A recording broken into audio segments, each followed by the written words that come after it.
Good afternoon, my brother. How are you doing, Sarian? Oh, living the dream, man. Just living the dream. That's what I heard. I heard that you're doing well in Vancouver. You're one of the alcalos, and No, you I'm belong not the to the. Alcalo, but I'm a real Badibunka who is very passionate about hustling and keeping the dream alive.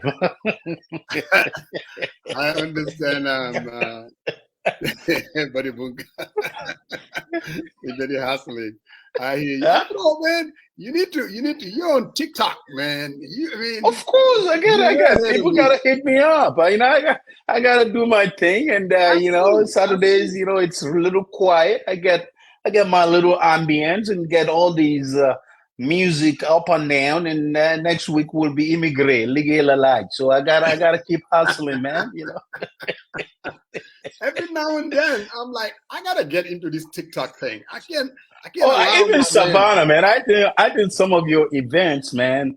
You just gotta load it up on Savannah because TikTok is very, very popular. You don't never know who's gonna get a hold No, of you no, and say, no. "Hey, man, I'm with you on that. Definitely, yeah." definitely. Every now and then, I see you do your number. I'm like, you know what? I'm just sleeping on Facebook, and they're saying that. I mean, that's like it has moved on. So, You know, the amazing thing is someone hit me up and say, "Hey, are you the one who sits on the for the people by the people?" So yeah, I said, "I volunteer. That's a national call to service on Sundays, but this is my forte, hustling. When I'm not there, I'm in the trenches. I'm hustling like a Barbunka guy, man." He said, so "Oh, okay, your face look familiar." I said, "I'm the same guy. Yeah."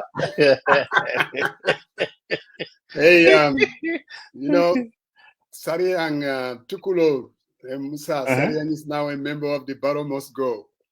Yeah. But Of course, I was there doing my analysis. I call into the show, man. I try to crash the party and everything. The sisters are very, very passionate. They are not there. Yesterday, I gleam in. I thought they were gonna be all over this new constitution, but I don't know. I didn't see them at the time, but very passionate folks, man. I'm telling you, they I sit down actually there. I called in. Was it on Friday or was it Thursday? Because I was just coming from work. When you told me you were on, I'm like, let me call in. Actually, Juka answered, and I'm like, okay, is this the Barrow Must Go platform? Are you guys putting some beef on the? It's like, oh, hold on a minute. You gotta come on. You need to come on. And then she came back and said, I'm gonna call you later on. But by the time she called, I was already home. You know, and Yeah, it because I was called. I was on and she texted to Claude and to Claude came over and we were like deep down, man, doing all well, like yeah, Musa Jeng is a troublemaker. He started the firestorm last weekend and all that. So and last weekend after the show, I went downstairs and we were sitting on the couch, and I'm like, after the show, my pressure, my blood pressure. I'm telling my wife, my blood pressure is way up. Mu xelu ma xelu boo xam ne, and it's like bu ma ko fi waxee waxuma la high, so almost mu dem skyrocket. You're out there yelling and going crazy. It's just all over. So, so so so so today, so Umi is usually around when you're doing your no, causing all that trouble, huh? he was downstairs and she could hear me go on and on and on. And here I was trying to complain about my pressure being up. You wouldn't have it. Daft Punk, rolling the eyes and all of that, telling me, "Buma ko fi waxee, waxuma la high, so obo sax mu," I'm like, okay. So tonight, I'm not gonna get my pressure up, bro. I'm just gonna even kill. So obviously, Sariang, the constitution has taken over. It doesn't really take long for the issues to just kind of move to another, and all of a sudden, it's all about the constitution. We're gonna be having Madi. Yes, Madi, Mr. Constitution. Pasamba went out of his way in the Madi. It's all good. We're also gonna be having Sid Matijao. So hopefully we will be able to have a nice conversation. I think it's going to be nice. I mean, there's nothing about this platform. Actually, if it is nice, then that would not be for the people by the people.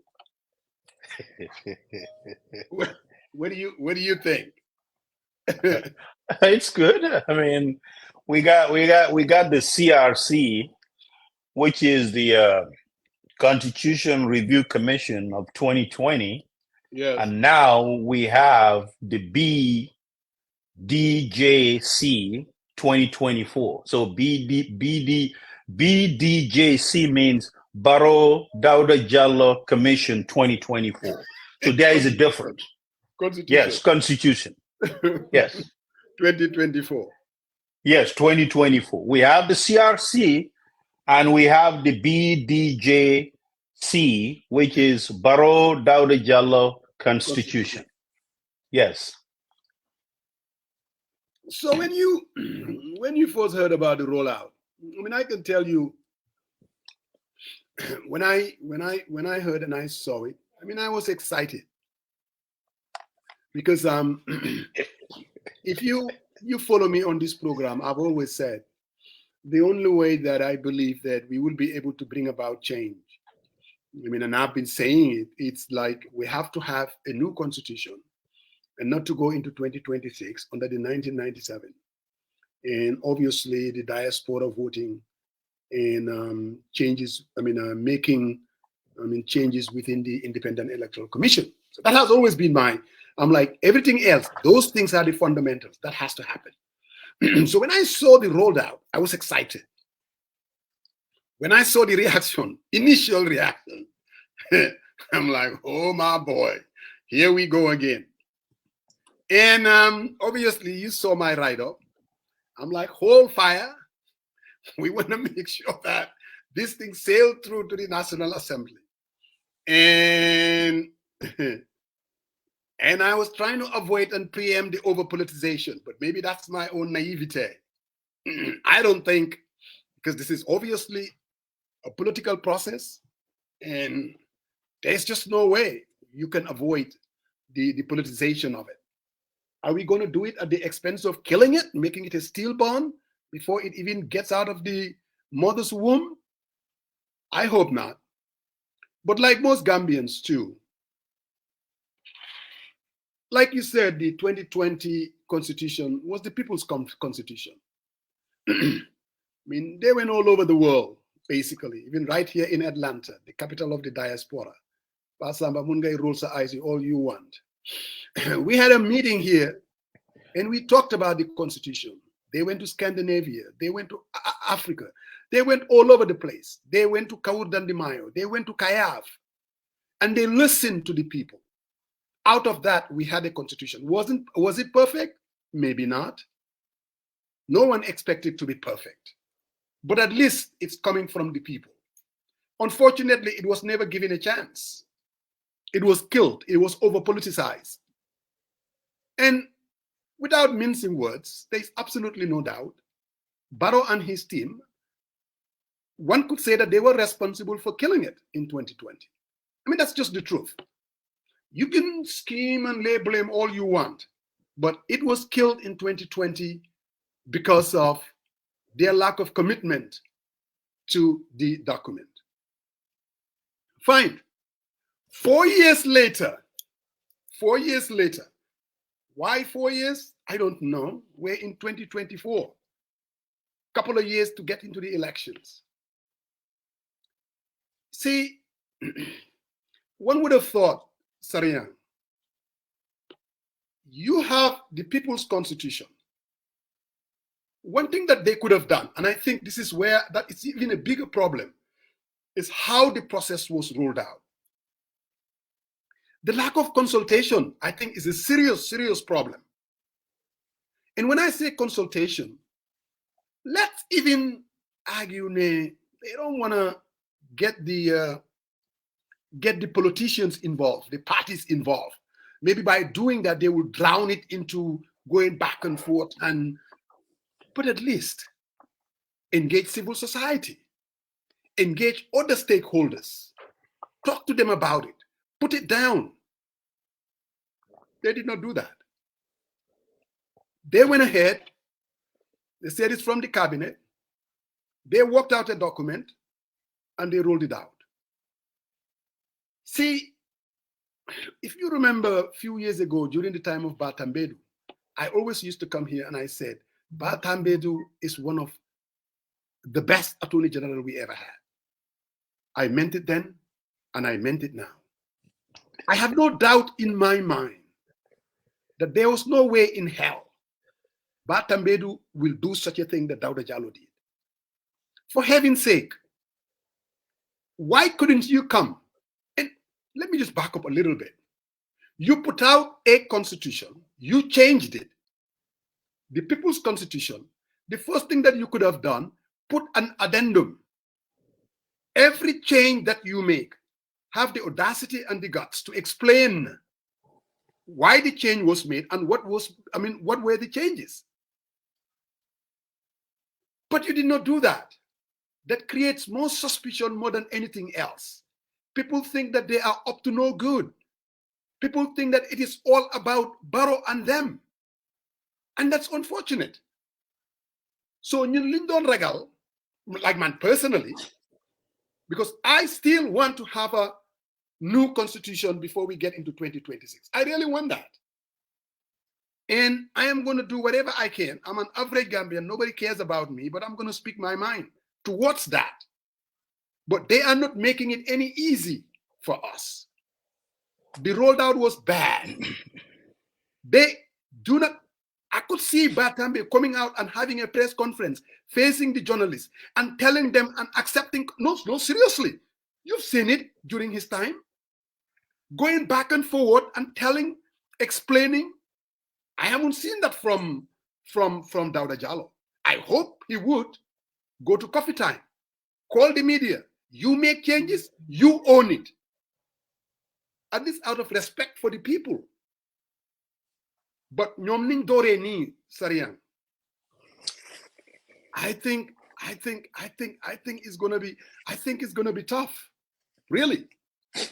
And I just hope that this thing is not gonna be killed.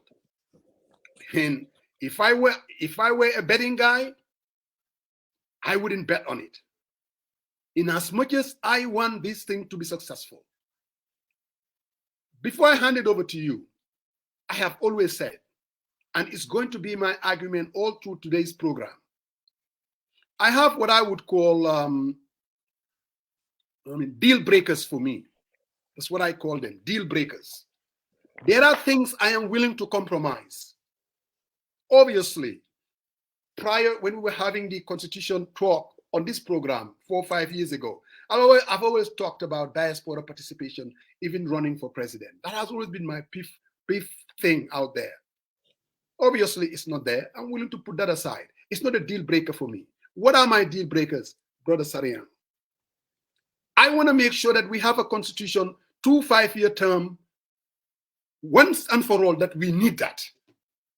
Anything outside of that is a deal breaker for me. Now, it's in there. I have a problem with the way they wrote, when does the term starts? I'm not a legal mind. I want something clear. I listened to Aziz Bensouda on the brunch. Oh my brother, I was really impressed with that guy. Very impressive. At least he was able to break it down for people like me who do not understand what were the changes and what do they mean. Something that Dawda Jallow should have done himself. I hope he would still do it. But my friend, to avoid what happened in Senegal, to avoid what happened in all over Africa, you changing a constitution, we have 2-term limit, make it clear as hell. Barrow running in 2026 and running in 2031 is a deal breaker for me. I have a serious problem with that. If they don't want him to run in 2031, they should come with a language that is very clear. Now, do I think that he could be pushed out in 2026? I'm a realist. I don't think it's going to happen. Give us a 2-term of 5 years and tell us when it starts, my friend. Another deal breaker for me, I want us to have this 50+1, an absolute majority. No president will be elected without having over 50% of the votes. I have a problem with that. That is a deal breaker for me. There are other issues that I would not consider deal breakers that I'm willing to compromise on. There's this whole talk that confirmations of cabinet offices that was basically yanked out of the constitution. I mean, of the 2024 promulgation constitution draft, whatever they call it. You see, Sariang, in as much as I would like cabinet officers to go to the National Assembly to confirm them, that is not a deal breaker for me. Seriously, if I'm elected president, I should be able to have the latitude to have, even here in America, they have this confirmation hearing. It's nothing but sometimes it's theater more than anything else. I would not, seriously, walk away from a term limit 50+1 just because of this other confirmation of the whatever. And I'm going to hand it over to you. But Dawda Jallow, I think he should be honest enough, because this is him advising the president. Whatever the cabinet does, ultimately it's about him. He should have the guts, but to basically go in there and change the constitution. And the main purpose is to strengthen Barrow's hand. I think not only narrow, but that's myopic of the highest order. We're talking about something that is supposed to last for 100 years, my friend. Why are you thinking about where we are? It's very, very, very unfortunate. Tangiri they need to fix this, and they need to fix it fast. And I'm hoping the National Assembly that they will be able to fix it, my friend. Sorry, Paramos, thank you. I like your optimism. There's nothing wrong being optimistic, but I think the problem is deeper than just compromise. I mean, there are areas, obviously, it doesn't matter. The 50+1 is absolutely, whether we have it or not, it's a vehicle that if Gambian felt that is not on the table, they can have a fallback plan. And my fallback plan that I talked about 2 weeks ago, I will dilate on that one, more. But as I said, the 2020 Constitution, which is the CRC Constitution, yes, sir, that was the will of the people. There was an exhaustive consultation, both at the national level and globally. They talked to Gambians based on what we've endured for 22 years. Those are ones that folks have expressed in town halls, in community meetings, and they want that to be included into the new draft constitution.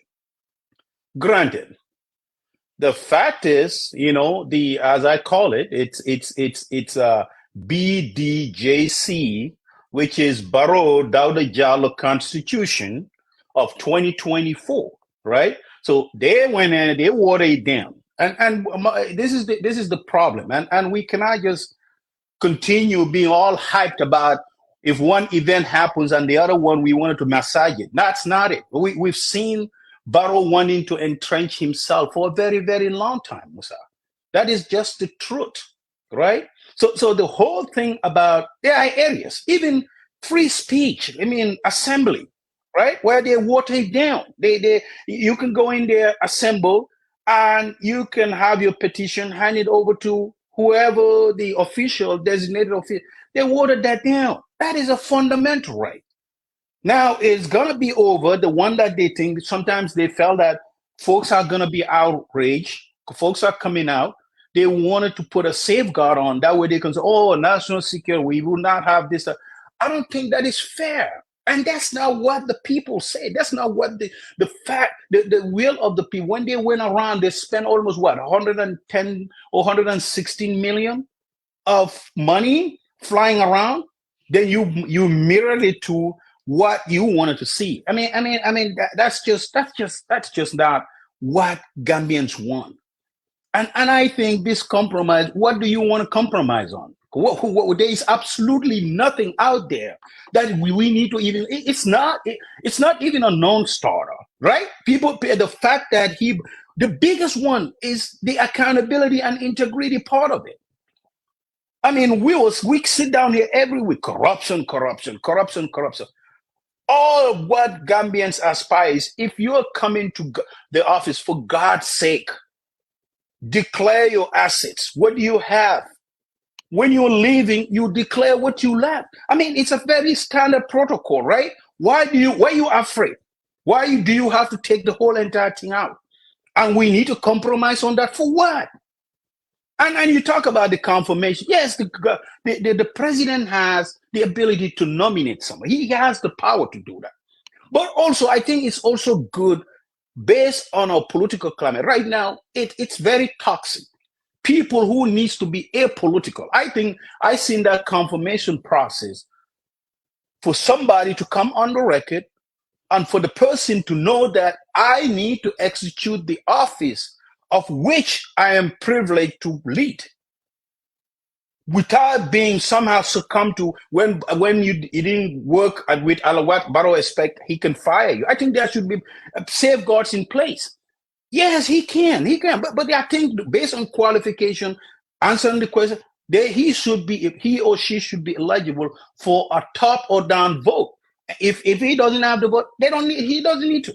And I think it helps us as a country that we don't, head of the police, IG, immigration, state intelligence, even the CDS, they should understand that I am there for the people of the Gambia, not per se to the president. He's a commander. You still have to respect him.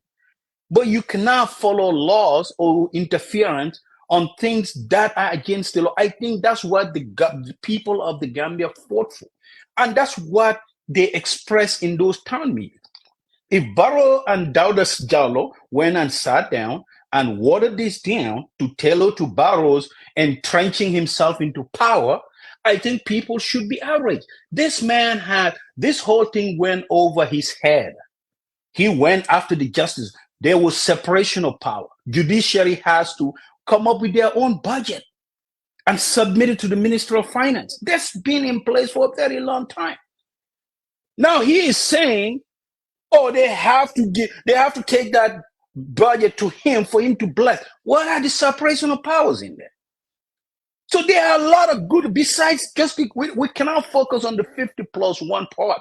There are more important fundamentals in the Constitution that were removed. And if Gambians expect that they need to go with the flow because we want change so bad, we had one change before, which is 2016, and it's not working very well. And if we're naive and go with this whole change again, I think we're shooting ourselves on the foot here.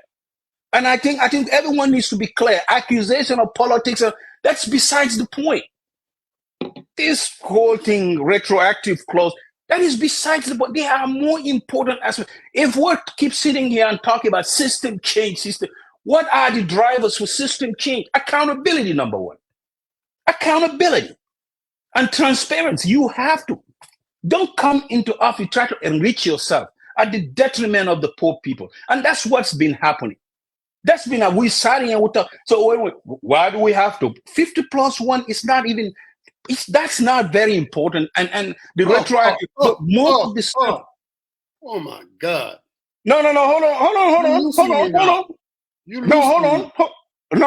Hold on. I'm not losing you. You signed your thought. I sat here. You gave me the floor. Let me pounce on this thing. Let me pounce it. I think there is. Oh no, we have to be honest. The 50+1, the retroactive clause. I think accountability and most of the separation, especially the local government. This man wants to demolish their local government because he's not happy with the folks that are out there. It's been independent. Let's keep it like that. Colin Powell said, keep it simple, keep it stupid. If he ain't break, don't fix it. It has been working, but because what he wants is, this is the grab. Man is entrenched. And guess what? That's why we didn't have the TRRC pass. We didn't have all these things. And the most fundamental thing, the arrest from 72 to 48, 48 to 72, he put it back to 72. Because people for 22 years, Gambians been maimed, tortured, disappeared. People don't want that anymore. They said 48 hours. If you don't have proof, leave them. Oh no, they did a backdoor deal. Again, the Barrow Dowda Jallow Constitution of 2024, without consultation, they went behind the scene and they drafted. And somehow, we need to compromise. Compromise, because that's the very good vehicle for change. 2026. I don't buy it. I don't buy it. Thank you, Soldier. You know, let's agree. Let's kind of highlight what we agreed on. We agreed that the way they started the process in itself is flawed. I mean, you cannot take the People's Constitution and just go and take a stab at it. I have issues with that. I have issues with this lack of consultation. I do. I have issues with some of the things that you highlighted. Working arrest of people from 48 to 72 hours. It's not a deal breaker. It's not a deal breaker for me. I will not sacrifice my 2 5-year term, a term limit for the next 100 years, just because of these 48 and 72 hours. Should they have done that? No, they shouldn't. And I have issues with it, but it's not a deal breaker for me. An entire chapter on leadership was removed, yanked out, where it talks about integrity. Thank you, Aziz Bensouda. The whole chapter was yanked out about governance. I have issues with it. It's aspirational. It's not a deal breaker for me. You're right. Seriously, some of these changes were made. And you know what is sad, Sarian? Extremely sad. I think somebody was saying that some of these changes were made having UDP in mind. And it looks like this government, when they make decisions about the people, they cannot take their eye out of what would UDP do or say. And that, to me, it's so horrible, Dawda Jallow. It's so bad. You're talking about the People's Constitution. Why does that matter? This is not UDP's constitution. This is not what UDP said or didn't say. This is about feedback that they got from the Gambian people. So when you are going to make changes, that should be the only consideration. They did not do that. Again, where we would have differences, you said 50+1 is not important. It is important. I think, to me, it's one of the fundamentals that I think the next constitution should have it. That no one will be elected to office, no one, without having more than 50% of the votes. That is the flaw, my friend. It's important. Term limit, it's important. Consumer protection, according to Mr. Bensouda, was also the rights and goods and services was deleted. Is it important? It's very important. But you see, constitution for me cannot have everything. It cannot. At the end of the day, it cannot. Let's just be realistic. Even the United States Constitution, Nila M, something like that.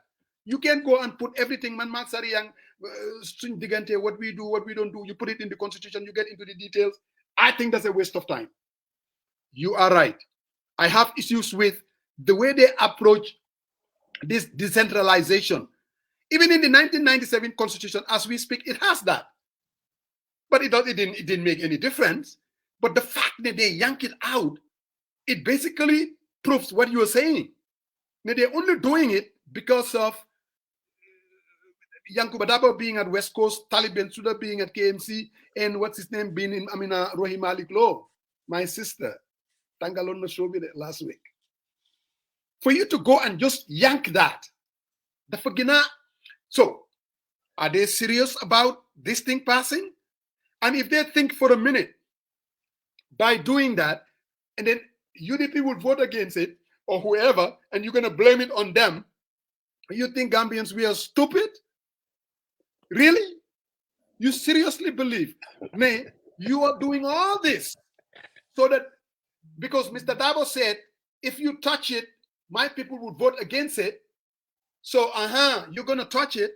make changes, and somehow we would say, I want us to stay on the Constitution, I'm not be staying on the quoting Constitution. people. And My brother, UDP has I am staying on the absolutely nothing to Constitution. do with this I am Constitution. staying Let's on the not drive. Constitution. Let's not drive the You don't- conversation to I- one party or another. I'm not This taking it is to one party. about I am Barrow listening. No. and Dawda Jallo No. doing No. some shady stuff No. against the will of the people. That's I what have the been conversation saying. is supposed to be. Remove those lenses. Listen to what I said.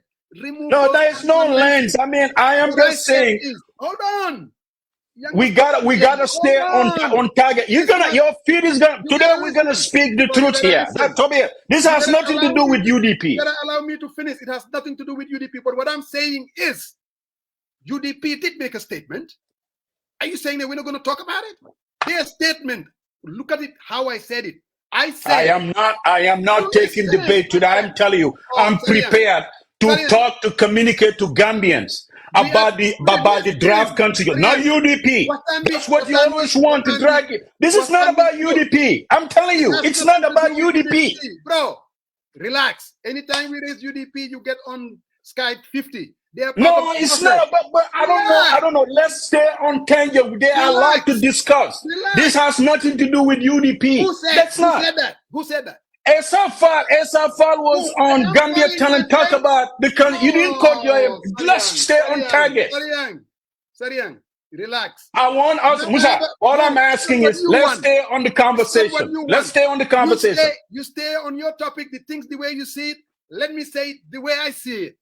Because if not, we're not going to go anywhere. That's what for the people, by the people is all about.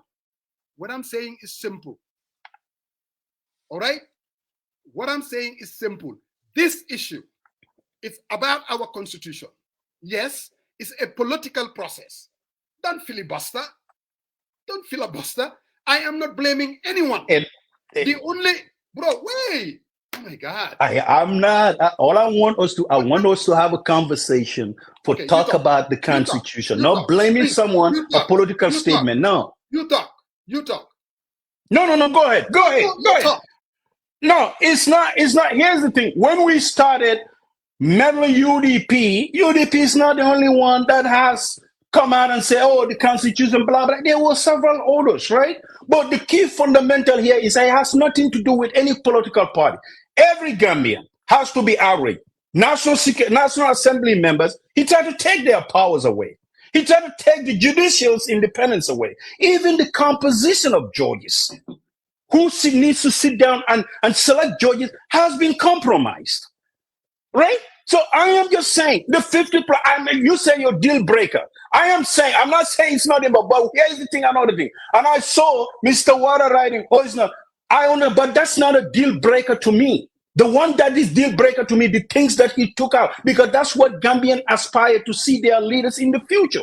We don't want a leader who comes in without having any money to enrich himself and the immunity clause that he can work free. That's not what we want. That's not what people, when they went around did consultation in 2021, that's not what they expressed. He watered that down. And now that should be the central theme of not wigging away and wiggling away about some political, what they make. But they can make political stuff. They are Gambians. They are entitled to that. But let's stay on tangent here. As an independent analyst, I come You can be independent. Okay. God, look. And what I would do is discuss this thing where it's supposed to be discussed. If you come with a hammer and all you want to do is hit on one side without expert, bro, you gotta listen. No, go ahead. Go. I am just saying. Go ahead. Go ahead. What I'm saying. Oh, go ahead. Go ahead. I told you, we agreed. If there is one party to blame, it's the Barrow government and the Attorney General. I absolutely agree with that. And should we take it lying down? We shouldn't take it lying down. I am with you on that. And there's another thing that I wanted to talk about. I told you the things that are not deal breakers for me. I did say that. Now, do I want them to touch the 2020 draft? I wish it wasn't touched. I wish not even a period was put on it so that the National Assembly will have a take on it. That's what I would have preferred. That's what I would have, because then it has a chance of passing. Now, do I believe this thing is going to pass? it is not going to pass. I don't even think it's going to pass the National Assembly. And even if it were, because the only way, because the threshold is high, the only way this thing could pass even a referendum, you have to have 50% of the electorate participating. You have to have 75% of the people voting for it. I don't think that's going to happen if you have this whole political jockeying. And the only reason why we are in this situation is because of them and the way that they handle it. They are not interested in having a new constitution. And that's extremely sad. And this is where I'm gonna close, and I let you have the floor. But if we're gonna have this conversation, I'm gonna say things that you don't like, but at least respect me to hear me out. I do not dislike. I've seen it. No, hold on, Musa. I think the conversation's supposed to center. I thought you said I have the floor. No. I thought you said you just said I had the floor. Okay, all right, go ahead. Bro, we're gonna have enough time. We're gonna have Yusuf Ajao. We're going to have Madi Jobate. We're gonna expand this conversation. Today is all about the Constitution. But what I'm saying is, if we are going to have a conversation, you are going to say something that I may not completely agree with, but it's your right to say it. I'm going to say something that you completely disagree with, but don't tell me, oh, don't change the thing. This has nothing to do with it. I don't say it has anything to do with that. I am talking about man, I know for a fact, these people, Dawda Jallow and the status quo, they come through this constitution, seriously, and they have all these things in their head. And I think, without thinking, the only person that they should be thinking is, this is the people's constitution. And that should be the only consideration. The other issue that I want to warn Dawda Jallow and Barrow, you see, you have Burkina Faso, you have Mali, you have Guinea-Conakry. And if they're not careful, and I seriously mean this, in the absence of having a constitution that people believed in, that change is imminent and change is possible, you are going to give cues to other people that will say, you know what? If these people want to take us back, create a constitution that change is not imminent, they'll take things into their own hands. And if that happens, we will be worse off as a country. And they better believe that it could happen. My friend Sarian. Musa, here's the thing. I don't want this thing to be lost in the translation. The focus here, and it should be today, it's the Constitution. It's a dismal document. And there was no consultation on the process. That's just a fact. And somehow, this whole thing, I think somehow we just need to, for me today, I'm not thinking about politics. I'm thinking about what is right and what we aspire as a country to achieve, regardless whether Barrow stays on or not, or who the next president is. If the next president, if these controls are not in place, it's the same old, right? So what we need to fight for is the things that are watered down.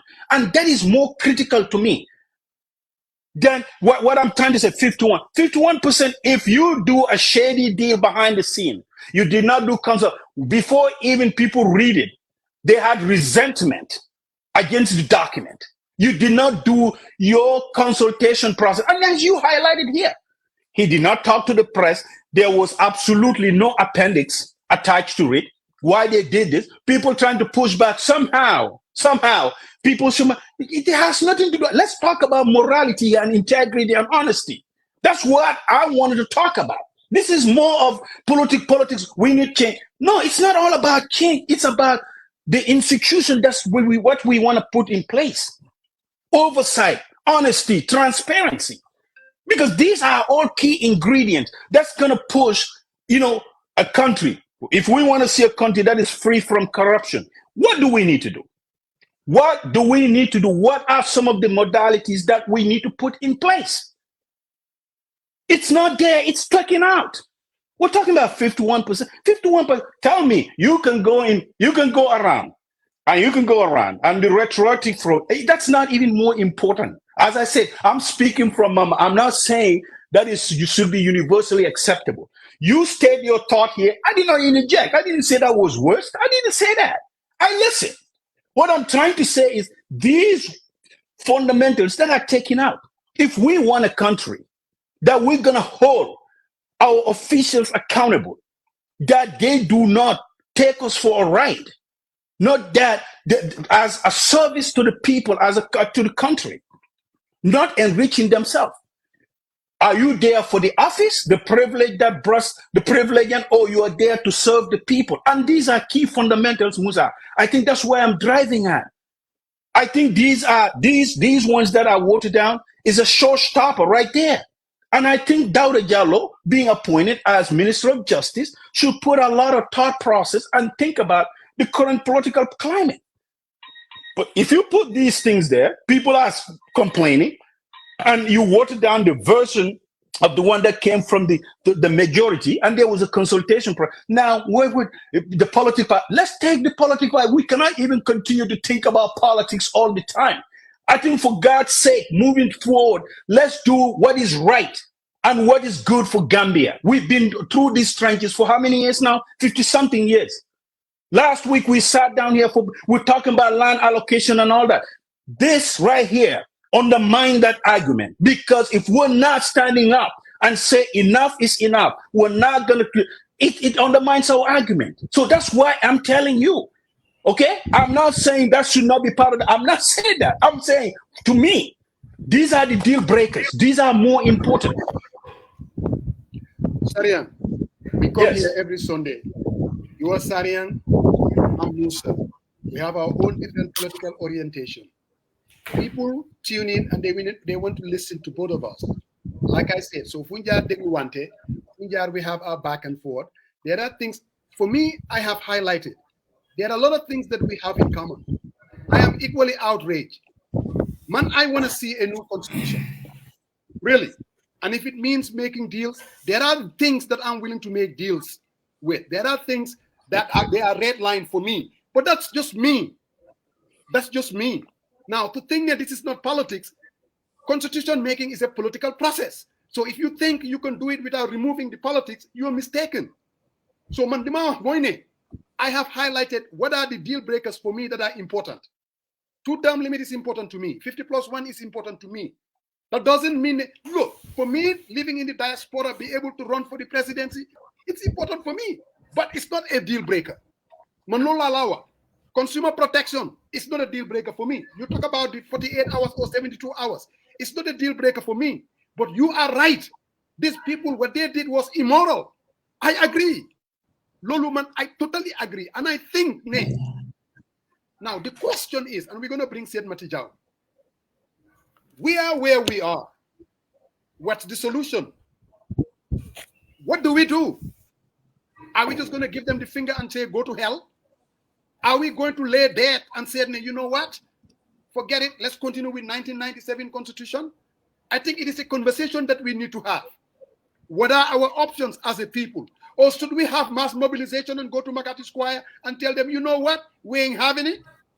Maybe that needs to be looked at. But an honest conversation needs to be had. And then we have to remove our partisan lenses when we come on this platform. That's what we need to do. It is not about SFR, it's not about UDP, it's not about NPP. It's about the political reality on the ground. Because ultimately, these parties are going to have their say whether this constitution pass or not. If NPP campaign against this constitution, it's not going to pass. If UDP does it, it's not going to pass. If DOI does it, it's not going to pass. So we cannot have this conversation without them mentioning them. Syed Matijao has to come in. Ooh, for some reason. Musa, I have conviction to speak on any issues without being, I don't fear nobody to speak my mind on stuff. And I think it's very easy to accuse one person on wearing a partisan slash, even though in that individual's own analysis is skewed and biased.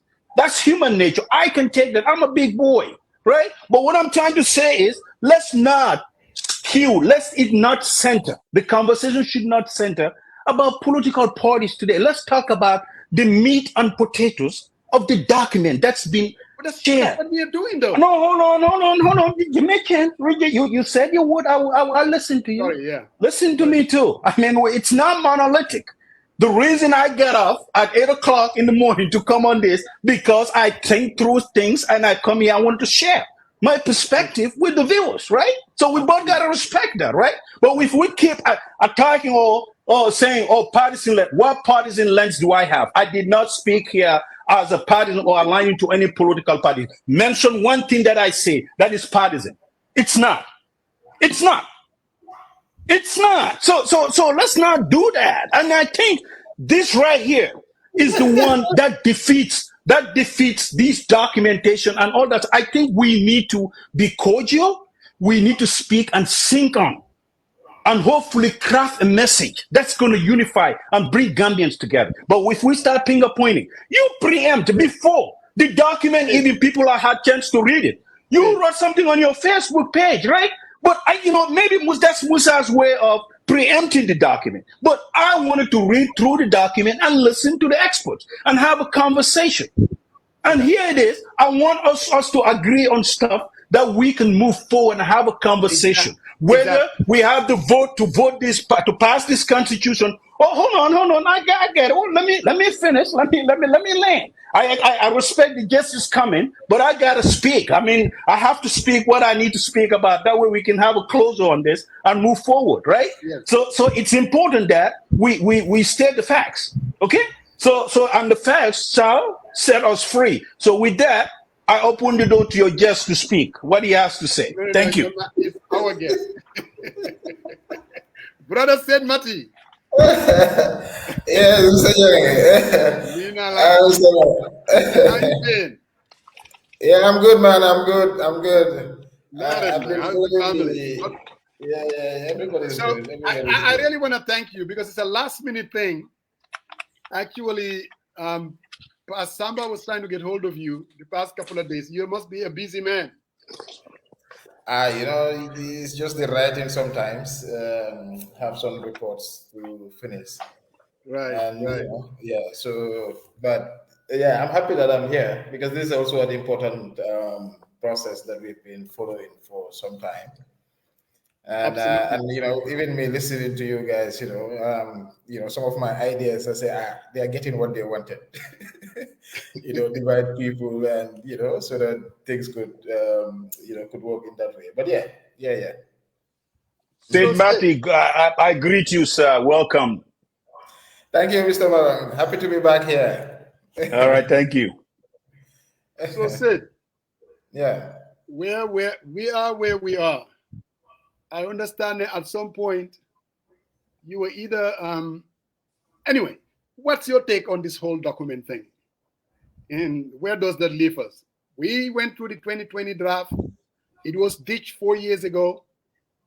Here it emerges again. Where are we? Most people looking at it, they're calling it a non-starter. Yeah, I mean, it's two things. On one side, there've been, since the rejection of the first one, there have been a lot of calls, especially among civil society and one of the organizations that have been leading, perhaps, Marnyang's Gambia Participate.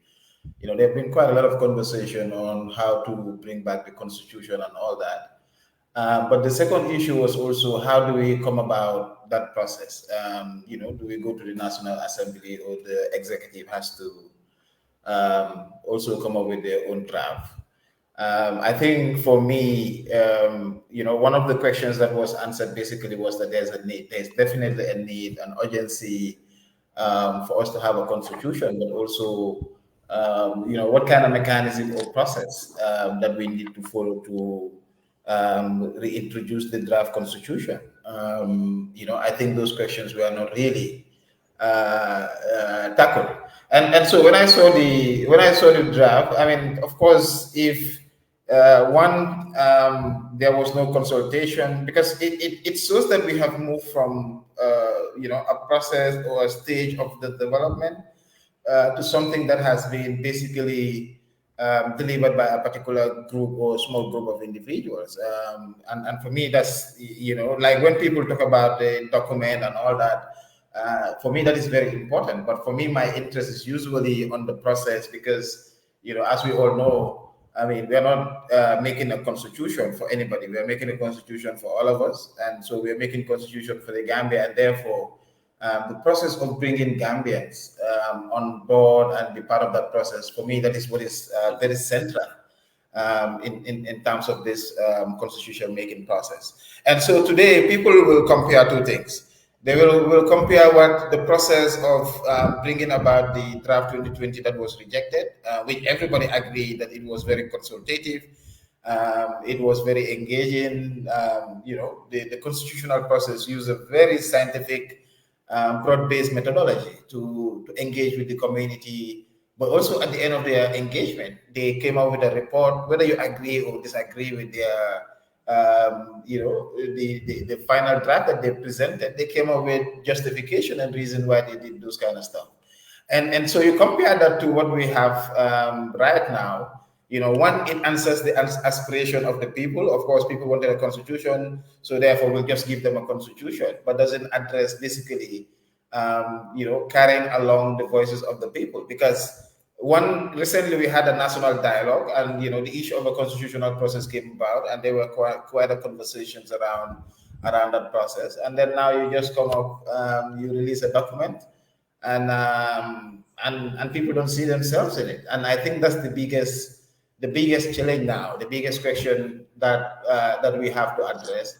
And for me, is the responsibility of government also to see how best we can make people to be part of the process. But otherwise, like it is, most of the comments, most of the engagements that I see is more of disappointment. But at the end of the day, what I also say is that, a document, whatever it is, a draft is also an opportunity. This one comes from the cabinet, but it is going to the people's representative, the National Assembly. But of course, there are also people people already know is already politically charged, so it might not go through. So at the end of the day, is it that we are creating a constitution for the people of the Gambia, or are we creating a constitution just to tick some sort of a box? Because recently the government is really under pressure, both from the donor community but also from ECOWAS. And everybody has seen that. And of course, there is also that internal pressure that is also coming from for the need to have a constitution. And so for me, it's just like, let's just answer their question and then present something without necessarily capturing or factoring what the people's reactions or what people will really think about those issues. And I think currently this is where the debate is. But I think for me still, as long as there is something that is presented, it's either the people can, pick it up and say, well, this is our document, we have to protect it and engage in the process, or we can, just let politics or just, allow to be distracted, because even the current document as it is a source of distraction for most of us. But what is the commitment then in terms of this aspiration that we all shared, that led to the change, ending self-perpetuating rule, but strengthening our democratic and governance processes, ensuring accountability, ensuring that the exclusive or the powers of the president is also executive is also checked. But what we also have, and listening to, I haven't gone through the entire document, but so far I have following comments and commentaries, especially from legal experts, and also looking at the document in terms of what has been changed. You start asking yourself, I mean, is this the dream or the aspiration that we have from 2016 coming to now? Or is it that, something that is even in certain instances is even pushing us back to even before 1997? So there are those questions that, I think, like Serion was saying, it's important that we focus on the document, but we also must talk about processes and see how, because constitutional making is about that as well. And usually people tend to forget that. But how do we bring everybody online, as part of the process? I think this current draft has not been able to answer that. And I think for me, this is where the current conversation is. But I think definitely to know that you need 75%, you need 75% outside, with 50% turnout, and you decided to just, meet and come up with a draft without consulting people prior to that, or even the political actors, or even clearly to tell us that these were the controversial issues before, and this is what has been addressed. I mean, so those are things that, you know,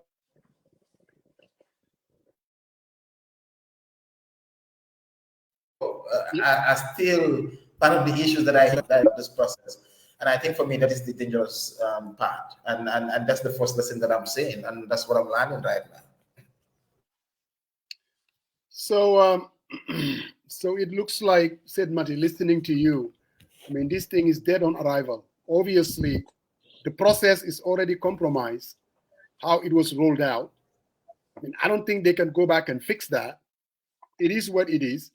Does that tell us that maybe all along? Well, I mean, yeah. Sorry, the network. I didn't get that. I mean, so I wouldn't just, you know, for me, I'm still, I wouldn't just say that it's there on arrival. You know, I usually have this optimistic feeling, but until the last part. But the question for me is that, you know, is the question of whether the document could be safe, and how can it be safe? And as it is right now, is a document that has to be really negotiated. Before, everybody was saying, you know, we're looking at it from a political lens, that it has to be negotiated. Even among our civil society, I think the conversation was, I mean, mostly what the Constitutional Review Commission did was mostly captured what people aspired or people wanted, and some of the issues that, you know, people disagreed were mostly from a political, were seen mostly from a political lens. But what currently is happening with this current draft is no longer about, you know, party grouping or anything. It basically kind of affects the broad, you know, social setup. You know, in terms of even local governance, in terms of many other aspects, we people wanted to see more power, because the 1997 Constitution talk about decentralization that gives, you know, development must be accessed through decentralization, and even now that's what people are demanding. But you come and basically, as some will say, bastardize that whole section. Even then, implementation or creating those kind of institutions or replacing those institutions are also critical, that you know, we also need to factor. So I mean, like, being me myself, being said Mati, knowing that I am one person, one vote, and you know, my role within civil society, I mean, it's not to discourage people, but to say, to ask people perhaps whether we can reflect on the possibility of an opportunity. And this is not about, you know, parliament anymore. This is about a constitution that is presented to the people, and how the people are going to, you know, respond to this is also very, very important, because eventually, I mean, our parliamentarians are there for the people. And so how do we engage in all those different processes? I think these are questions that civil society has to ask itself, but also political actors and everybody else.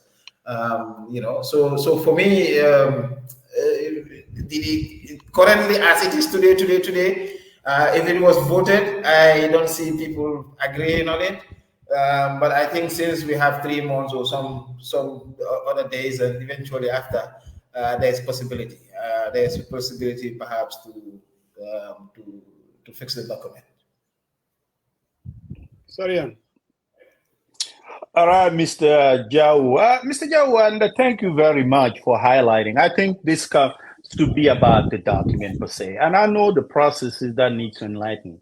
But I think from your vantage point, I mean, there's areas that actually the work that you did in the past has impacted. And then my question to you is, since the government had a plan or, you know, intention to reintroduce this new draft, was there any consultation, for that matter, from the Ministry of Justice or, you know, folks within his office to work with your organization in areas of highlighting some of the, because you interface with the community and the voters at every onset. You know, you travel extensively around the country. What are some of the steps that they did before? Were you aware of some of these changes or not? Well, what I was aware of is that if you look at the National Development Plan that government wanted to bring back the Constitution, that was very clear from the from the National Development Plan, from some of the policy statements and pronouncements that they have made. That was very clear. And also very recently, I think during the press conference, organized by the Ministry of Information, that's when I even also know that they were gonna, gazette this draft by mid-month. But even also around that period, also we know at some point it was announced that cabinet was also going to sit on the draft constitution, and of course we also saw the information ministry sharing that. So for me, the only consultations that I've attended, I think, like I mentioned in the beginning, was those that were facilitated by Gambia Participate, Marnyang's organization. Because like I said, civil society's role was also to help keep the momentum, so that we will not just, we are now talking about 4 years since it was introduced, but to ensure that government keep to its word, keep to its promise, and then reintroduce it. But to sit over the document, to discuss it, to discuss what was deleted, what was added, what was not. I've not attended any such forum. I haven't heard of seeing any civil society member that also attended any such forum. And for me, I think this just comes from the cabinet meeting, and then it is gazetted and it is it is presented to us. Maybe for them, this is where we should be consulted. Now, well, we have drafted, and so now you are being consulted.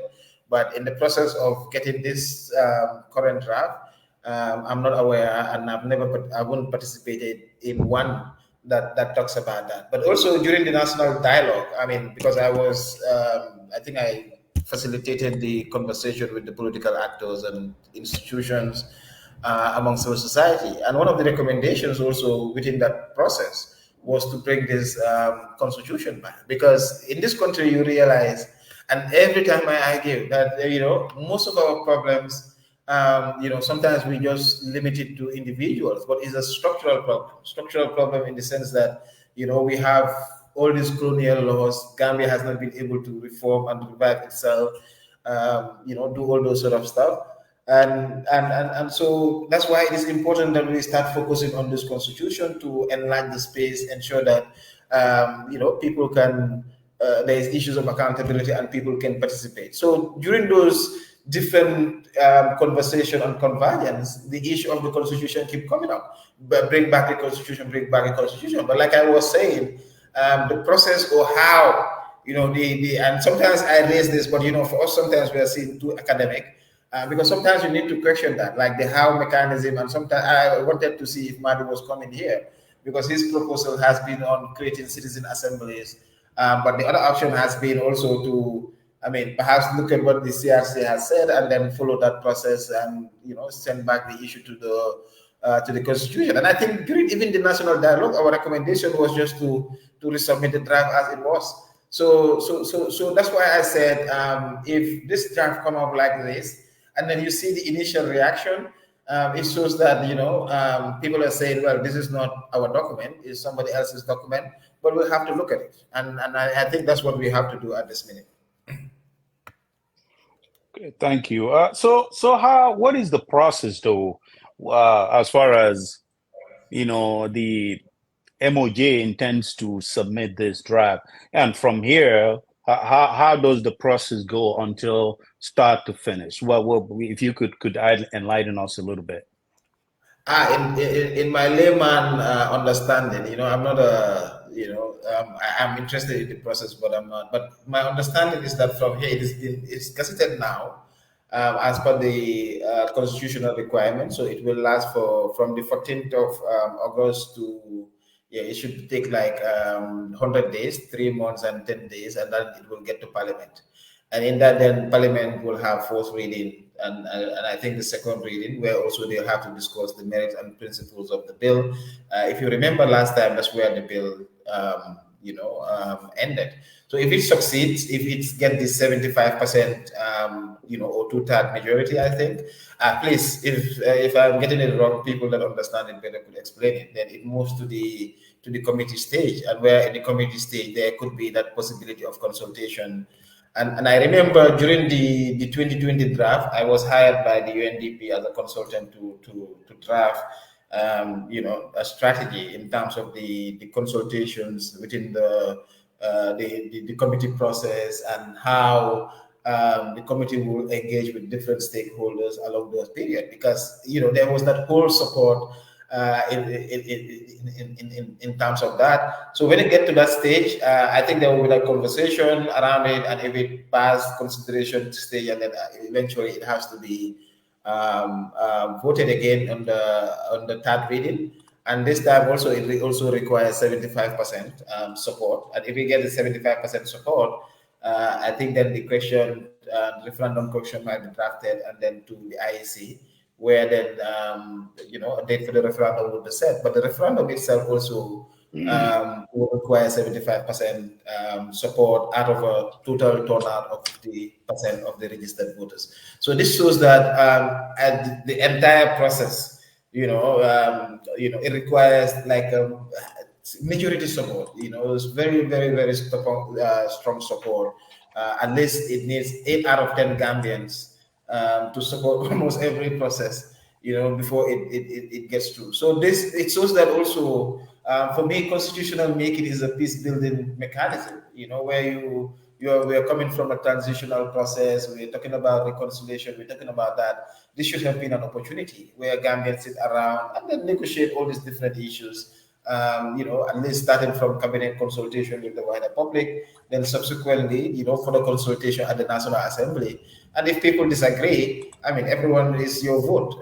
If you want to support, you support. If you don't want to support, you can vote against it. For me, but the most important part is along the process, are people informed enough about what their rights and responsibilities are along the way, but also what is the broader agenda. Those are things that we need to also focus. But for me, I think in my simple understanding, this should be the process. Thank you. Coach. Yes, guys. Thanks for joining you late, but I could not miss this. And we miss you too.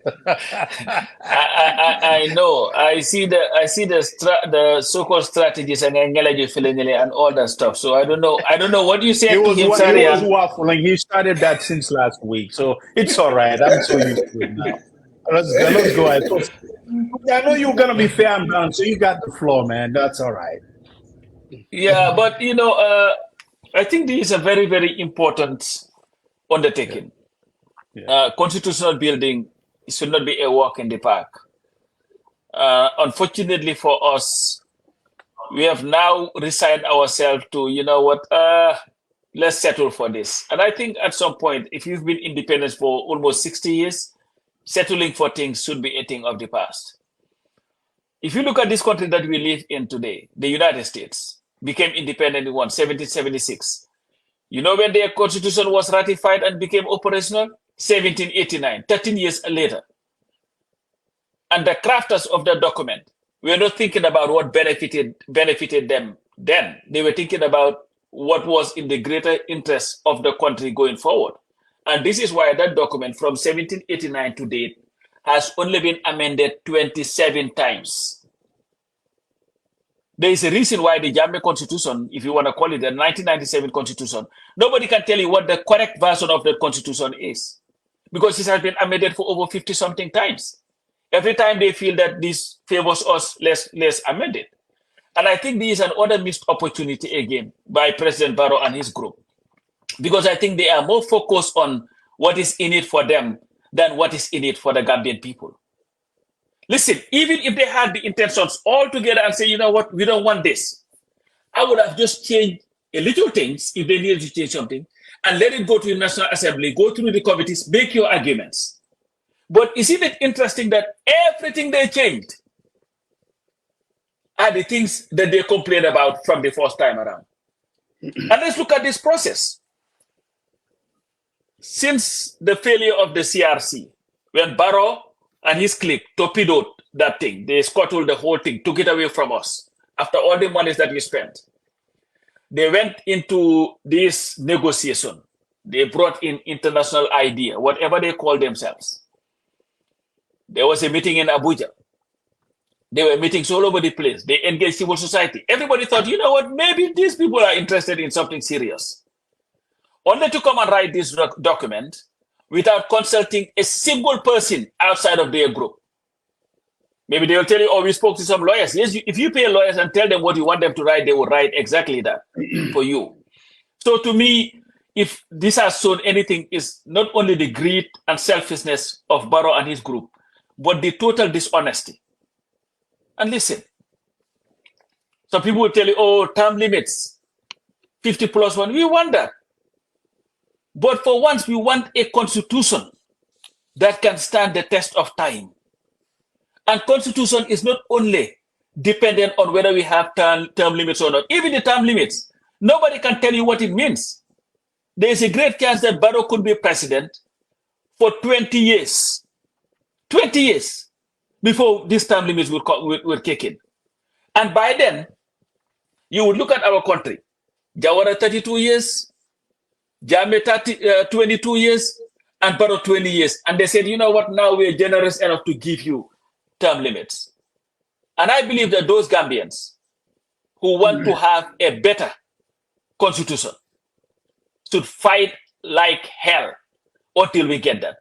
That doesn't mean that we should just throw the bathwater away and all that stuff. No. We'll engage in the process. We'll continue to advocate and agitate, engage our National Assembly members so that they will do the right thing. And look at some other issues.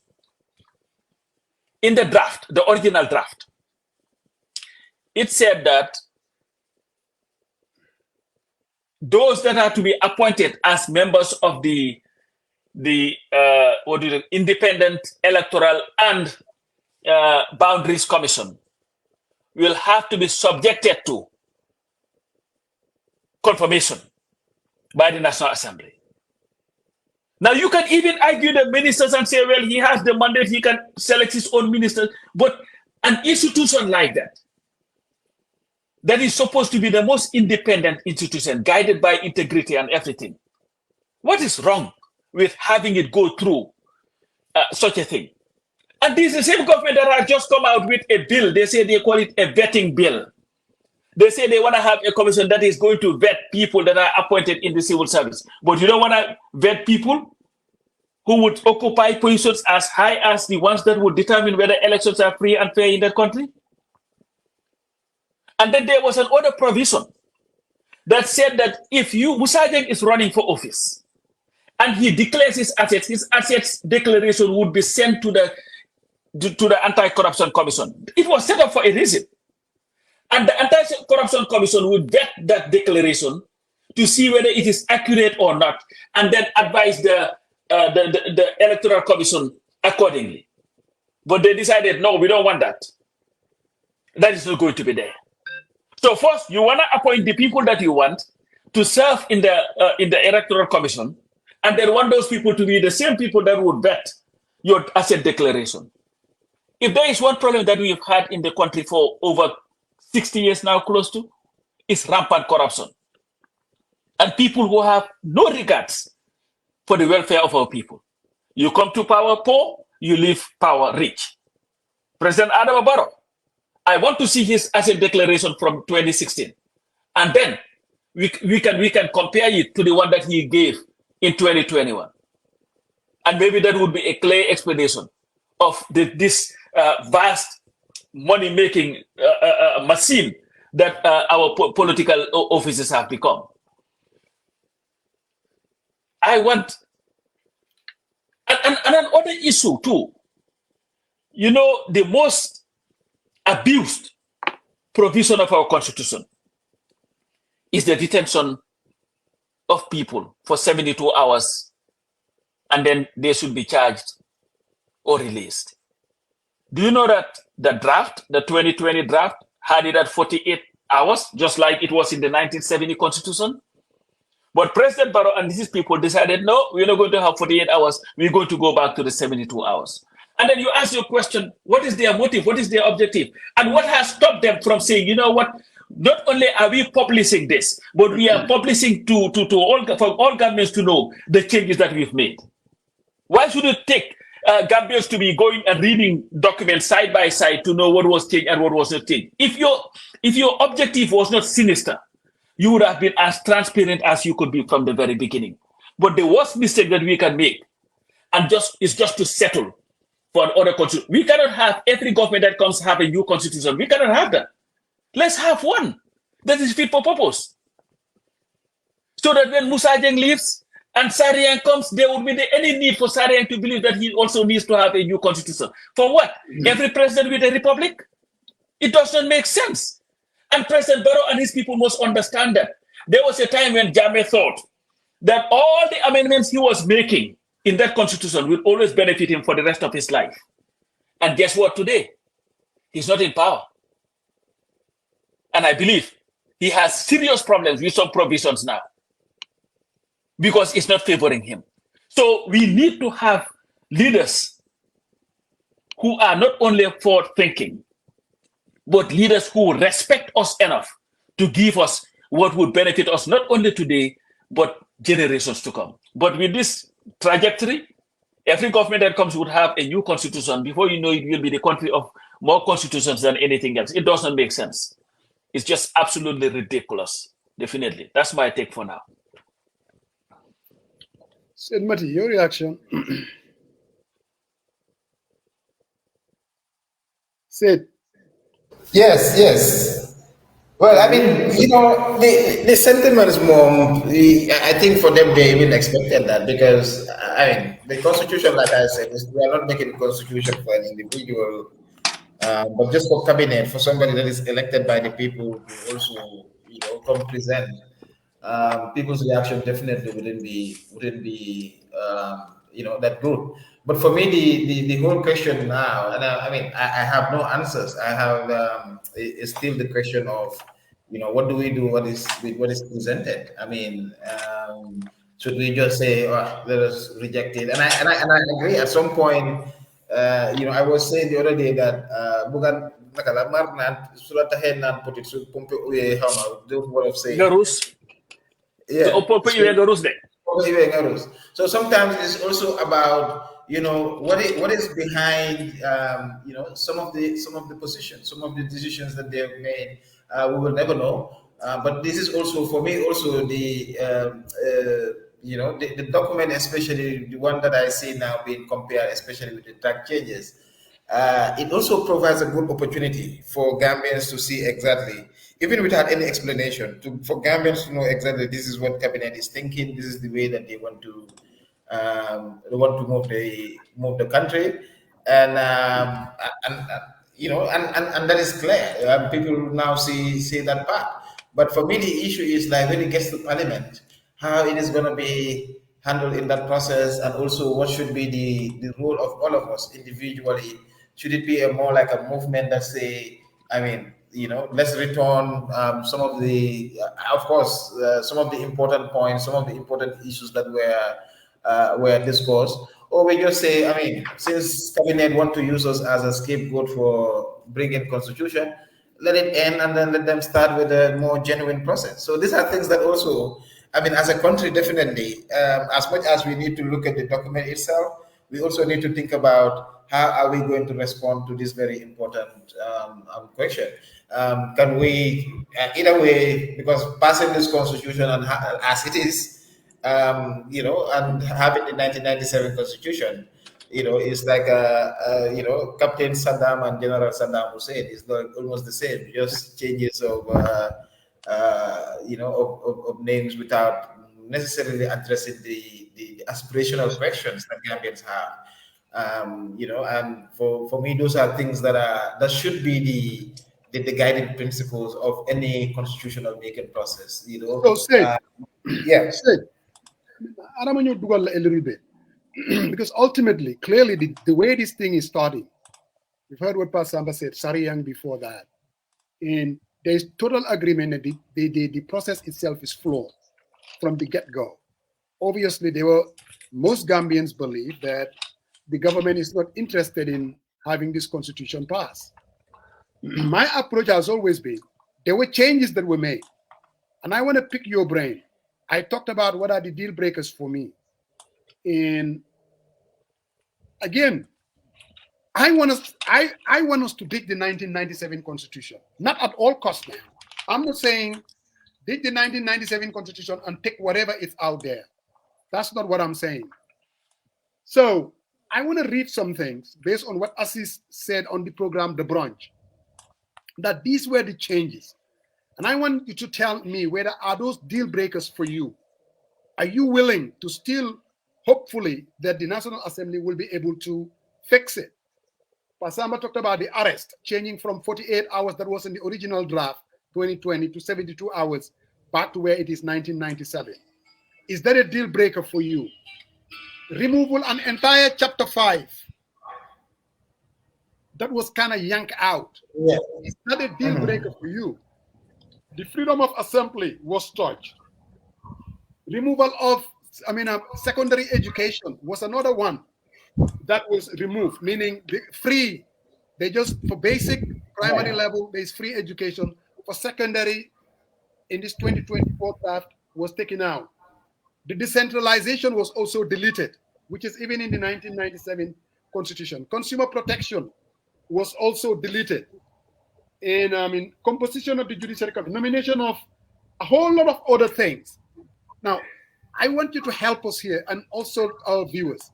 What are the deal breakers for you? Or do you just think, based on the changes that they made, to hell with it, and let's just stay with the 1997 Constitution? Or do we want to give it a chance and hopefully the National Assembly can fix it? And can they even fix it? Is it fixable, in other words?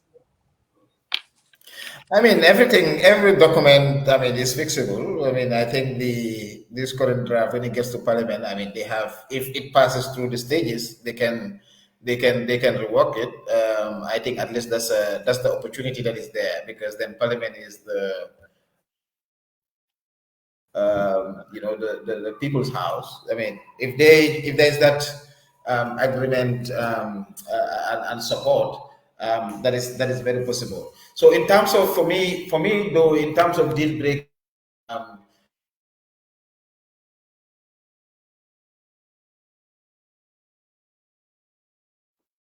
we kind of lost it a little bit.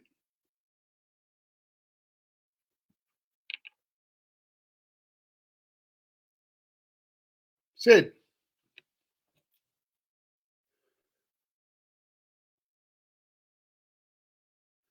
So, I guess we need to interject here. So, Sarian. Yes, sir. Hello. Okay. Sorry, man, maa ngi nekk fii di wax rek ndekete maa ngi mute. Tuuti ma nekk génne. So what I was saying is, I said for the, decentralization issue, for decentralization, for me, I'm very passionate about that one. And just to move it itself raises two questions for me. One, the question of what the people aspire for, devolution of power, making sure that the development is brought through their local government, but now central government seems, cabinet wants to remove this whole entire structure, or so or less, and just have I don't see it clearly. I'm not going to speak clearly, but in terms of what I'm seeing, in terms of deleting that also, that doesn't really stand well with me. That needs to be relooked at, because eventually, right now, as we are speaking, this government has quite a lot of money where they're working on this whole issue of decentralization. We also, and if you look at the National Development Plan, these are all issues that have been stated that we are going to work towards this. And now you are presenting a constitution that kind of limits or remove those kind of stuff. For me, it doesn't really tally. But the other point that I was trying to make is that in terms of whether it could be fixed, or even my position in terms of what are the deal breakers, I would always like to stand from an organizer point of view where we bring in people to discuss some of this issue, because evidently. During referendum, if the current draft as it is past Parliament, I don't think I'm not going to support that, because for me, decentralization itself, is critical, because that's the way that people should get power. But for me, I think there is still opportunity. I mean, I'm a very optimistic person. I think what the cabinet has done, despite all the different sentiments, is that they have presented, a draft, and a draft needs to be improved. It needs to be better off if the conditions outside it are right. But then the question that we're asking is, are the conditions, the current conditions, are they okay? And here, this is why also the political lenses must come in, and all those different aspects. But I think what is still early for me. It's still early for me. I want to hear more legal conversations. I want to also, see. Like for consumer protection, I hear some people are saying it might not be necessary because you have a consumer act, but I want to hear more of the legal experts, talking about the legality.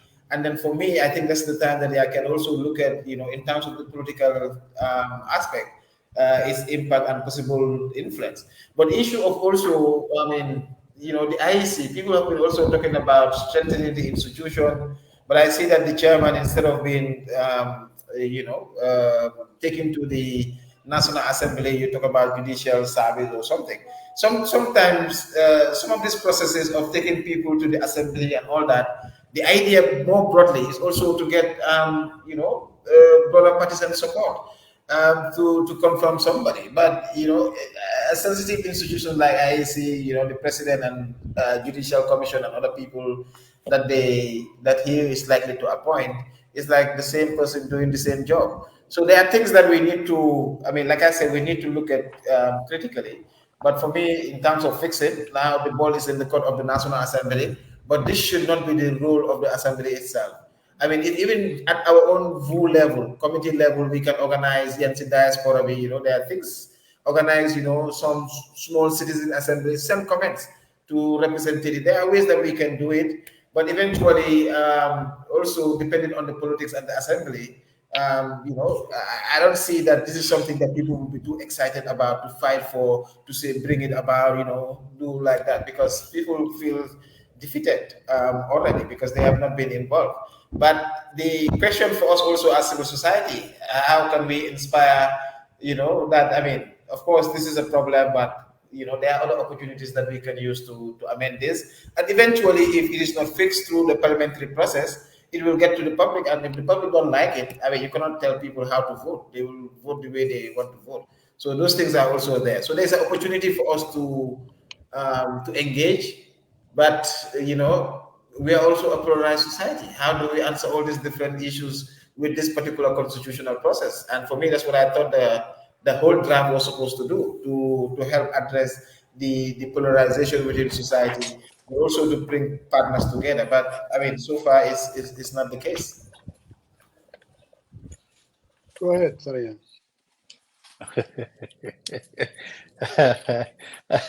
Musa, I think with your diplomacy, you need to invite the Minister of Justice to come out here and speak to folks. You got to do the PR.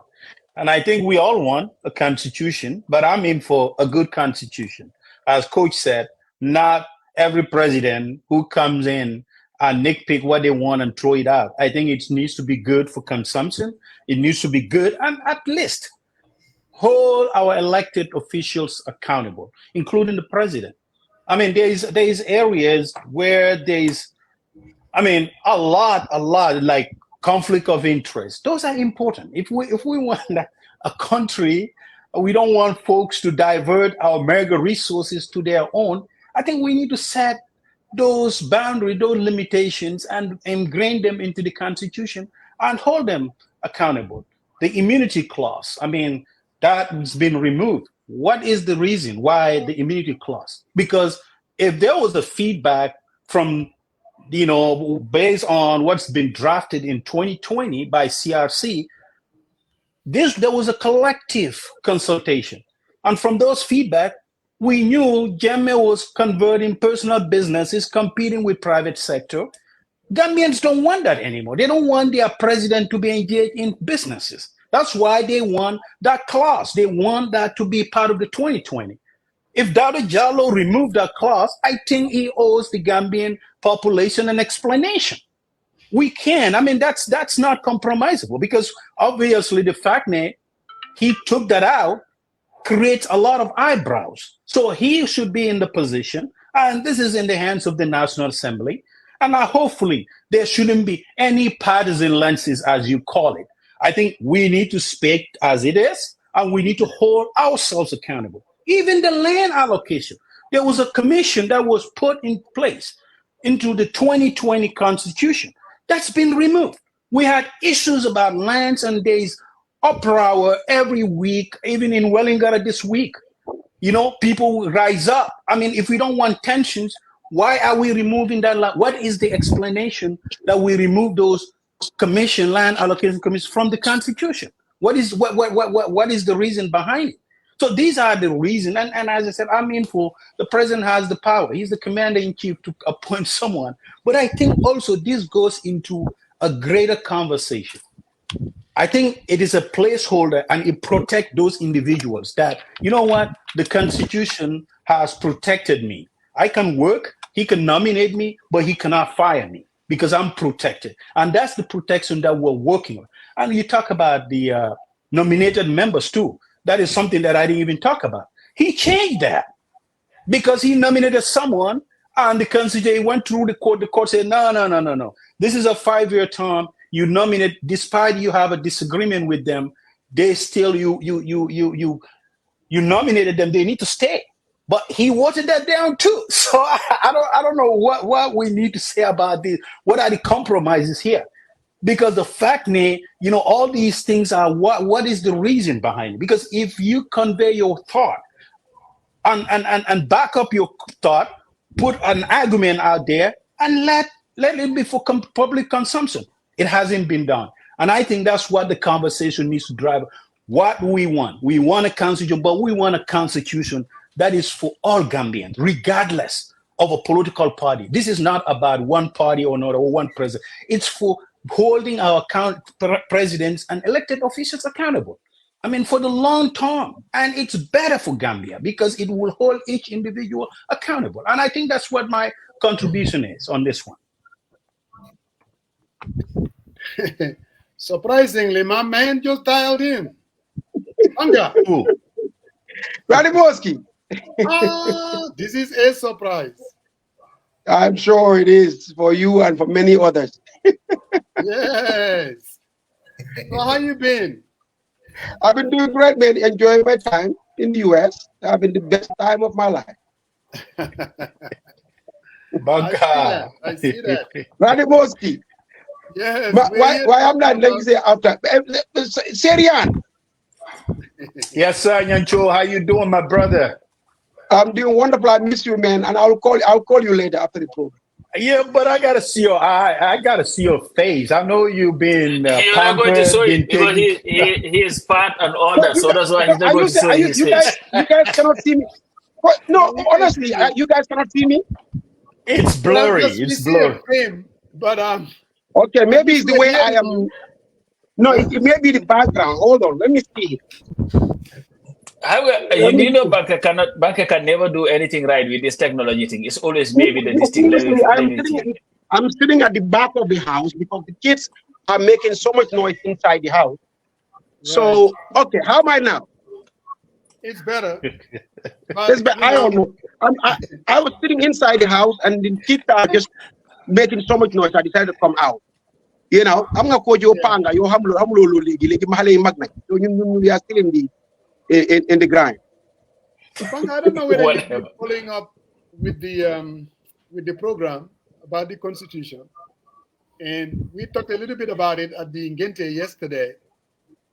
And what's your take? Most people, obviously, you've heard Sariang, Pasamba, myself, and Batikau. There's unanimity, but there's also tell us. What do you think? No, look, I think people tend to miss one fundamental aspect of all of this.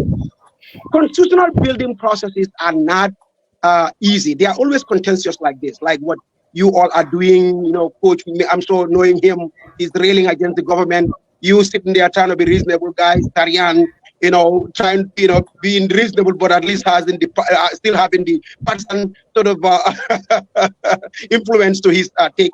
And then others will give it their own take. So it's always been like this. Constitutional building processes have never been this smooth sailing. Everybody comes and agrees, and boom, it's over. No, the U.S. one was actually very, very, very contentious, and I mean so contentious it was not even funny, because you had at the federal level those who actually believed in federalism, that is a strong federal government, and then you had we call them the federalists, and then you had the anti-federalists. People who believed that, you hear those debates up to now, these days, states' rights, all this nonsense that Republicans tend to talk about. These are from back in those days when they were trying to build the Constitution, even the bicameral system that they have, the two houses, even that was a very contentious issue. You had people who had a lobby. I mean, the Federalist Papers, I'm sure you hear about it. This was written by John Jay, James Madison, and others, trying to influence the process by writing in news articles and trying to espouse for this federalism and all these things. I mean, states, when it even went to the states level to ratify it, it was another very, very, very contentious issue. It took many, many years to actually be able to get these things done. And because in the beginning, to begin with, when they sat down to write the Constitution, they were not sitting down. That was not the plan at all. That just happened to come by the way. The Articles of Confederation was what they sat down to make adjustments to, because the one they had was not helping with running the country. So they said, okay, this Article of Confederation, let's go back and tweak it so that we can manage the country better. And then during the course of that conversation was when, I guess, somebody said, hey, why don't we just write a constitution if that's what it is? And then so they went about writing a constitution, not knowing the treacherous road that they were about to fly on. And it was a very, very nasty, contentious affair from their level. When they went to the states to get the states to ratify it, you had some who wanted to maintain slavery. Even the language itself about black people, I mean, we are considered numerically only to be considered two-thirds, person, and not in real personal, but by number times. Two-thirds. I'm sorry, here. Zoom into the draft. Yeah. Our situation. We get the what America went through. You're saying that it's a contentious issue. People are going to have different positions. But knowing what we know, we had the 2020 and it failed. And here we have the government went ahead, make their amendments, and people are up in roar. The process, lack of consultation. What's your take? Is this thing salvageable? Or do that's what I'm saying. No, what I'm saying is that's why I started the American experience.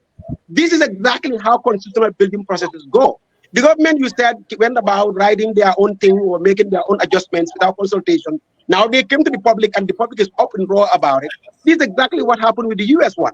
When these folks went about writing the Constitution, when they went to the states level, the states are like, is this what you want us to ratify? Seriously? Are you guys joking? And so Gambians too are reacting the same way towards the government or the draft that they are floating around, because some will say, well, you didn't consult us. Some will say, in fact, you took out a lot from the other one. Some will say, what the very provision, you seem to have changed it. Some will, so all these issues that we are dealing with, I'm trying to say that let Gambians understand that constitutional building processes go like this. So let everybody raise their voices, continue to make some noise, and so that we can all sit down at some point and see how we can build compromise, because it has to come out of that kind of process where compromises have to be made. US one was a big compromise, like I told you, even about slavery, even the Bill of Rights, to put it in the Constitution was forced by the states, because they were saying, look, you are giving us a strong federal government and there is no individual rights that is being recognized here. This is all about government's power. We want individual rights. Then they, as a compromise, they came up with the Bill of Rights. That's how the Bill of Rights came about. So Gambia too, all I'm saying is the government came out with this draft. Okay, fine.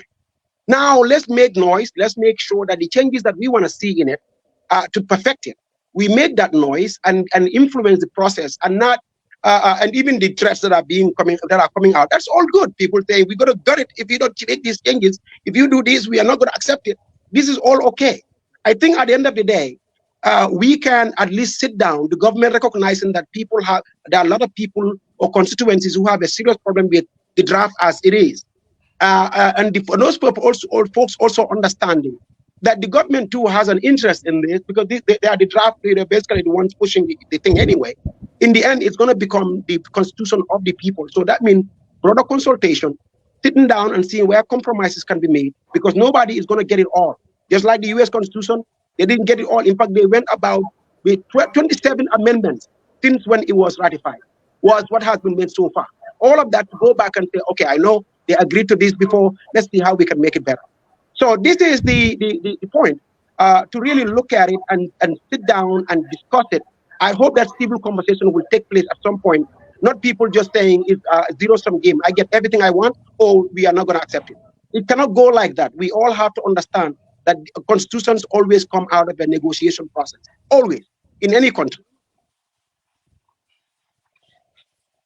Top Samba. Baka, Mm-hmm. you've come here, showed us that you are a law student, have read and all that stuff. You know, you're practicing on us. But here is the thing, Baka. Yeah. Yes, it's not a zero-sum game. It would come from a very contentious issue. You mentioned the U.S. Constitution, which they started writing in 1787. You Right. know, of course, to get it to be ratified by the 13 states, they needed to have 9. And the Correct. ratification happened, you know, by 1889 to coming. Even the amendments, Yeah. the Bill of Rights, the amendments did not come in until December 15th, 1791. Correct. Yeah. And then so, but here is the issue though, Banker. Mm. And this is where the difference is. The United States did not fight their revolution based on having a better constitution. Their initial thing was to liberate themselves from British colonial rule in the Gambia. And this is where sometimes, this is where we have to put this thing in its proper perspective. During our fight, in fact, the very essence of the creation of what was the name? Coalition 26. There was a name for it. Coalition for Operation. This thing for electoral reform. You know, the objective was first, let's have electoral reform. Second, we needed a new constitution that would end, again, they've emphasized it so many times, self-perpetuating rule. Right. And this was why, when they went to that convention, the primary thing about it was, how do we come up with a new constitution? How many would end all these problems that we've had before? And this is where President Barrow and his people, we understand the difficulties of writing constitution, but you cannot start it from a very dishonest point of view in itself, and selfishness, looking at what is in it for me. Because in fact, what you say, the zero-sum game, that's what Barrow gave us the first time around. Because since he didn't have everything he wanted, he was ready to just say, you know what, to hell with it. You and I and Musa Jeng were on the phone with Ahmad Ba the night before the voting of this thing. And we all heard what he told us. We knew before most people that it was not going to pass. They were adamant. And the issue centered around the presidential powers and this retroactive clause and all that. For somebody who came and told us that, oh, I was going to be for 3 years, but 10 years, then what are you them? But even with this, the issue that we're running into, and if you we have to be very careful. We've seen Senegal so many times in flames based on ambiguity on these term limits. When Wada relied on technicalities to run for a third term, it did not end very well for Senegal. He lost. When Macky did the constitutional amendment and then wanted to rely on technicalities to run for a third term, it did not go well for Senegal. And this is where I believe the starting point is for the government to be very clear with the Gambian people, especially Adama Barrow, as to what he intends to do and where he wants to lead this. Because at the end of the day, nobody fancies the 1997 constitution. Like I was saying, Banker, you are a law student now, you use it. There is a great chance that you may not even know the accurate, they will tell you, ask most of the law, they cannot even tell you the proper constitution that is in circulation in that country. Most people don't know it. So again, all these things, Musa, is Ansarian and said, Jawfarama Jawhor, is for the government to do right by the people. We should not be having this problem here. And Musa, and I have to stick to this again. It is outright greed that has put us in this problem. Barrow is not looking for a perfect constitution. His cabinet are not looking for a perfect constitution. They are looking for a constitution that caters to their needs right now. They do not care about what happens tomorrow or the day after. And this is where the problem is. This whole ambiguity that surrounds it. Look at even the gazetting of this draft. They had the draft there. They did not take it anywhere. They went to Parliament. He made all this lofty arguments about drafting it, or gazetting it. Was it gazetted? No. And the very essence of gazetting is just so that for the citizens to be able to scrutinize a bill that is supposed to go to Parliament. That's what it is. Before we had this, it used to be published by the newspapers and all. That's just what the objective is. So, Coach. I mean, I think most of us are saying this thing, and that is, the process is flawed. It's horrible. It's greedy. They went in there and basically look at the things that they wanted to change to straighten the president's hand. We are where we are. How do we move forward? What is there? What are the options? What do we need to do?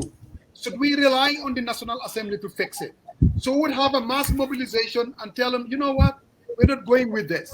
What is there that needs to be done? Because without a doubt, the 1997 Constitution, the dictatorship legacy, is still hanging over us, and that needs to change. I mean, amendments are the amendments. And Musa, I hear what you're saying, and unfortunately, when I talk like that, you have some idiots saying, "Oh, this guy is a tribalist." You have some idiots saying, "Oh, this guy is this, this guy is that." We're talking about a platform. We come here every Sunday to speak our mind and call things for what they are. We're getting distracted by non-entities, and I'm just human. You know what I mean? I am just human. I listen to people. I told you when it first came out, Sariang, my first statement was, I don't want this thing to be derailed, just like it was derailed back in 2020.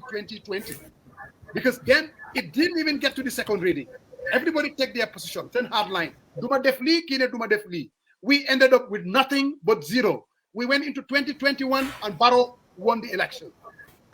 The rest is history. What I'm trying to avoid is, how do we change that? That we don't keep tefi. There is no compromise. At the end of the day, it's not even going to pass.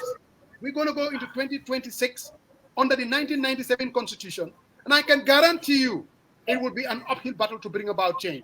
And another thing that I once said to comment on Banker, it will not take time, because when Gambians believe that there is no way for change, I'm telling you, the security people will, just like what happened in Burkina Faso, what happened in Mali, what happened in Guinea-Conakry, if there is no way out for change, people take things into their own hands, and our democracy will be in jeopardy. Till the cows come home. But that, to me, that's what I want to prevent, and that's what's driving me. At the end of the day, it's sausage making. There is going to be a compromise. Call it for whatever you want to call it. But man, non la ko gisee.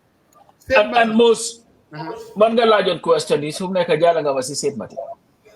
because some people just frustrate the hell out of you sometimes. No, why man, take some nana some tea bang and coffee. We've been doing this past summer for 10 years.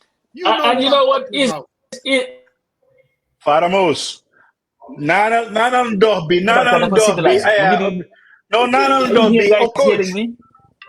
Coach, we are hearing you loud and clear. Are you guys hearing me? No, we are hearing you. I can hear you. Hello? I can hear you. Yeah, we can hear you. You can hear me? Yeah. Yeah, I can hear you. Musa, okay. You can hear him, right? Now, here is the thing, Musa. Like I was saying, at the end of the day, I agree with you. We have to find a way this thing work, because we need a constitution.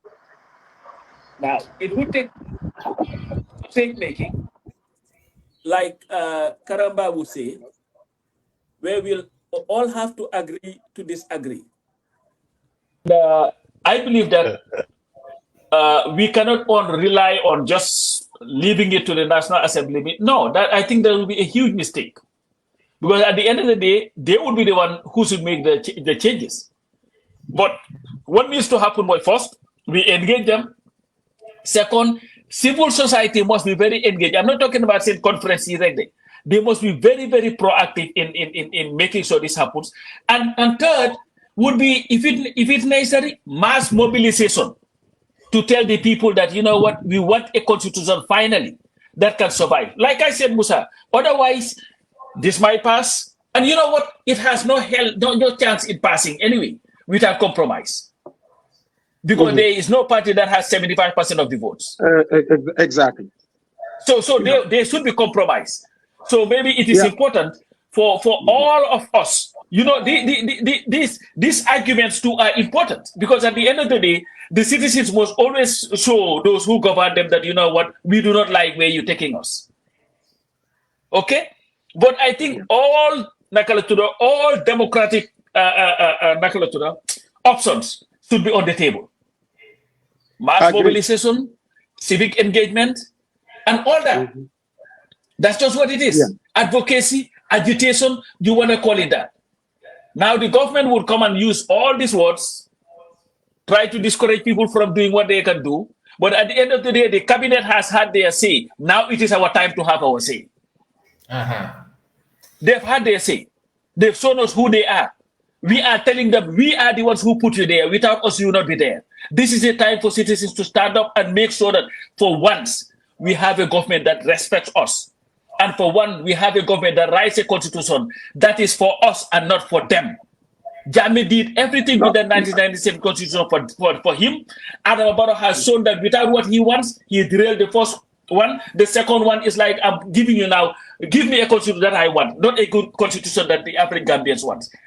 This nonsense has to stop, and we, the people, must make it stop. They've had their say. It is our time. Look, but let me put it this way. We want a constitution that is for them and for us, for everybody. Because at the end of the day, when we had the Constitutional Review Commission around, we had this conversation before.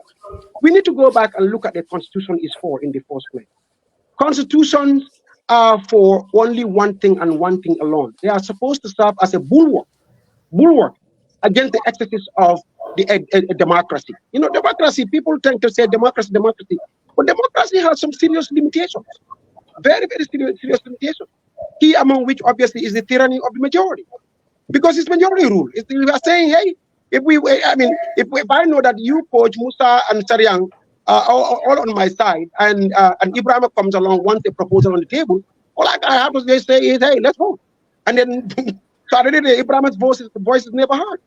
Constitutions came to actually address such, because democracy has serious problems in terms of minority rights, people whose opinions should matter, but they are not because of some connection, or because of they don't have the power, because they are not rich, because they don't have the numbers behind them.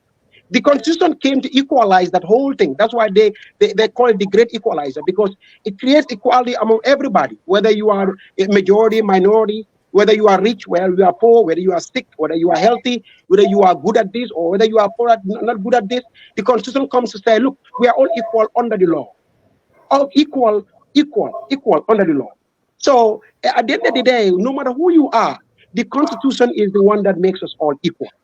This is what the Constitution is for. If once you don't achieve that objective, then you have failed in the constitutional building process.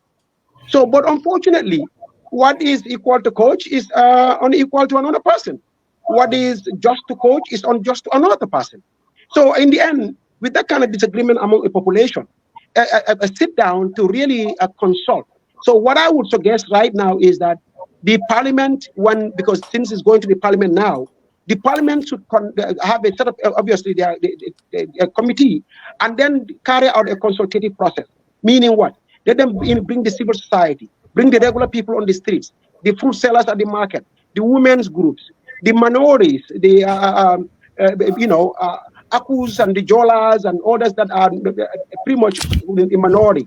All the other groups, I mean, Christians, everybody that is in the minority, people in the majority, everyone from every sector, political parties, all of these stakeholders, bring all of them to the table and say, okay, here's the draft. What do we do to make it better? And of course, even at that point, there'll be a lot of joking, but at least a conversation would have started from there. Because in the end, let's all remember, it's 75% of the population have to ratify this. That's what has to happen. 2/3 majority.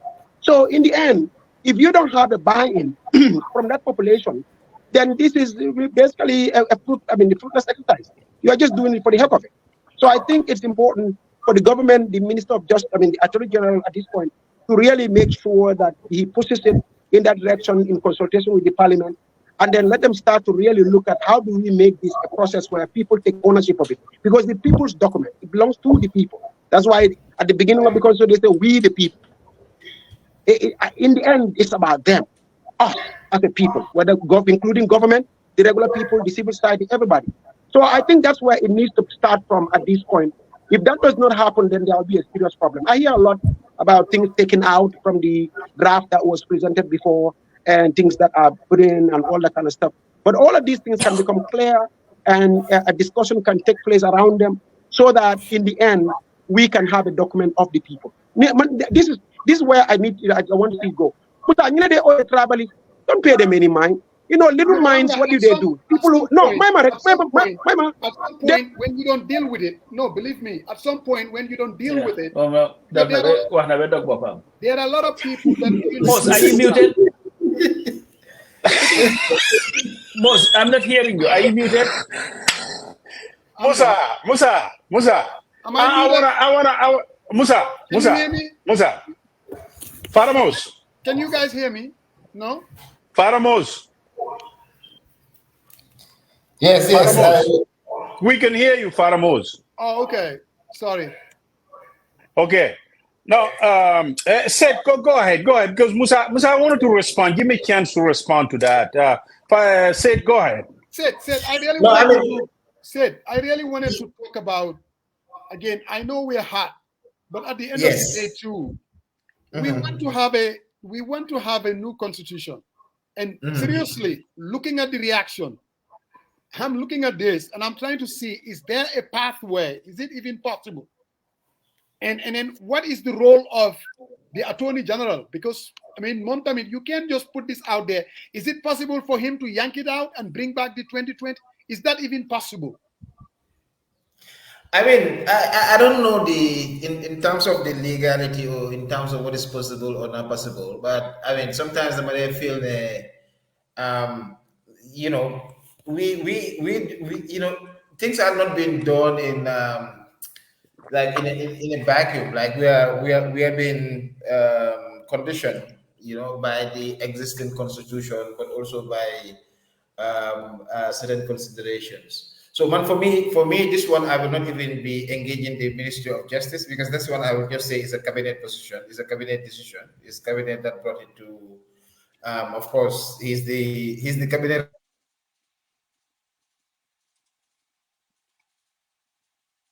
But I don't think rectify all that. But then for me, the other issue is this. We are here. Hanga man, if you ask me. What I like to do usually, wherever there is blockades, I always try to see what are the opportunities. What opportunities can we have, and whether we can even try these opportunities. And I had Coach and many talk about the need to take up the document. For me, the issue is like now as it is, we have to. It's a draft. It's already started the process of coming to the National Assembly. It will get to the National Assembly. It will be discussed by the National Assembly. But then for us, within this period, whether you are in the diaspora, whether you are here, how can we organize ourselves? Not in the, because eventually, National Assembly members themselves, they have to consult with their own constituencies. How do we ensure, like what happened the last time, where I was in parliament and parliamentarians come and say, oh, my people this, my people that. And, I was wondering, like, I'm part of the people. So how do we ensure that the people from the onset, one, understand what the changes are, because that's the starting point of getting this conversation moving. What are these changes? Why is it different from the first one? Because the first one, everybody know that was drafted by the CRC, and so therefore from the basis, from the get-go, this has to be explained. And I think for me, that's where I think the Ministry of Justice can come if they have an understanding on that. But I will not go into say, oh, they are responsible entirely, even though they are responsible for drafting. But this is more like a cabinet, because cabinet sat over this and then they come up with it, and they're presenting this to us. But for us at the level of civil society, and recently for us we have like a £30,000 funding from the British High Commission, because what we were anticipating was that when the constitutional process come out, we want to engage the public. So part of our design strategy is to like have a 6 months radio program engagement where we go, thematically in terms of what the Constitution is saying, with legal experts in the local languages to explain to the people, eventually, as part of a process to, one, help them understand what the content is saying, but also secondly, prepare them ahead of referendum if we get there. But even if we don't get there, our intention is to ensure that we help people to understand these different processes. And for me, I think that's where the role of civil society is going to be. How do we create these platforms for engagement? But it shouldn't be, constitutional making is not just the role of civil society or political actors, but everybody. You are in your own corner, you're on social media, you're engaging, you have your friends, you can organize it like a Zoom or some sort of meeting, and then you present it. You discuss it as in a sort of a group, sort of citizen assemblies, and then you make your recommendations, and then you forward it to your National Assembly member or to civil society groups, so that during the conversation, some of these things could be forwarded. I think at this minute, the other day at the Gambia Participate event, I asked this question: why is it that during the independence period, and at independence in 1965, we know that we had an independent constitution, but at that time, if you're looking at the history of this country, pluralization at that time was so huge. This country was so divided, but the independent leaders at all the political parties, they came together and formed one coalition basically, so that the Gambia could get independence. Can we learn from that particular experience and lesson? Despite all what has happened so far, to see how we can build it forward. And but the other question that I also keep asking then was, looking at that time where they made the 1965 Constitution and even the 1970 Republican Constitution, Gambians were not so educated. The educational level or the number of Gambians that were educated compared to now is totally different. Today, Gambians are so educated. That's why it didn't take even a whole day before people could detect. And of course, with the use of technology, people could detect all the changes that have, been established within the document. How is it that we, as a highly educated society, well-exposed society, better off society to an extent, we are not being able to, use dialogue or engagement as a mechanism to advance some of these, national issues? Because constitutional making is national issue. Those that are proposing can propose it anyhow, but it's up to us to accept it. And our representatives are there to discuss on our behalf. We are there also to engage with them. Can we continue to engage with them? For me, as a civil society, this is the approach that I will say. Let's perhaps follow it through Parliament, but eventually also people will look at it as a waste of time. That maybe it can get to Parliament and it's just history, and so it's better not to waste people's time and then just remove it, and so that it could be retracted. But so these are also issues or decisions that will be made through constitutional dialogues, the citizens at the local level, community level, bantabas, and you don't need civil society to come there to say, okay, let's discuss about this provision. Like for instance, the farmers. I was very much interested in that provision.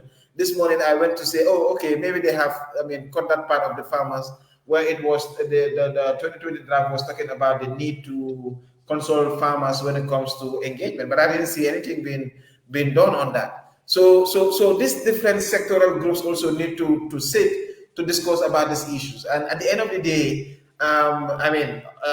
whether we pass it is or I think we still have an opportunity to look into it. And I think from my perspective as civil society, this is what I'm going to say. Let's go and meet within the parliament, but have discussion outside. And for us, one of our projects will be doing that. And we'll try to also digitalize it in a way where people can easily, send in comments and do things that they could do so that we can be engaging in the process. And as much as possible, try to, avoid this whole fragmentation, because in the past, that was the lesson that I learned, that, okay, the Christians will come here, the Muslims come there, the parties, political parties, this political party, that. Me, I don't care about any of these such groupings. Me, I care about a Gambia, and Gambia encompasses all of these different entities and individuals. And so at some point, we need to be more making of a constitution for Gambia. How do we, think about that? For me, is the way forward, but not just to focus on some of the issues that happened in the past. And I think there's lessons out of that we can address that. But what are the dangers of us not getting a constitution or a delayed process? Today in this country, Gambia, we are so unfair to so many institutions, and I'm going to pick the security institutions and looking at of course, one can say is the laws and all those different stuff, the acts. But you look at the colonial, we always focus on the 1997, is a Jammeh stuff. But the structure of our society is colonial still. And people still do not see that. We have not moved to that extent. Some of our institutions are colonial institutions, still set up within the colonial framework. The police, in particular, you have the fair service. And sometimes that's why I'm not so hard on this, because you cannot expect to live in a democratic society or expect democracy, the benefit of democracy, when your society is more dictatorial in terms of structure and all that. And these are part of the questions and conversations that we need to look at. And for me, that's why also the issue of decentralization is very critical, because decentralization allows power to move from the center and get to the people. But now, what we are seeing with this current draft is that they want everything to go back to the center. It's mean you're taking me back to the colonial period. And for me, the issue is for this country to move democratically, to move economically, to move, socially. We need to move beyond all these different fragmentations and start thinking, in terms of 50, 100 years, what would our great grandkids, what kind of society would they want to inherit? For me, that's the kind of conversation that we need to share, but not to be just so myopic and for cabinet to feel like they have to, be too powerful and and say, okay, this is what we have to do today. But we need to think about the future, and the only way we can do that is to start it at the village level. Villagers, village, let them have a village meeting, organize the constitution, because eventually the constitution will affect them. Let them sit around village, organize their bantabas. At least every village you have somebody that can read and write. Let them facilitate. And through that process, that's how you build a citizen movement. And all those things that we have, every village, every community, if they start bringing in their position, we can compile all that. For us, civil society will be very happy to put all that together. And then we dump it at parliament and say, well, this is what people are saying. And for me, that's the mechanism that has to be that has to be followed. I'm just talking because we're at a point where is frustrating on one hand, but it's also another opportunity on the other side. And it's like two roads not taken or two roads divided, and we need to take one. I mean, we can take the one way, which we say we end it and start fresh, and another way we say let's take this as a first step, and then we build on that. And for me, I mean, based on my background, I'm going to take the second one because given the 4 years and all that, but we build it in a way that it reflects the wishes of the people. And eventually, if we cannot get that, the people will eventually decide and they can reject it. So for me, usually, people also need to understand the power that they have. That this is not just going to be an imposition, or otherwise it will not go to parliament. It will not require 75%. So if you are not being involved, if you're not part of it, which of course, as many are saying, is the intention. It looks like the intention of the government. But for the people, we also need to take that opportunity to say, I mean, well, this is what you propose, but this is what we want. If you don't give us what we want, I mean, we don't go with it. For me, I think, you know, in a yeah. Say, give me a second, Bunker. Okay, Bunker, go I want to ahead. add. Yeah, Sorry, I want to add one thing to, and Musa asked this question, and I think it's really good to have a conversation. And what Sate highlighted, instead of the Barrow Dawda Jallow draft constitution, I mean, all the things that Sate just highlighted, that is part of the process of CRC 2020 draft. Yeah. There are key ingredients in there. I mean, there are things that we cannot compromise. I think the conversation should be, at least, because this one right here, I mean, the public sentiment, obviously, people are pushing back because, number one, the lack of transparency and lack of exhaustive consultation process that it's lacking in tabling it and making those changes behind the scene. People felt that they don't have input. So I think where the conversation needs to, what would it take? What would it take to bring back the 2020 draft? Things that are within the 2020 draft that create a little bit of skimminess or disagreement. We work on that. And I think this is where the civil societies, you know, the political parties, and they had this group called, which brings the inter-party committee. They come out there. I think they are very, very critical to say, hey, here is 3 things that we have right now. This is what we have. 1997 Constitution, 2020, and the current draft by Dawda and Barrow. Now, we have to strike a balance. We are not going to have everything in this single constitution. That's just a fact. Yeah. I don't know who wants what. Right. We're not going to have it. So now, what can we compromise on? Yeah. I mean, would that retroactive clause make you say, I'm going to diss this one? The 2020, when it's all inclusive, there's a lot of things, great things in there.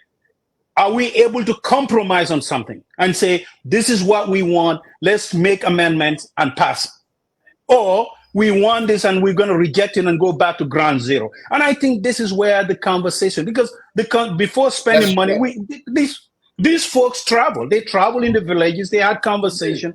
They had public community meetings. They came overseas. They talked to us. People provide input. That input, which becomes the final document of 2020 draft, is the will and input from Gambians around the world and within Gambia.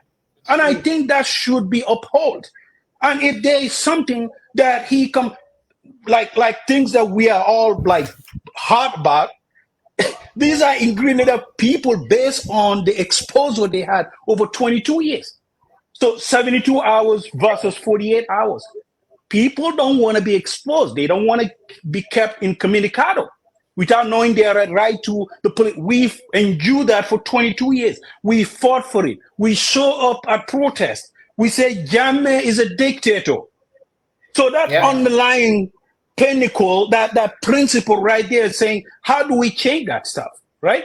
Let's look at those and change that. And I think if we do, I think we'll end up getting a great constitution that works out for everyone, right? Not just the middle but we have to strike this. And the leadership has to start with the president and say, hey, what can we do? I know there is a pushback on this one.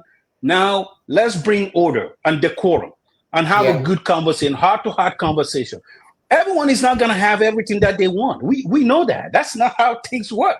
But at least we can pin onto what majority wants, the popular clauses within the Constitution. And it seems like the ones that have been deleted, a lot of people love those clauses. And you don't just impose upon people. You gauge and somehow do some type of triangulation and figure out what is the most popular ones that I can get majority to support what I have.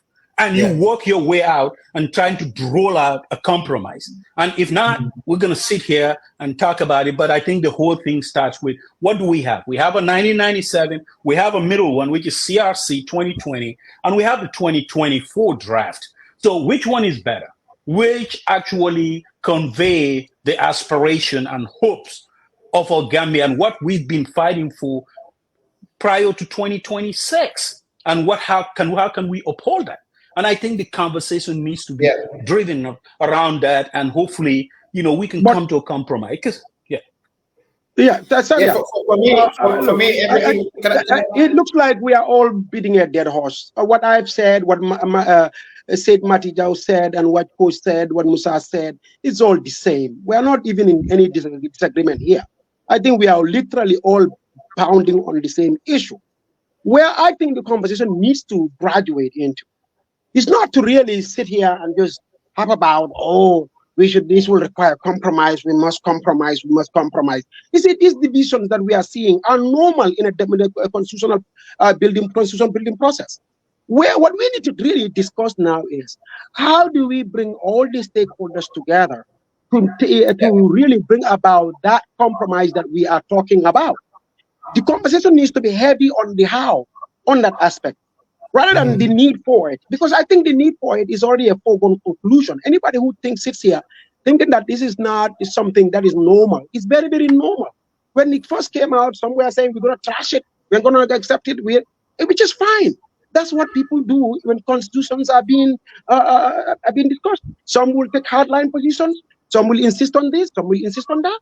But at the end of the day, we all come to recognize that since we are a country of the people, all of us together, we need to sit down then devise a strategy to bring all of us together to discuss the differences and then build a compromise. Now, that discussion right there, I hope Father Mose and Coach and Sarian, moving forward, the conversation is going to be about, okay, how do we really get everybody in the country to sit down, all the stakeholders, all the different constituencies, all the different interest groups, all the different facets, to really sit down in one room and discuss this. Not, this is where I disagree with my good friend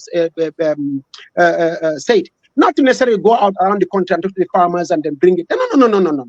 Let the farmers be at the table, because that's where we are now. A draft is already on the table. We have gone past the consult, that CRC stage now. We've gone past that. What needs to happen now is to really bring people, those farmers, to the table in combo and say, okay, here's the draft now. This is what we have. How do we make it better? This is where we are right now. Maybe State and the rest of the groups can... not to interject. What draft are you talking about? Because are you talking about the current 2024 or... Because you got to understand, the 2020 was the one that was widely consulted with the farmers, with the welders, with the teachers, with everybody. So now if you want to bring back this 2024 and say, consult them again, I don't know how that is. Yes, exactly. That's very good. That's a very good question. At least you are now saying the how. I agree. I like that question. Yeah. The point is, you cannot discuss the 2024 constitution without discussing the 2020 draft. You cannot. I call the constitution, but it's the draft. Let me rectify that. Words have meaning in law. You cannot, the proposed draft, let me put it that way. You cannot discuss the 2024 proposed draft without discussing the 2020 proposed draft. It's not even possible. So it's not, I don't think that's we have to kind of get bogged down in which one do we really are we going to discuss. You better be sure that when you put that 2024 proposed draft on the table, people are going to come in there with the 2020 proposed draft, say, what did you do here? Why did you change this? What about this? What about that? And that's just a foregone conclusion. It's just going to happen that way. You know that, and I know that. That's why even yourself, the moment you raise this one, you cannot help but go back to the other one and say, they took stuff out of the other one, they changed that one, they did this. So, and that's the conversation that we need. Where now, how do we facilitate and say, maybe that's where you all come in. Civil society. You guys have funding agencies that you can contact to really bring everybody, not to go to the farmers again and consult and see what they want. No. Let's not prolong this process or make it into layers. No. Government also says stakeholders. But there's already, I think there is a, so there are two things. Whether you go to the people now, you have to go back to them. So that's why no, but when you go, no, let me interject there. Yeah, if you don't mind. We are eventually you're going to go back to the people for a referendum anyway. But what I am saying is, at this point right now, the drafts, the proposed drafts that we are talking about, when those are put on the table, let the farmers be sitting there. Well, not all the farmers, but you get my point. Let the farmers be sitting there. Let all these other stakeholders be sitting there, really in a bid to see how do we make this into what we are really, really looking for. Yeah. And then that whatever that represents, I would hope that if it goes out there to the real world, the world of the people, then which will be the referendum stage, of course, then they will be more inclined to say, okay, let's go ahead and maybe give this a chance because it has something in it for us. Yeah. So right now, you know, as it is, so this bill is not released for us to have our say or to have input. It is released for it to go to Parliament, and it is on its way to Parliament. You know, as I'm saying, and that's where the issue is. But from now until it gets to Parliament, or even where it is in Parliament, when it is in Parliament, you require the public consultation, people, because why you need to consult the public is not just about for people to know, but it's also for people to say, to follow the process, but also to know what their representatives are doing, whether it is in line with what they also, you know, expect or want them to do. Because it is usually very easy for representatives to come to Parliament and say, I consulted my people, this is what they say, and, you know, sometimes, you know, if you ask the people their aspiration and what their representative are saying is totally different. And I agree. And that's not even what I'm saying, but go ahead and finish. Where the role of civil society comes in. How do you facilitate and support these processes where, you know, those things have to be there? But what we get right now is also, you know, a draft where, you know, people are trying to digest. It's something that people are trying to digest. What is inside? What is not inside? Do you agree with it? Don't you agree with it? And I'm happy that Madi is here, because Madi himself has been proposing, you know, one particular approach, which is more like citizen assemblies, which I feel also needs to be, you know, to be looked at to a certain extent, but how to integrate it widely would be problematic. But there is the bottom line is whether the whole of the 2020 draft reintroduced as it was, it will create conversation, just like whether they touch it, it also will create conversation. But at the end of the day, what is important is all what we are saying in terms of the consultation. For me, the consultation should not be just to pick few individuals, normal faces. It should be bottom up. It should start from the communities. In every community, there are village development committees. And this current draft affects, especially with but say not to cut you there. Well, if you start to go that, let me finish. You see, what I don't want us to do is also for us because right now we are complaining that there's a capturing of the whole process by cabinet. If we limit it, also bringing people here, we'll be accused of that same process. But at the community level, every community you have village development committee. There are village development committees. You know, can they start the conversation at that level? To what extent? How is this particular proposed bill?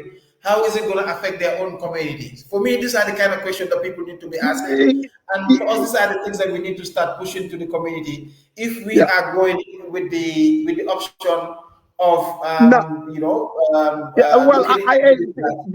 but say that has already been done before.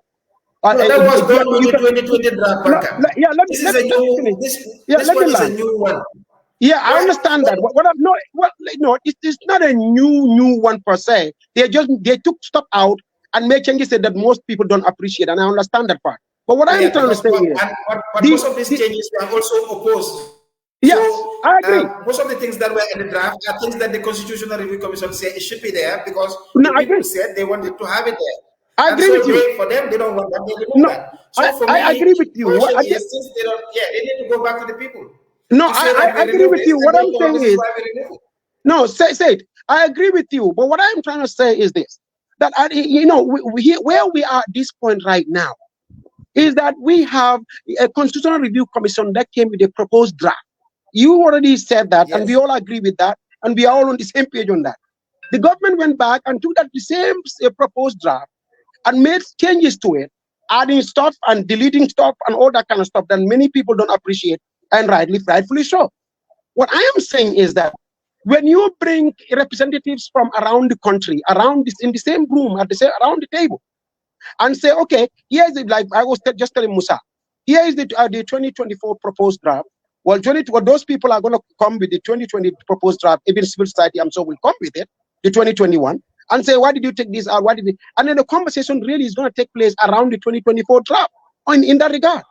When that happens, whatever comes out of consultation, we will also reflect. Let's get Brother Mahdi. Mahdi, is Mahdi here too? Okay. Mahdi just joined. I'm speaking from a civil society. Right. Can I conclude this part? Okay. I'm not disagreeing with what you were saying, but I'm saying that if it was a bill like a normal bill, I would say let's bring in people and say let's consult them for those kind of stuff. But we are talking about a constitution. For me, like that's why I'm trying to separate the conversation, because a constitution, for me, I see it is at it's a different level. Because eventually, who are these people that because eventually you have to say what you are proposing, you'll get delegates and all those different stuff. To what extent these delegates will represent the people that will send them and all those different stuff will be another issue. But I'm going to keep quiet so that Mahdi can discuss this issue, because this is his area. Brother Mahdi, we are at the cul-de-sac. 4 years ago, we went through this and we know what happened. We're back to square one. Where do we go from here? We need help. We need a Messiah or something. Brother Mahdi.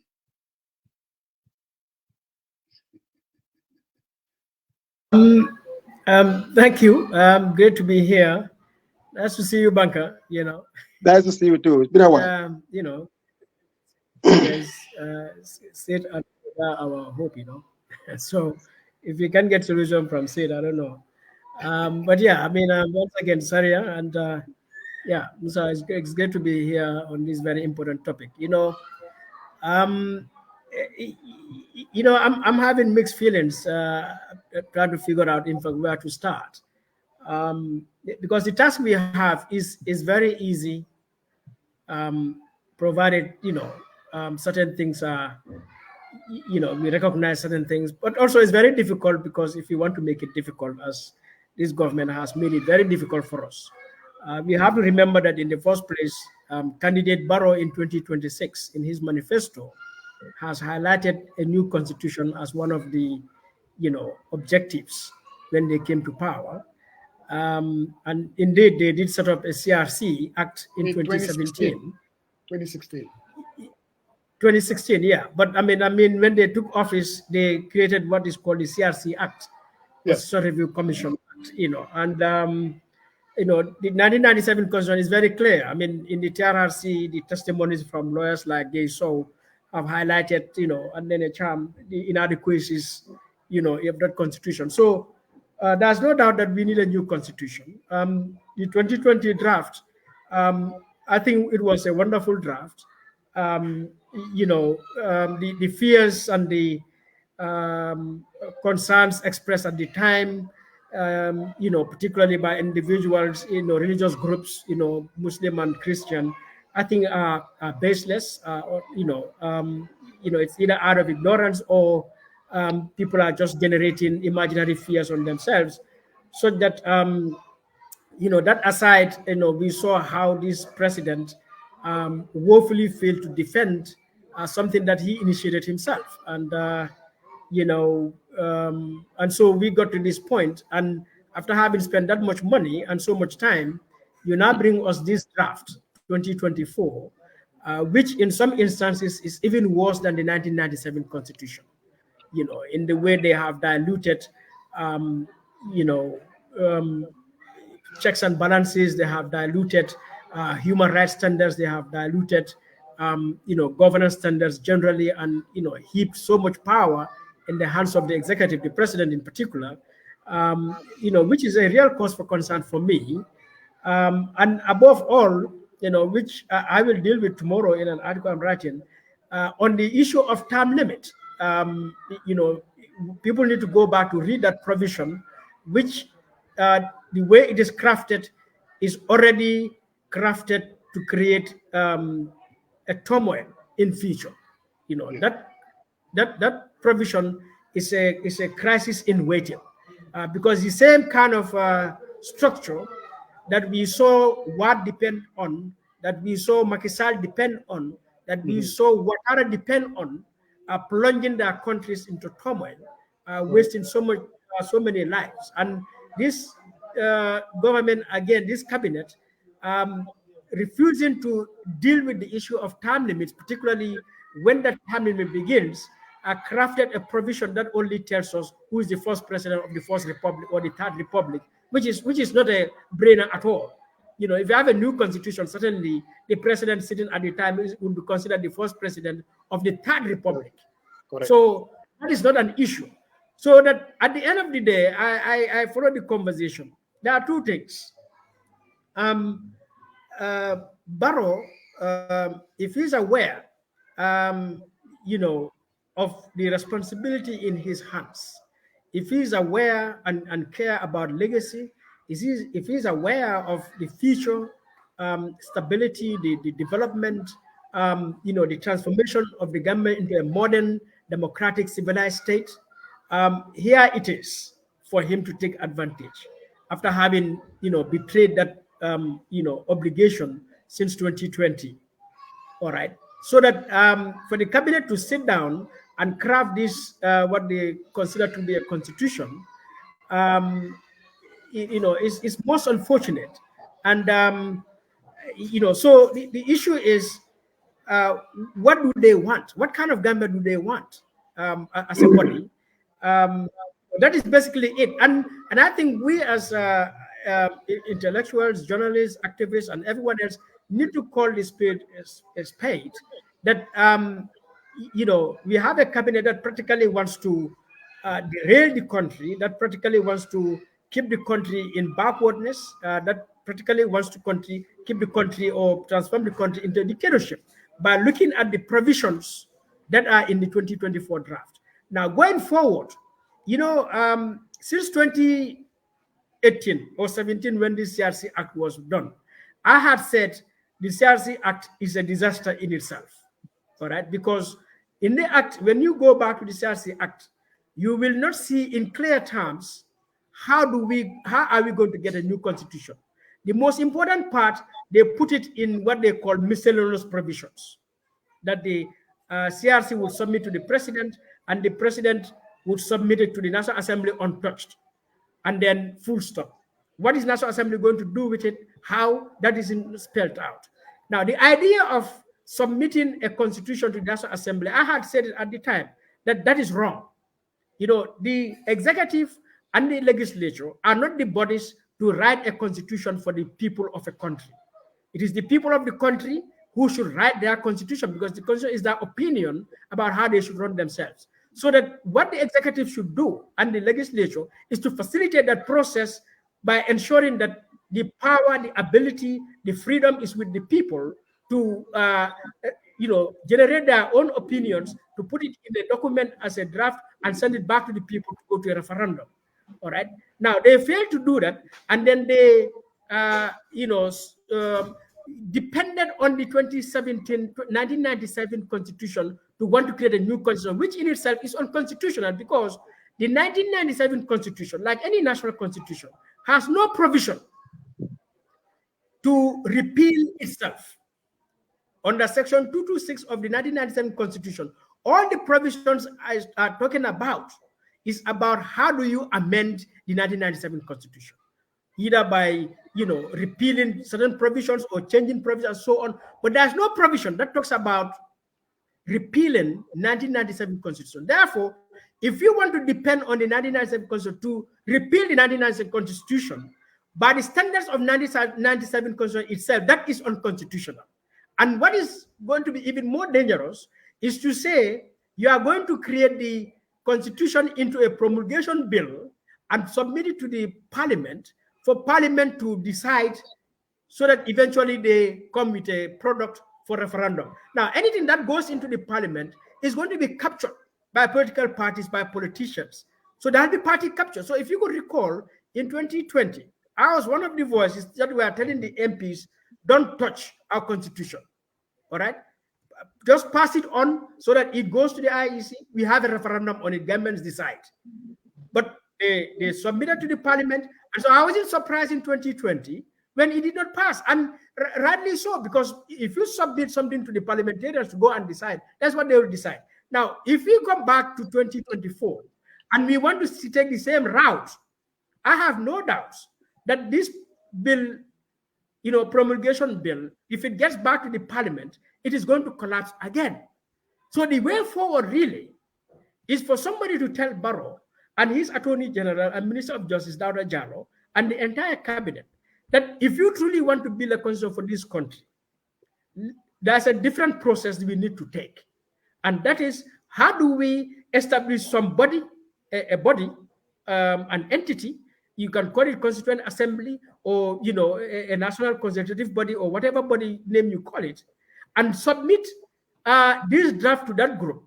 The religious groups, the civil society, the professional groups, the political parties, government representatives, everyone in that body, representative of the nation, so that they review this draft, with support from an expert committee like the CRC committee, the experts we have in the CRC, to put it into the proper language, so that when we agree on that constitution, that draft constitution would be something we would submit now to the IEC to conduct a referendum. Now, if you look at the 24 draft, or if you look at the 2020 draft, and even the 1997, when it was a draft, you'll have a provision there, transitional provisions, that upon coming into force of this constitution, the current constitution is hereby repealed. Because only the people can repeal their constitution. The National Assembly cannot repeal our constitution. The president cannot repeal our constitution. So the only people who can repeal our constitution is the people themselves. Because the constitution is the property and the imagination and the opinion of the people. So it's the people who said we are going to be ruled by this constitution. And it's the people who can say, we will now throw away this constitution and we are now creating a new constitution. So the role of the executive and the assembly is, how do you facilitate that? So our draft should not go to parliament for parliamentarians who are politicians from political parties with vested interests to come and decide what should be in that parliament or, constitution, or what should not be there. And so we can talk about all these processes of consultation, bringing people together and so on. At the end of the day, you bring the people together and we go around the country to every village and town in this country. There will still be a draft, a final draft, which will still go to parliament, who will discuss it. And there is where it will collapse. So I think we are in a futile exercise, and I hope our legal minds, particularly, would exercise their mind to this issue of what constitutes a constitution, how does a nation build a constitution, learn from experiences, all right? So the way forward for me, that is it. But we have taken this route, and so for me... So Mahdi, I hear you, and maybe tell me if I'm wrong. The 2020 draft, it's the people draft, because basically, if you're talking about just creating a mechanism that will expedite, everything that was in it came from the people, whether they're from Yao or they're from Atlanta, Georgia. Gambians were consulted, and that's how this whole draft was put together. So you're saying in 2020, instead of going through the National Assembly, it should have been taken directly to the IEC to organize a referendum. Right. Now, even before the IEC, because of course, constitution is the opinion of the people, so it will always be contentious because people are different levels. So what would have facilitated it to prevent the vibration that happened in 2020 was to establish a constituent assembly so that the CRC would have sent the constitution, the draft constitution, to that body so that they will engage on it heatedly, so that when they are done with it, that draft would now be subjected to a referendum. So who's gonna form that constitutional assembly? Is it going to be chosen by the people? Is it going to be selected by the president? Is it, how do you put that constitutional assembly? If you're telling me you shouldn't go through the National Assembly, the representative of the people, elected by the people of Badibu, Central Badibu, Iskiang, Salum, you're saying no. Let's create a new entity called a Constitutional Assembly. How do you create that? Right. So, Musa, if you recall, I was saying the role of the executive and the executive, the legislature, is to facilitate that process. So certainly, that Constitutional Assembly would have to be created by the executive together with the National Assembly and any other stakeholders, because you want a body that is as representative, as legitimate, and as fair and balanced as much as possible. So there is no harm for the president and the National Assembly to engage all stakeholders and political parties to say, how do we gather that number of people? Should it be 100 people, 50 people, 200 people also, and see how do we select these people, like how we selected representatives in the CRC or the TRRC, the commissioners, how did we select them, and so on. So there has to be a process, and the National Assembly is important in that process. The president or the executive is important in that process. But all their role is, how do you facilitate the creation of this body so that it is this body that will review, vet, approve that draft constitution, so that when it is done, all that got to be done is to submit it to the president. He may pass it through the National Assembly, but untouched, so that all the National Assembly has to do is just pass it to the IEC for us to have a referendum. Now, Musa, just think about it this way, all right? Look at Zimbabwe, Bangladesh right now. They've overthrown their president or prime minister. They've overthrown, suspended their parliament, all right? If they need to write a new constitution, there's still an authority in the country. There's an interim government. I mean, there may not be a parliament, but through the structures that are available, they should be able to set up a mechanism to look at this, all right? And the reason why I'm saying we set up this Constitutional Assembly is to avoid that draft going into the parliament as a bill to be discussed and agreed upon. Because the moment we do that, then we have given the role of constitutional writing to the National Assembly, regardless of how much process that went through to get that draft. But the moment we gave it to the National Assembly, they can decide to change a word or add a word or remove a page or add a page or remove a chapter or add a chapter or wipe out everything and write their own. That is the role we are giving them. And that is Mari, can I ask you a question? Musa, can I ask Mari a question here? Yeah. Mari, look, I like your creativity on this in this regard, because you at least you are coming up with a framework, with a mechanism. Okay, I'm not being creative. I'm just being learning from experiences and lessons. The reason why I said creative. Okay, thank you. Yeah. No, the reason why I used the word creative, your creativity, and I was being serious when I said I like the creativity, because you are thinking outside the box, is what I'm saying. The reason why I'm saying that is this, that is there not a process that governs, this whole thing? Is there not a provision, that governs this whole process? That is to say, this is what needs to happen. You need to gazette it. You need to, and that gazette has to run for so long. And then from there, it needs to go to parliament.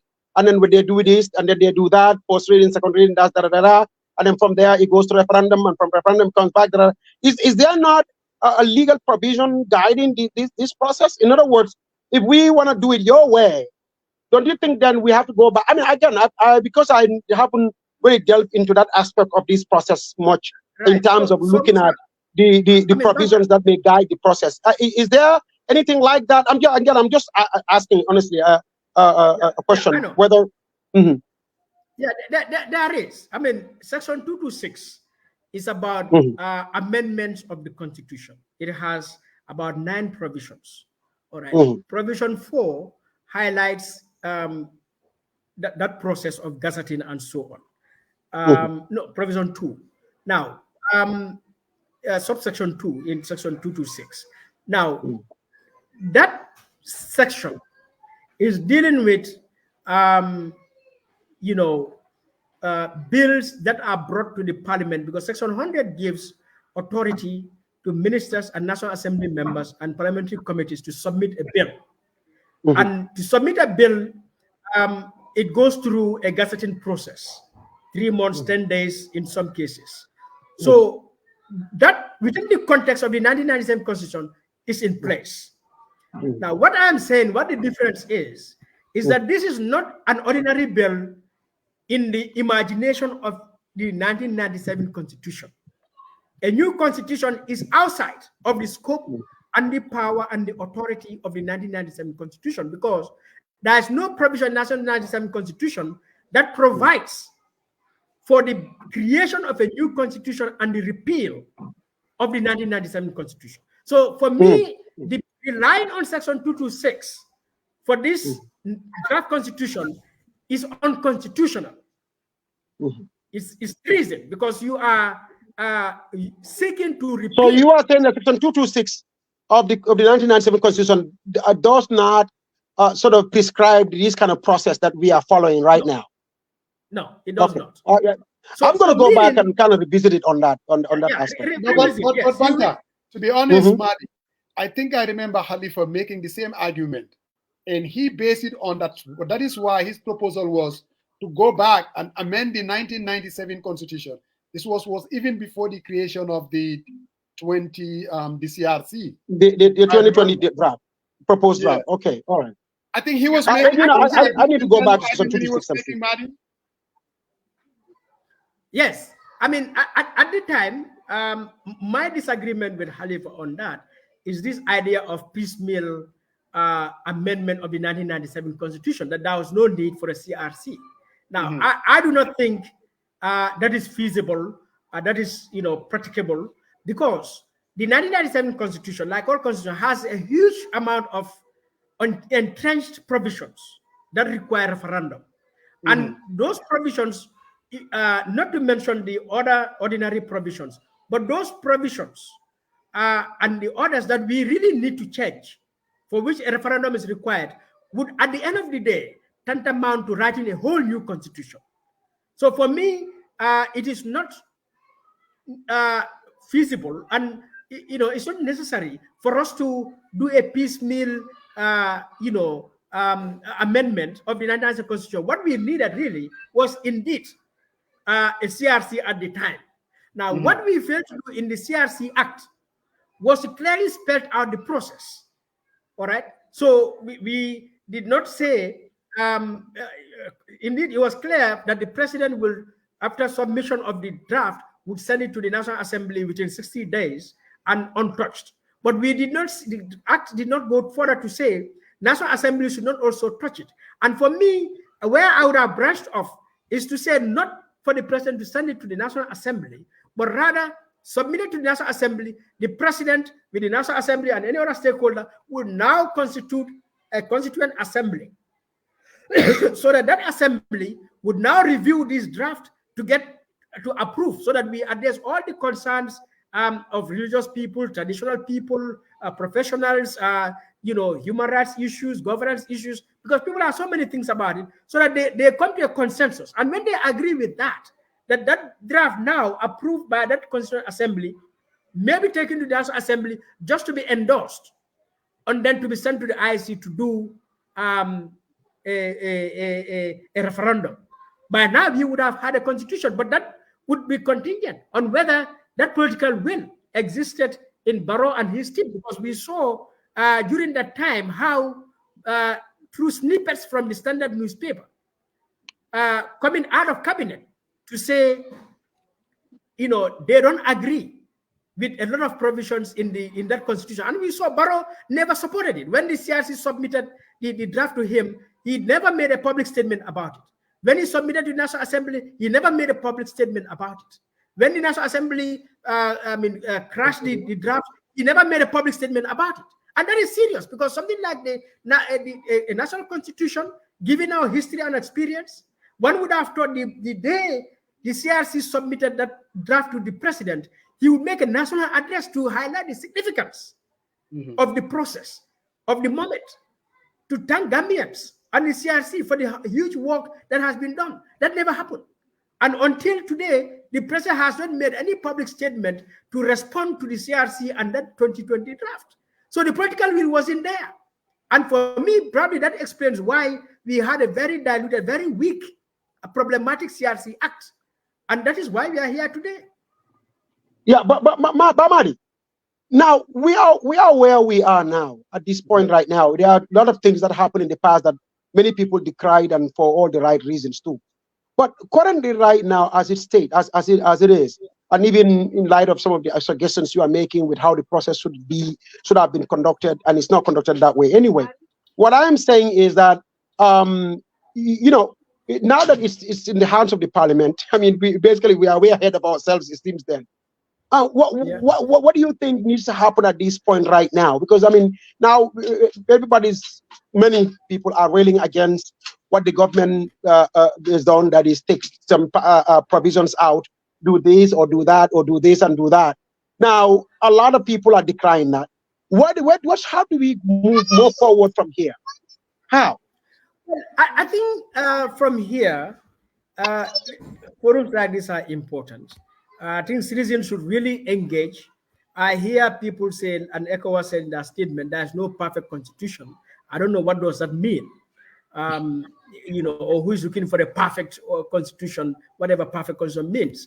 But I don't think me as a citizen, and I respect all of you as citizens, should sit here because of our dislike for the 1997 constitution or our fears about anything. We should just accept any constitution. So I think citizens should engage to make sure, since we have this, it's in our hands now, to look at it critically, deeply, and we highlight what needs to be kept there, what needs to be removed, what needs to be added. But above all, I think once again, an opportunity has been presented to Barrow, all right, after all the mishaps. Now that he has submitted this to be gazetted and it is going to Parliament in a matter of months, can he now come out and face Gambians and convert Gambians, you know, as political parties, as CSOs, as religious bodies and traditional groups, and so on, to bring us together to say, look, let's create the Gambia we want, and let us be ready to, you know, speak from that perspective, you know, out of hate, I mean, outside of hate and all these things. Now, does he have the courage and the honesty to do that? I think that is what I would advise him to do, to come out and tell Gambians the deletions and the changes.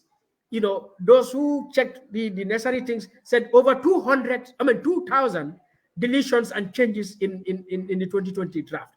Can you come out and tell us what are your justifications, your reasons for example, the 2020 draft removed nominated members from the Constitution.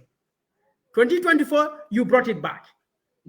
All right? Not just bring it back, but you even give yourself power to dismiss nominated members. Can you give us a justification as to the reason why you want to do that?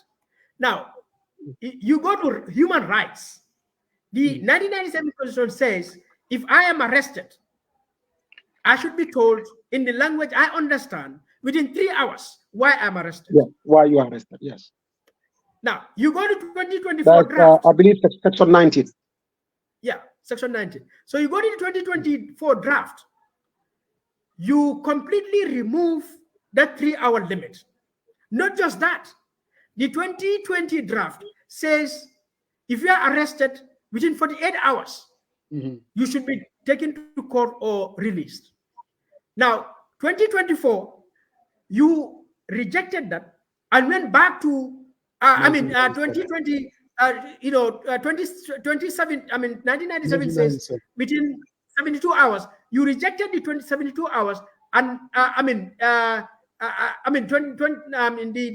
48 hours and went back to the 72 hours. 72 hours. So what is the justification for that? You look at other things like education, right to education. Section 30 in the 1997 Constitution. It says progressively we will make sure there is free secondary education and free tertiary education. You remove that. No All basic. right? So the examples are there. Why did you do those changes? You have to have the courtesy, the respect to the citizens to tell us Absolutely. why you did those changes. You Absolutely. cannot just throw this on us like that. You are not the Lord of the Gambia. Yeah. Absolutely. So for me, the opportunity is this there is where I think for Barrow Attorney to General claim Barrow his dropped the legitimacy. ball. And so What they should have done with those changes, I think it should have included an addendum with every explanation, what was removed and the reason behind it. absolutely. If they honestly cannot do that, I think the AG's office should have, especially that part that you just mentioned, and instead of what Mahdi said. I think that's very, very, very important. The AG's office, it should have taken these whatever changes they made, all the provisions that they took out, each one of them stated and then explain the reason for removing it. I think it would have even made the conversation much easier. Even in that could even be in their favor, because for most people, if they read this and then look at it and see, okay, this was changed, and they said this is why. Some will agree, some may not agree, but at least people will understand the rationale for it. So I think that both is necessary. when That you is do not the consult, president making a public statement and then the AG office going back to state each and every one of those provisions and explain the reason for removing them. I think that would be very, very good. if you had consulted, and then you had civil society, you have the Bar Association, I mean, you sit around and then they come up with this document, at least one would understand. But you did everything by yourself. People are even questioning the process itself. And then bang, you make changes, no explanation. And when they go through it, really, I mean, it's just difficult for anybody, even your supporters, to come out and say, to support. I don't know how they can. Not a single reasonable No, at person. this point right now, it's not even a matter of who supports it, who doesn't, because this is not finished yet. It's still in the process. So that's the good thing about it. It's a process. Banga, So, you all but know, Banga, when this gets to the National Assembly, let me land. Banga, Let when me it gets to the land. National Assembly, I can guarantee you it will be Yes. taken over by partisan politics. Billah will No, be which is fine. No, but you couldn't have ever taken that out of this, no matter what you do. So, but what I think is important now at this point is to see this for what it is. It's still a process. So that process doesn't mean it's doomed, it's dead. What we need to do is let's perfect it in the course of this process. So with all the proposals that are floating around, Mahdi's idea, what said before, Coach, I think mentioned something, you said something before, Saria and other people around the country, they're all saying, look, the way this is going, we don't like it. So let's make it better so we can all at least take ownership of it. It's something that hasn't really even gone to referendum yet. It's all just in parliament. Look, any changes is still possible. Any changes is still very, very possible. So that change process is what we need to insist upon so that we can make it happen. So if I got to advise the Attorney General, the Minister of Justice, is to say, look, we have a CRC Act 2017. It is not repealed. Can you go back to that act, review it so that we really identify a proper process and structure for this thing, and then send it back to the National Assembly to be approved, and then we take that process just to make sure we protect the draft constitution, we protect the process, and we make sure there's a legitimate process in place that is going to give us a constitution that we deserve that for it. Mahdi, can you help me out? So you're saying, as things are now, this 2024 draft is gazetted. So if you were to advise the Attorney General, you said what do you want him to do again? Create a what? Yeah. So me, I mean, I know it's already gazetted, and one wonders whether you can stop that. We can avoid that altogether. All right. But I'm just saying, if that is possible, what my advice would be for us to really cut short this process and go back to the CRC Act 2017, review it appropriately, so that we now identify a different process that will safeguard the integrity, the legitimacy, of this constitution building process. That certainly is going to hand us over a proper constitution, because I see a lot of fears right now. I mean, We can consult and engage. At the end of the day, the idea of sending that bill back to the National Assembly, I don't see how they can reach agreement, particularly to get the necessary votes for this to pass from first reading, second reading, and third reading, so that it successfully goes to referendum. Now, if it fails, so meaning we are going back to square one. 8 years has gone already. $116 million is wasted already, and then our entire governance still, so weak and fragile, because the 1997 Constitution has, a lot of those elements. So what do we do? But again, if this thing also passes, let's assume everything goes according and it passes as it is. It's not going to pass. I think we are still going to be in crisis, because we are not going to have a situation where the idea of the president nominating members, so you nominate members and determine speaker and deputy speaker. We already see who is the speaker and deputy speaker in this country. Are we prepared to go through that? We saw the Yakumba case where a nominated member expressed a different opinion from the president. The 2020 draft had that too, because I was also a little bit confused. It looks like the 2020 draft had the president nominating members. What it didn't have was the clause that was changed was the one with the Yakumba situation. That's the one that they changed, whereby not only the president can nominate, but can also remove. I think that's what the change was. Yeah. Right. And that is a very significant change. Because, it's a huge. By the nomination element. Yeah. I think it's a very huge change.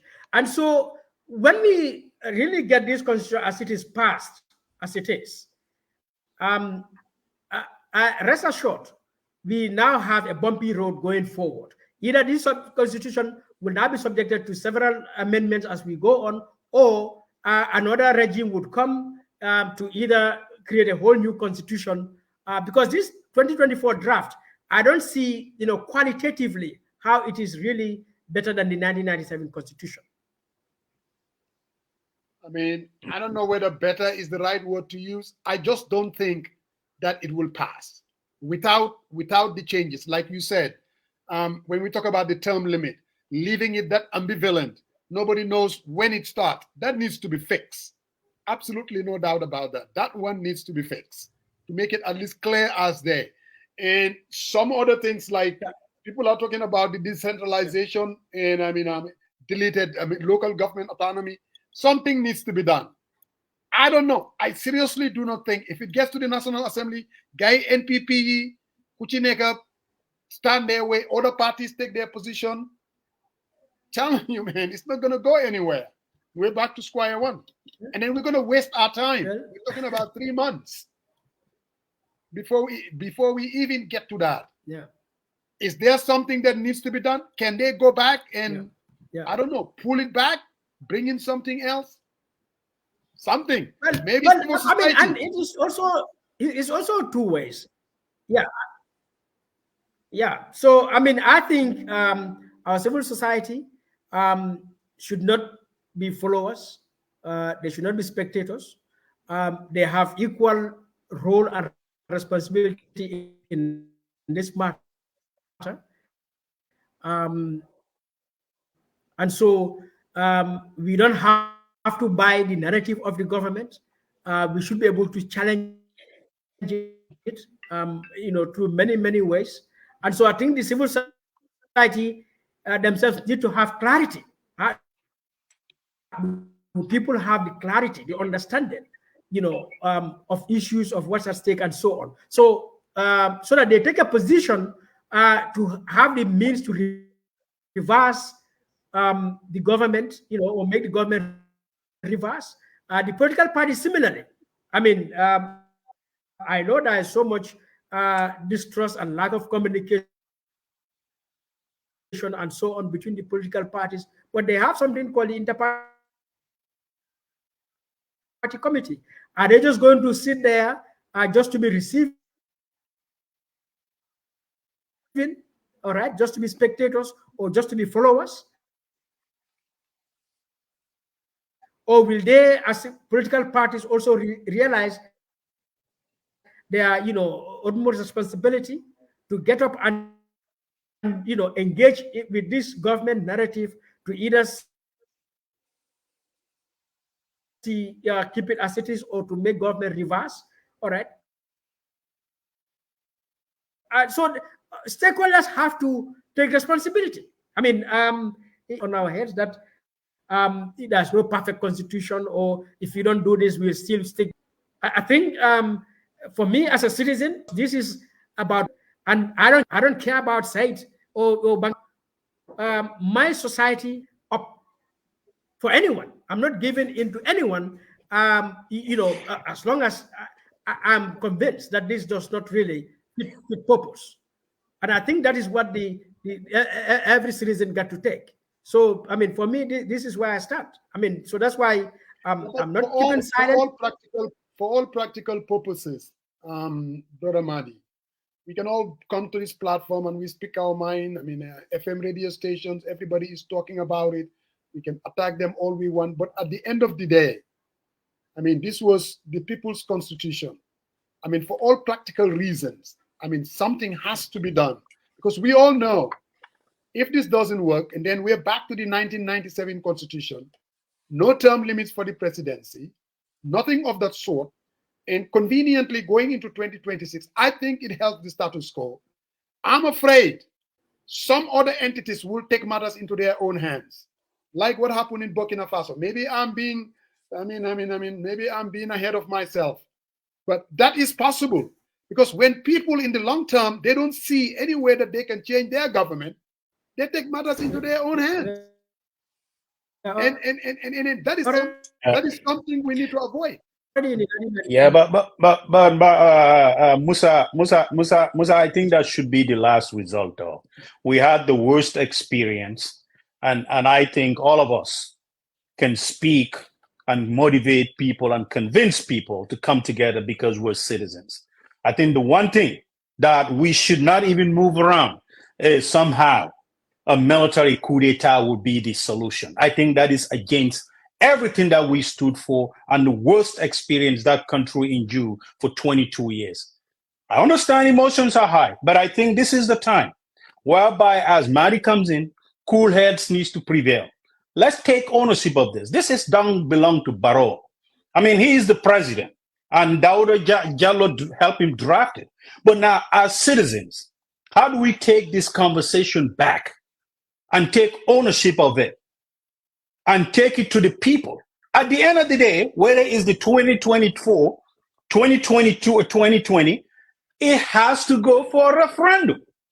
People have the ultimate say, to ensure that this is implemented. I think if we're doing 80 knots, we need to ratchet up to 100 knots and bring some sanctity to this. But I don't think this whole thing that, that's what we need to be fighting for. That's now what we should be encouraging, even though it failed.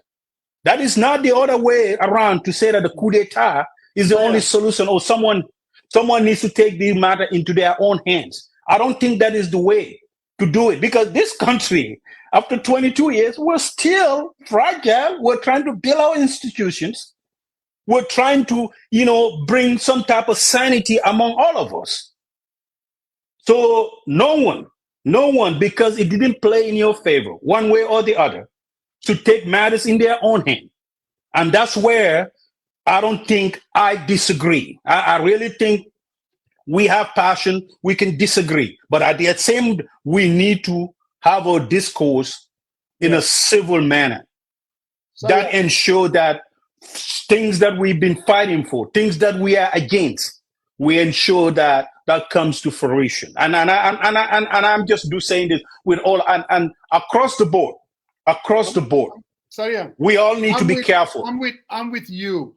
I'm not even promoting that. What I'm saying is, if we allow this country for the changes that are supposed to happen, people expect it after 22 years of dictatorship, those changes, what I'm saying, if we miss an opportunity to have a new constitution, to give people hope, for them to understand that we can change our government.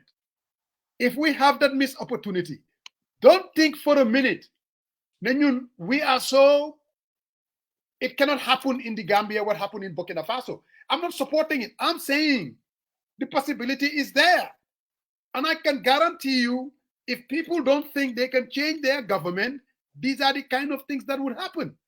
And it can be. I think I get what you're saying, but what I'm trying to say is Musa Yang has a platform, and Musa Yang sits on this platform every Sunday, and that's why Musa's voice is critical to ensure that it is measured and bring some type of decorum and calmness.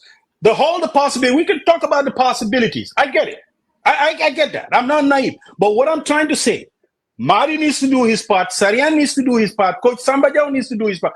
Musajan needs to do his part, especially if you have access to the internet and the microphone. I think we need to. Maybe the strategy needs to be shifted a little bit, right? Maybe all of us need to sit down here and think about it, how within the diaspora, reach out to each other and say, how can we push this? How can we ensure that things or the constitution that is the willingness or the aspiration of Gambian, how do we ensure that that comes to fruition? I get all the other possibilities. Trust me, I get it. But I think at this moment, especially you, especially me, we sit down here, a lot of people watch us. The last result that we want to talk about is not that. It's about, because there's opportunity still. That there's going to be dialogue. Can I say this? Yeah.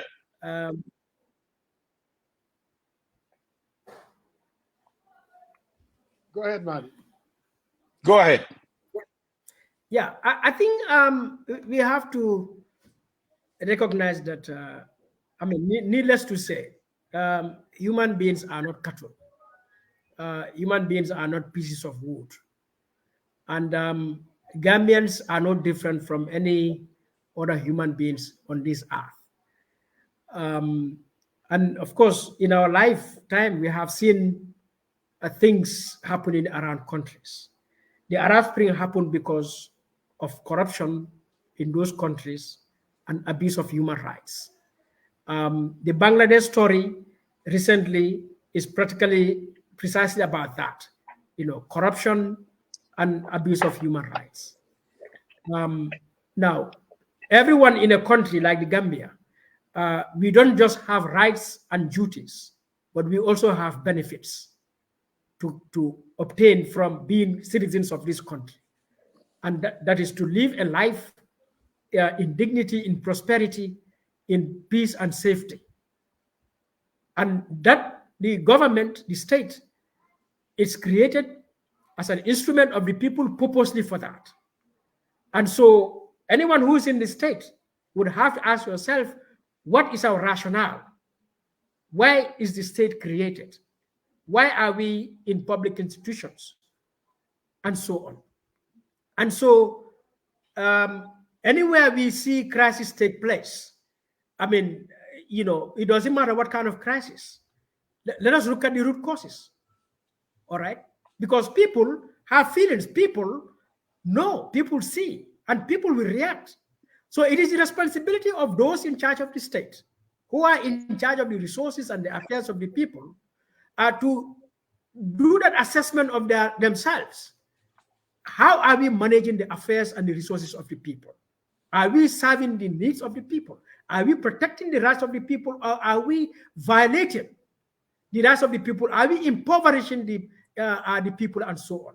This is not rocket science. And so a president or a minister can sit there, a national security advisor can sit there and create imaginary ideas that, Madi or Musa Jai is being pushed by the opposition, or is an agent of this or that, because that's what they do. We saw in Bangladesh how, Sheikh Hasina, the exiled prime minister, talking about how the students are being mobilized or triggered by the opposition, completely rejecting the facts.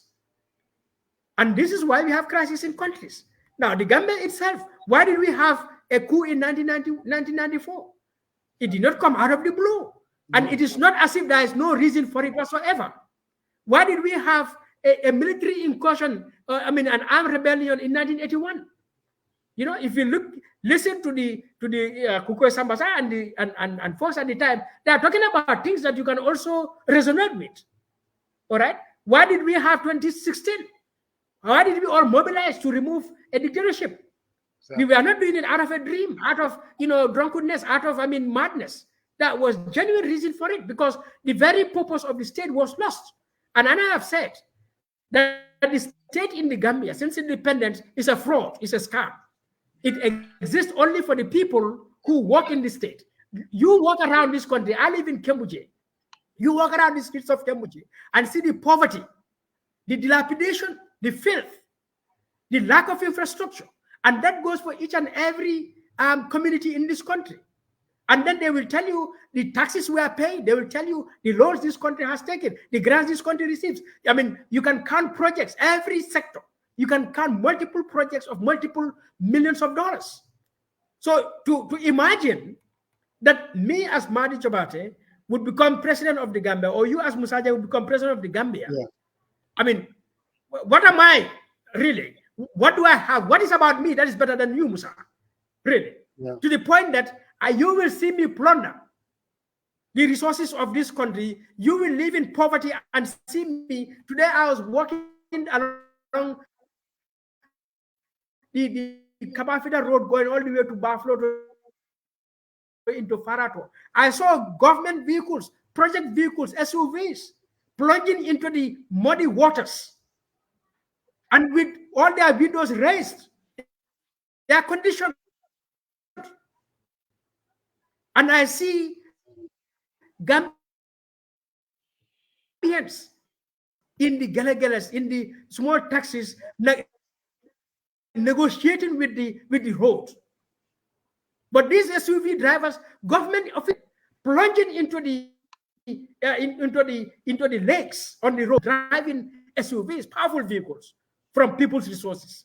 And you in that Galagala negotiating with that public office, and they think people are crazy. No, that cannot be. That cannot be. It has to change. People are in this state thanks to that state. They got wealthy. Their parents, children got wealthy. They educated themselves and their children. They built homes for themselves through the state. The people they came from in the same villages and towns, they left them behind. So let us not fool ourselves, all right? And let the president and the cabinet not fool them. It's the cabinet constitution. I don't call it a draft constitution or our constitution. It's the cabinet constitution. And the cabinet has no authority. They have no authority whatsoever to write a constitution for Gambian people. They don't have that authority. They don't have that power. So it is. It's madness that they think they can write a constitution for the people and send it and gazette it. That is complete bongos. That is the height of disrespect, my brother. If you want to write a constitution, take a process that will involve the people. You gotta sit down there and write a constitution on your own. I think you can impose it on the people. You see, people are outraged, and maybe I need to make clarification, because sometimes you make a statement and people run away with it. I am not saying that under the present outrage or circumstances, people should take arms and remove this government. That's not what I'm saying. What I am saying is this. I see what happened in Guinea. I see what happened in Burkina Faso. I see what happened in Mali. In our country, since 2016, our democracy has evolved. We cannot take it for granted. We wanted, one of the reasons, we wanted a new constitution. It's one of the pillars of this democratic chain. The point that I am making is this. If you shut the door, we don't have a new constitution, and there is no term limits. It could very easily, entities can take matters into their own hands. Anybody who thinks that is just idle talk. Musa, you don't need to explain yourself to anybody. No. You know why? It's very clear. And people can pick it and they run wherever they want to run to. Right. The point is, what you are saying is real. For me, Mahdi, for me, this is an important message to Barrow and the government, to let them realize that they need to be careful. They know already. They cannot. They know already. they cannot take Gambians for granted because there are a lot of gullible Gambians that are out there.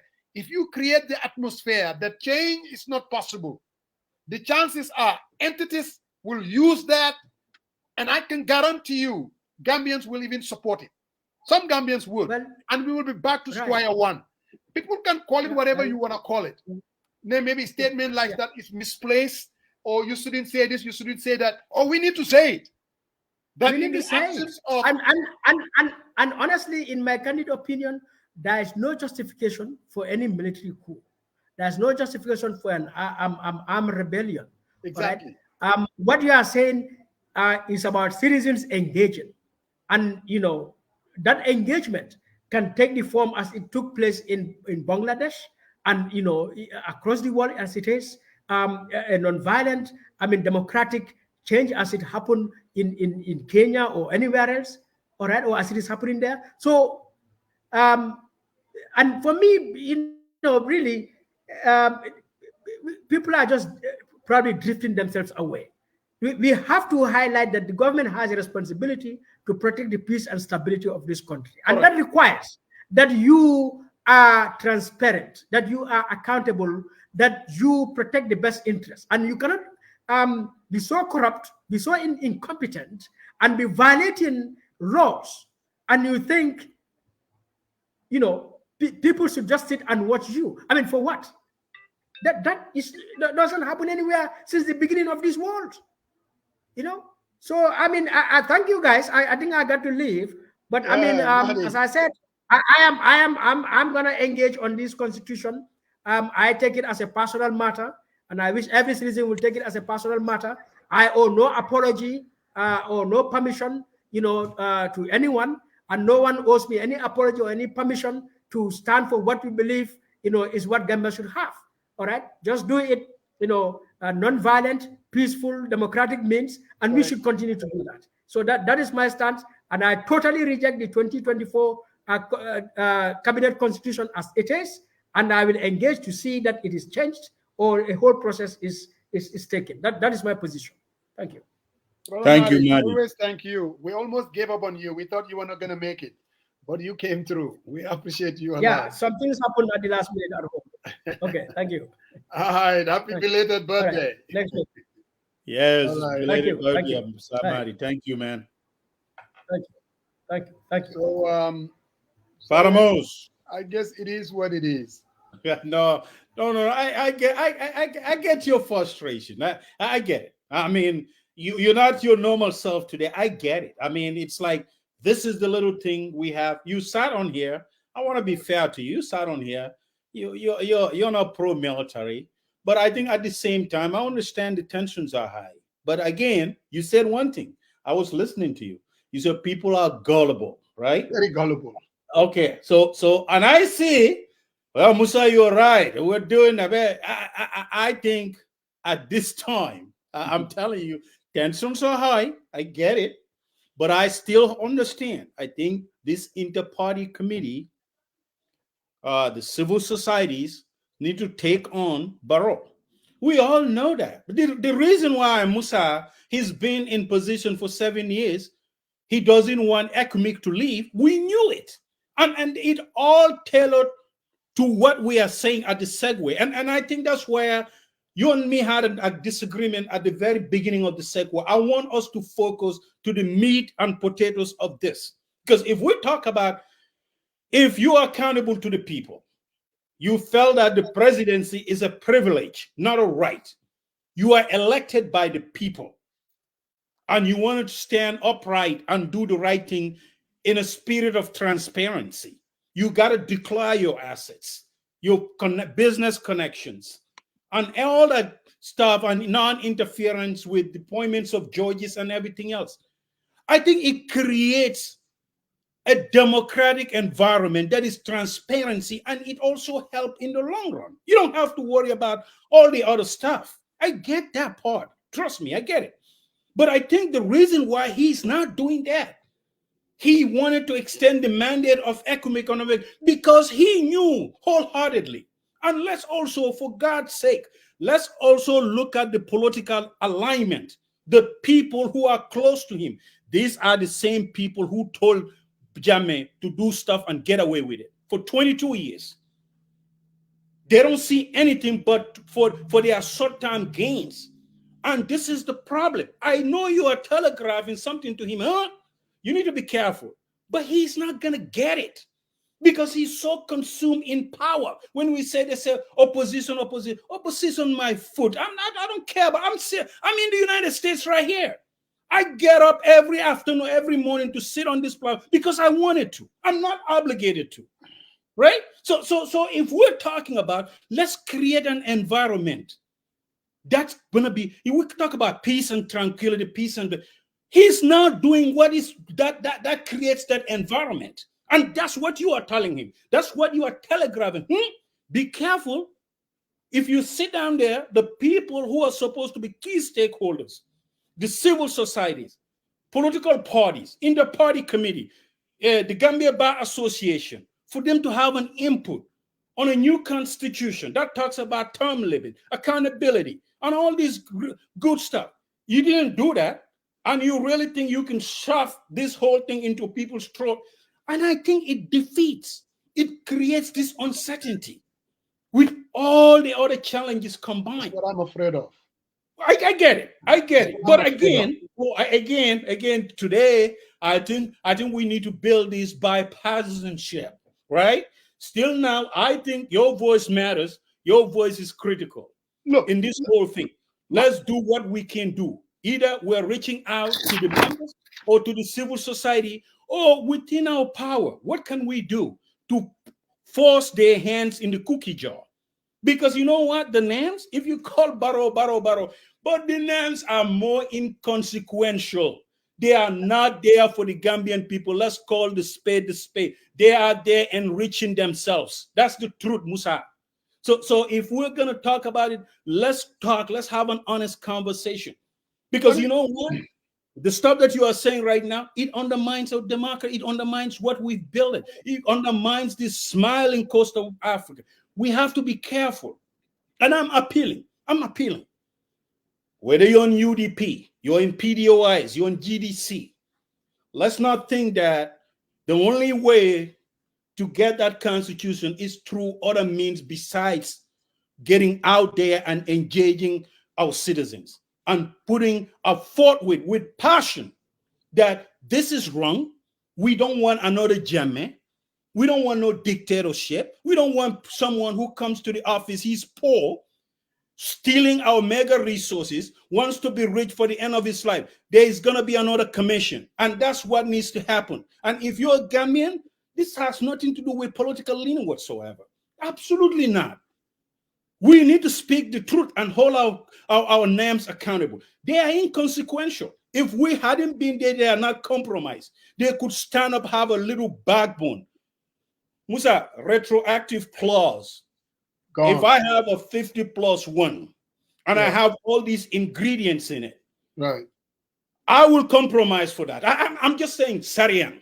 I'm not speaking on about. I will get, because you know what? The 50+1, who is guaranteed if we get all our acts together, and I'm talking about all the political parties. If we get our acts together and communicate well, 50+, what guarantee does Barrow has to win that 50+1 in the future if he do have to? That's what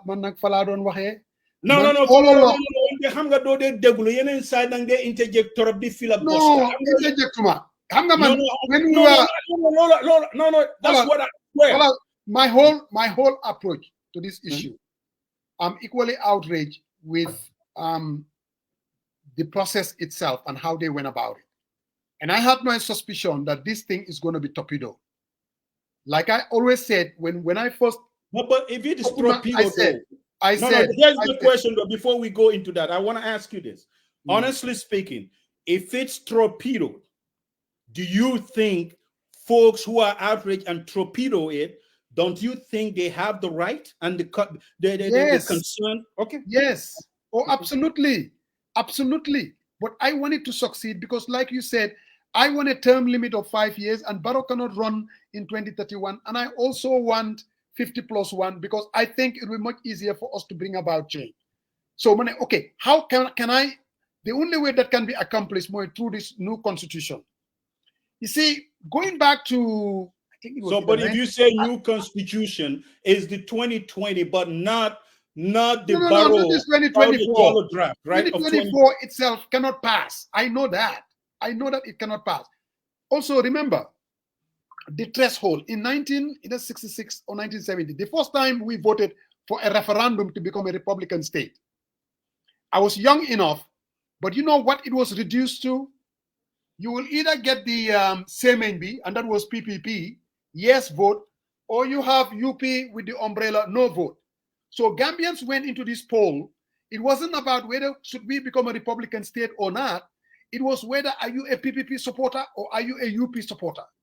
And then the first go around, it failed woefully because of it couldn't meet the threshold. So that tells you how difficult it is. And then the second time around, the same approach, but at that time, Jawara has already built consensus. There were a lot of people who became PPP, and it made it much easier for the electorate walking into the polling booth and voting for Jawara, and that's why we became a Republican state. Why am I saying that? If we reduce this constitution about either voting for Barrow or voting against Barrow, I can guarantee you that it is going to fail because Barrow doesn't have the votes for it to pass. It's not possible. But here is the thing, though, Musa. But that's not the case. No, but that's not. Here is the thing. I don't want the debate to just mirror towards voting against Barrow or voting. No. You misunderstand it. What I'm saying is, like Sariang, I'm not naive. This whole constitutional issue can be reduced to that. Do you think the 2020 draft was not reduced to that by the National Assembly members? Because it was, but there were key ingredients that, hold on. Here is the thing. I think we need to, if you believe that 50+1 is the threshold, how do you channel that conversation? That's going to bring some type of consensus, right? So I think here is the thing. If you talk to folks that might be ultimately opposed to that retroactive clause, but you talk to them and say, hey, what is the guarantee with everything that you're talking about challenging strategically that this man is guaranteed a second term or a third term? It's not. But when we mirror this whole conversation to vote, it's not that it's bigger than him. Even post-Barrow, this is where the conversation is. The stuff that were deleted, that is not just only for Barrow. From my vantage point, it is more than Barrow. Even the president who comes in, we want to hold them accountable. We wanted to hold them the same standard. These are key ingredients of the Constitution. If it's taken out, we should not compromise on that, Musa. We can compromise on the retroactive clause. But the fundamentals of the Constitution, where transparency, accountability, integrity, and all this speech. I get that. Okay, but what is the conversation then? Were you sophisticated about voting against Barrow or not voting against Barrow? Bro, you like to take my statements and then juxtapose it. What I'm saying is, what I'm afraid of is this whole constitutional issue. It's going to be reduced to that because in 2020 draft, the only reason why it failed, it has nothing to do with the substance. It was all about the NPP people lining up, all right, the opposition voting against it, and it never went anywhere. And I'm saying the so-called introduction with the Duke, I agree with you. They butchered it. I agree with you. It's bigger than Barrow. But there is absolutely no doubt every change that was made, they had Barrow in mind. I'm telling you. So the strategies, I'm giving unsolicited advice because you're the chief strategist. You're my boss. But this is where, hold on a second. This is where the Musa James come into play, the Sariang Marons come into play, and I think that is very, very important. And that's what I'm gonna say. And they have to be fair to you. You never, even that I'm talking about Melta, you sat on this platform many times, you said, no, we cannot speak on Melta. I think somebody came here at one time, you are all up on him. But what I'm trying to say is, today, Father Mose, that you wanted to defend the indefensible, and it didn't happen. And my boss, with everything, I yield the floor. And Okay. Nyancho, Let me, you got no. I defend the indefensible. Let me reiterate what I try to defend that is seen to be indefensible. Banker, I said, the process that was used to bring the 2024 constitution is flawed. I said the process was done without consultation. I said, to be honest, it would have been better if this constitution was brought differently. And then I said, I have what I consider myself deal breakers. For me, deal maker. Huh? Deal maker.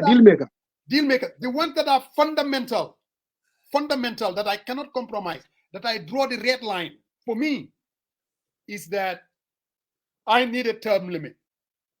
Our democracy needs that. Our country needs that. And when I mean the term limit, not without this ambivalence that was created. And that is, we have a 2 5-year term and it starts today. Barrow can run in 2026, Barrow cannot run in 2031. Clear as day. I want a constitution that gives me that you cannot win an election 50+ unless you get the absolute majority. How is that defending the indefensible? How does that make me a tribalist? I don't understand. I said, okay, your mom. So that guy they use that T word. changes that were made. There are changes that were made that I have problems with, but they are not deal breakers for me. I have problems with them, but Dumalian sacrifice suma term limit at suma 50+1 because of those things. I wouldn't mind to compromise on those things, and that is, if you want to arrest, you change it from 48 hours to 72 hours. I don't like it, but I'm willing to pay the price to have a 72 hours arrest if I can get 2-term limit, if I can get 50+1. Young Majali, I said, if you are going to delete consumer protection, all right, I don't like it, but I am willing to sacrifice that to get my term limit and my 50+1.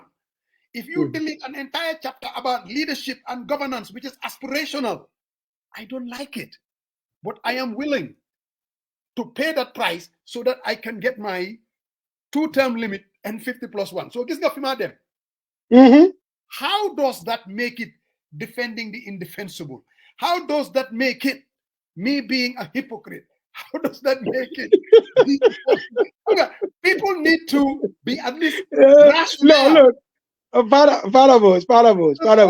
Look, at the end of the day, you have to understand there are set of groups or individuals that have jumped in the fray starting in 2016. How the struggle, how much about how the change even happened. They don't know anything about it. 2016 and join rec.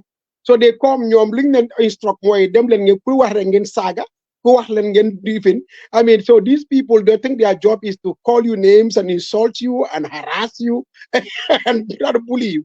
So once you understand that, then you don't get bogged down in that kind of stuff. You are a tribalist against the Panapanas. But that's the way I see you. You are a very, very big tribalist guy because they're not buying Panapanas. But all jokes aside, though, the fact of the matter is that you are one of the most decent individuals I have ever worked with, that I call a friend, that I call a brother. And, all these other labels that people try to throw at you, I laugh when I hear them, because I think they're just said to piss you off. If they want to piss you off, they say, Halamoko for tribalist. Well, Halamoko, he's a hypocrite. They call me worse names, I think, than you. Maybe there are some words that they use on you, but they use those on me. And I take them as a badge of honor. These days, I walk around town with a chip on my shoulder when it comes to those words. But look, all jokes aside, though, the fact of the matter is, what you said is very reasonable. It makes perfect sense. In the end, we need to understand, when it comes to a national document, a constitution for that matter, in all instances throughout the course of human history, since the dawn of man, they've always been like this, exactly the way we are having it. And for me, that's why when the conversation began, when I first came in, remember I started with what? The United States constitutional making process. That's what I began with. Because I want to put all of this into perspective, that all the jockeying The America that everybody wants to visit now and come to and live in America, this is their dream country. Literally, these petty squabbles that you are seeing among us in the Gambia right now, this is exactly what they were doing here. In fact, worse when it came to their constitution. So, and that's why I began with, because I wanted people to understand that this is not a zero-sum game. And so it's not one of those things where you just get frustrated and discouraged and walk away when things don't seem to be going your way, because that's the way to deal with it. No. As outrageous as government's action may seem to some people, or a lot of people, this is exactly how many times constitutions get started. U.S. Constitution, I'm telling you, when they first came up with it, can you imagine the people who were in charge of this constitution were people like James Madison? These are patriots of the highest order. George Washington, Franklin, Benjamin Franklin. I mean, if you talk about America, you cannot talk about, these are the real deal, the founding fathers. The Constitution they wrote, when the states saw it, they were like, are you guys out of your freaking mind? Because the Constitution was heavy on the federal government. It literally gave the federal government all the powers you can think of in the world. The states, zero. All the power was in the hands of the federal government. When they went to the states were like, no, Jose, we are not going to abide into this. You guys are giving yourself all the power so the states can become slaves to you? No, we're not going to take it. So through negotiation and coercion and talking to each other and discussing, and they somehow found a framework where they, even this bicameral system they have, the Senate and the House. If you notice the Senate, whether you are a big state or small state, you get 2 senators, right? You notice that? Yeah. All of this was a compromise, because the small states were saying, hey, with what you guys are doing, we don't want to be part of it, because you want to give all the powers to yourself. And the democracy that you guys want to implement, in that democracy, we will have no powers at all. We cannot even decide on anything. So they said, okay, let's have 2 houses. One of them will go by the population of each state. The other one will, each state, whether big or small, we give you 2 senators. So when you pass something in this house, you have to go to the Senate. This is where the small states also wield their power. This was all part of a compromise, because the people who first wrote it literally did not have any of these things in mind. And it sounded like crazy to the small states. They think these people want to take advantage of them. In the Gambia too, we are looking at this and people are saying, hey, the government wants to take advantage of us. Look at what they have done. This is crazy. This is not even patriotic. How can they want to give all the powers to the president? No, we are not going to take it. Fine. Let's sit down and negotiate and discuss it and come to an agreement, something that will reflect our aspiration as a people. That's what they did in the United States. That's what we need to do too. Look, the wrangling and the screaming is all fine and dandy with me. It's okay. It's part of the democratic process. If we don't do that, I'll be surprised. But at the end of the day, let's not miss the point here, and let's not lose sight of the reality. And that reality is what you were pushing for. And that is to say, look, I get it. This was not done the right way. I don't agree with their process, with their position on these things. But guess what we should do? Let's sit down, let's discuss, let's negotiate, and let's come to an agreement, and let's move forward. That's the most reasonable thing I can think of. For anybody to call that a person a hypocrite, that person needs to go and check their head, because they are being idiotic. This is the way we need to pursue this. In Gambia, I think because our people they don't really take the time to go and read history and understand it. We are not doing anything new. We are not reinventing the wheel. We are not inventing the wheel, let me put it that way. Anything we are doing in the Gambia, every country has done before us. When did our republic began? In 1970. We are literally a very, very young country. So everything we are doing, countries have done well before us. So there is a blueprint somewhere we can look at and follow. Is that as plain and simple? So we don't have to sit here and look like we are coming up with new ideas that the world has never seen, or we can do something different that the world has never done. Look, that's the kind of wrangling I see many of our people engage in. But a lot of these guys that are calling hypocrite don't know anything about history. They just, they are into this partisan nonsense. Let's call them names. Let's start to bully them. And it's for their own ego. It's not even for the country. These are not patriotic actions. Patriots will sit down and say, okay, there's a problem. We get it. Let's sit down. Let's see how we solve it. At some point, we'll come to an agreement. And at some point, we'll have a constitution that not everybody will necessarily agree with, but we can all live with. And in the end, that's what we need for now. We can perfect the union as we move forward. Because the United States Constitution went through 27 amendments. 27 amendments. Why? Because they went back and said, this one is not relevant anymore. Now, this one, they put it in there, we shouldn't have done. This one. I mean, if you look at even the Bill of Rights, like I said before, the Bill of Rights is about individual rights, because everything was about federal government's powers and this and the other. People started saying, so what about the individual? What about our rights? So they came up with the Bill of Rights. That Bill of Rights was not there in the original draft. So again, what I'm saying is, government came with a bill, with a draft.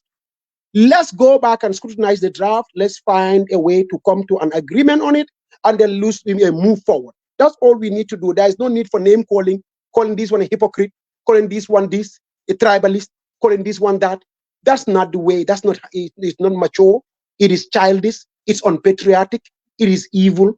It is idiotic. It makes no sense. It doesn't help our country. It just helps your ego to go back and say, hey, I went to their program the other day. If you see, you should see what I wrote about Musa. I called him. I insulted him. This Musa Jeng, I'll deal with him. This is how we act. It's very, very childish. We shouldn't be doing this. You are a patriot, Musa. You are spending how many hours of the day to sit here. Sorry, you make me blush when people can't even see me blush. That's what I'm saying. It's not about me. I think sometimes we reduce. No, but it's idiotic. This is idiotic. We discuss issues. Somebody said it's only those two things that I'm interested in. They have to understand that the 2020 draft is almost 200 chapters. So the fundamental rights haven't been touched. There are a lot of things that were not touched. So those are not the only two things. Those are not the only two things that I cherish. No, for instance, I want to answer to Safi, this lady, Safi Toure, and he's like, important. No, I'm not saying that. All I'm saying is, for me, those two things are very, very important.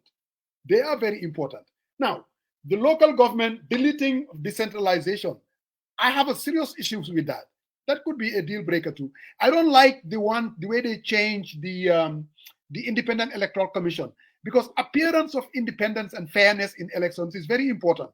If people believe that the president can just select whoever he wants, and without going through consultation from the National Assembly, but does some kind of commission, I think that is going to send an appearance that President Bidafa handpick anybody, Muneka IEC chairman.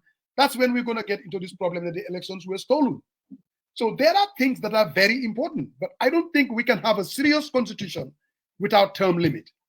I don't think we can have a serious constitution, for me now, without this absolute majority. Those are not the only things, but I think they're fundamental. Sorry. Well, no, that's fine, but you gotta understand, dude, the right that you have to speak on those matters. That's what some people are passionate that the ones that they remove, how do we reinstate those? And I think for me, as I said, and I think that's where we had to push back here. I'm not saying 51 majority is not important, but I'm not gonna. For me, I think holding the office and the members accountable and be transparent, and like the ones that you said, like IEC, non-interference, have them work independent. Those are dear to me. And I think if we want strong institution, we need to have separation of powers. And I think that is important. So whether you think we should go away because we have a 51 plus major 50 plus or 2-term limit, I don't think so. So how about if that next person who comes in, who wins? I mean, we had these loopholes that we didn't hold them accountable. Now, what does that person do? I mean, we will wait for 2 terms for them to enrich themselves, no issues. And I think there's going to be issues. And I think what I'm trying to say is, let's correct it. Let's compromise things that they remove. Go back to them and say, hey, before we leave, can you tell me what are we all kind of have an idea the things that were removed that we really want back. When you say compromise, let's get to the meat of it. What would you compromise? What would I compromise? Yeah, what would you compromise? I said a retroactive clause is not a deal breaker for me at all. I really care less about that stuff, right? Because I think if we have all these, especially the ones that they remove, if we have that in there, right? And trying to clarify the 10-year 2-term too, I think they need to amplify on that. I really don't, and it's not up to me. The people who are out there, that this conversation needs to go back to them. No. I'm asking you. No, I'm not. No, money, yo. When you said the retroactivity, you're saying that it doesn't matter if Barrow runs in 2026 and 2031. I'm saying like you are entitled. I said that's not. No, I'm not. I know. No, but I'm trying to understand. Okay, hold on. Understand your position. Okay, but you got it. You asked me. Let me answer because I want clarity on this. Okay, retroactive clause. What I'm trying to say is, if Barrow wants to run for 2026, and that is in there, I really don't think we need to shove the Constitution in the toilet because of that. How about 2031? 2031? Yeah. I mean, it says 2-term limit, and I'm not gonna trample myself. I'm not gonna do that. What I'm trying to say, I'm focused on 2026. I'm not gonna prophesize what 2031 is. No, do you know why I asked 2031? Because the reading of it, when they removed the retroactivity clause, when they removed it, the language as it is, some people are interpreting it that Barrow will be able to run in 2026 and 2031. For me, 2031 is a red line. I don't think I would want us to pass this. I'm talking about for me. No. I think we are getting ahead of ourselves, because when you listen, the interpretation of that is ambiguous, right? So hold on a second. So for he says 2-term limits. How about if those folks who are opposed to Barrow running for second term and say, oh, okay, we're going to go through the court. He already served his 10 years. He doesn't need to run anymore. You see what I'm saying? Can I jump in here? Can I jump in there for a second? Can I jump in there for a second? Right. Look, Musa, I agree with Sariang on this. You and I had this conversation before. Right. I think we are getting bogged down in now what I call semantics. And with constitutions, it is Supreme Court and only the Supreme Court. They are the only ones who can interpret the Constitution and tell us exactly what the provisions mean. Anybody doing so is just really just expressing, their opinion based on how they think things are interpreted. But at the end of the day, the Supreme Court is the only one that has original jurisdiction on that. Now, the fact of the matter is that very provision itself, as he rightly pointed out, says 2-term limit, whether consecutive or not, is 2-term. Everybody is just basically, entitled to 2 terms. What that means is that, by the very provisions in that new draft, proposed draft, it says that once this new draft is promulgated and it becomes the Constitution, then basically that will basically automatically repeals the 1997 Constitution. So that means we are not under the 1997 Constitution anymore. We are governed by the 2024 Constitution at that point. Now, if that happens, and that is saying 2-term limit, that means if Barrow serves this term, 2026 he can run, but after that, that's the last term that he can serve. Now, again, no, listen to me. That's not clear. My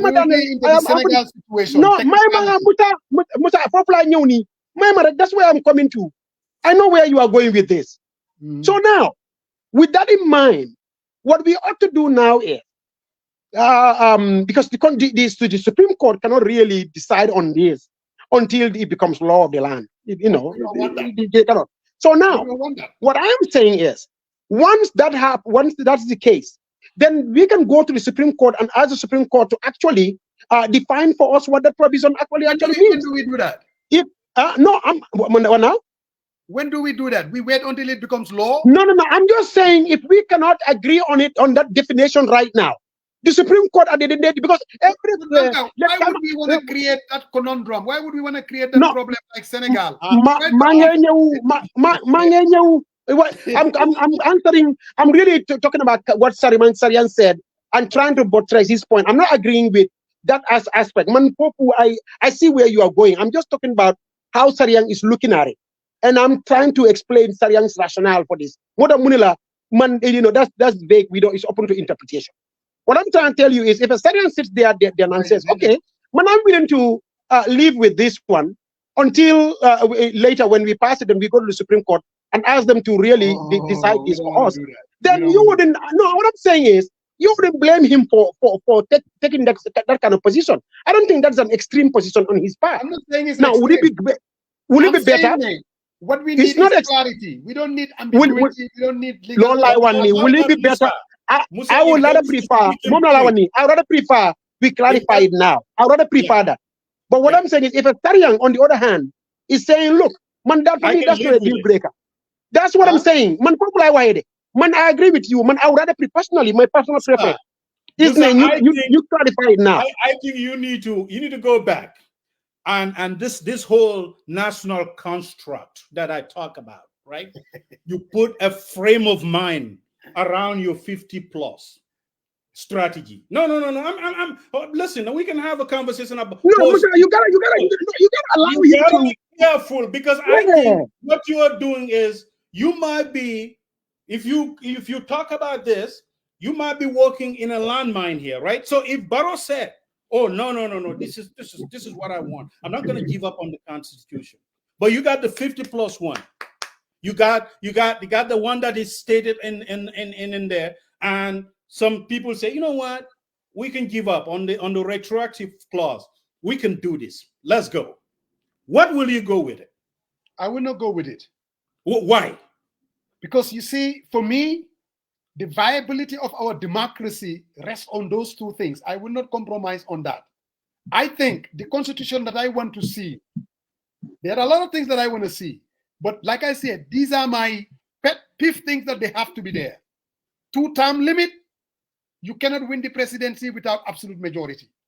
Now, we can negotiate other things, but these are things that are non-negotiable as far as I'm concerned. They will not be prepared. The term limit thing, it should be clear as day. When do we start counting? We're going to start, let's say, if it is passed in March, April of 2025, and that would be counted as his first current term, as far as I'm concerned. If he runs in 2026, that will be his second term, and he will not run again. Clear as day. We were not going to get into Senegal and the problem that they had. Well, with Senegal, when Macky tried, but what I'm saying. And I think we don't have to get to that. Macky tried it in Senegal, it failed. Anybody who tries that, when the constitution says one thing, you cannot make it another. Get away with it. Wada tried and he get away with it. Wada didn't get away with it. Wada didn't get away with it. No, he lost Wada the did not. election. Wada did not get away with it, is what I'm trying to say. He was able to Banka, you know, I'm so happy. I'm very, very, you know, the good thing about this, you gotta get the conversation. You gotta get everything out of your chest. Now, everything for the first part, Musa Jen cannot go without that constitution. Form and dandy.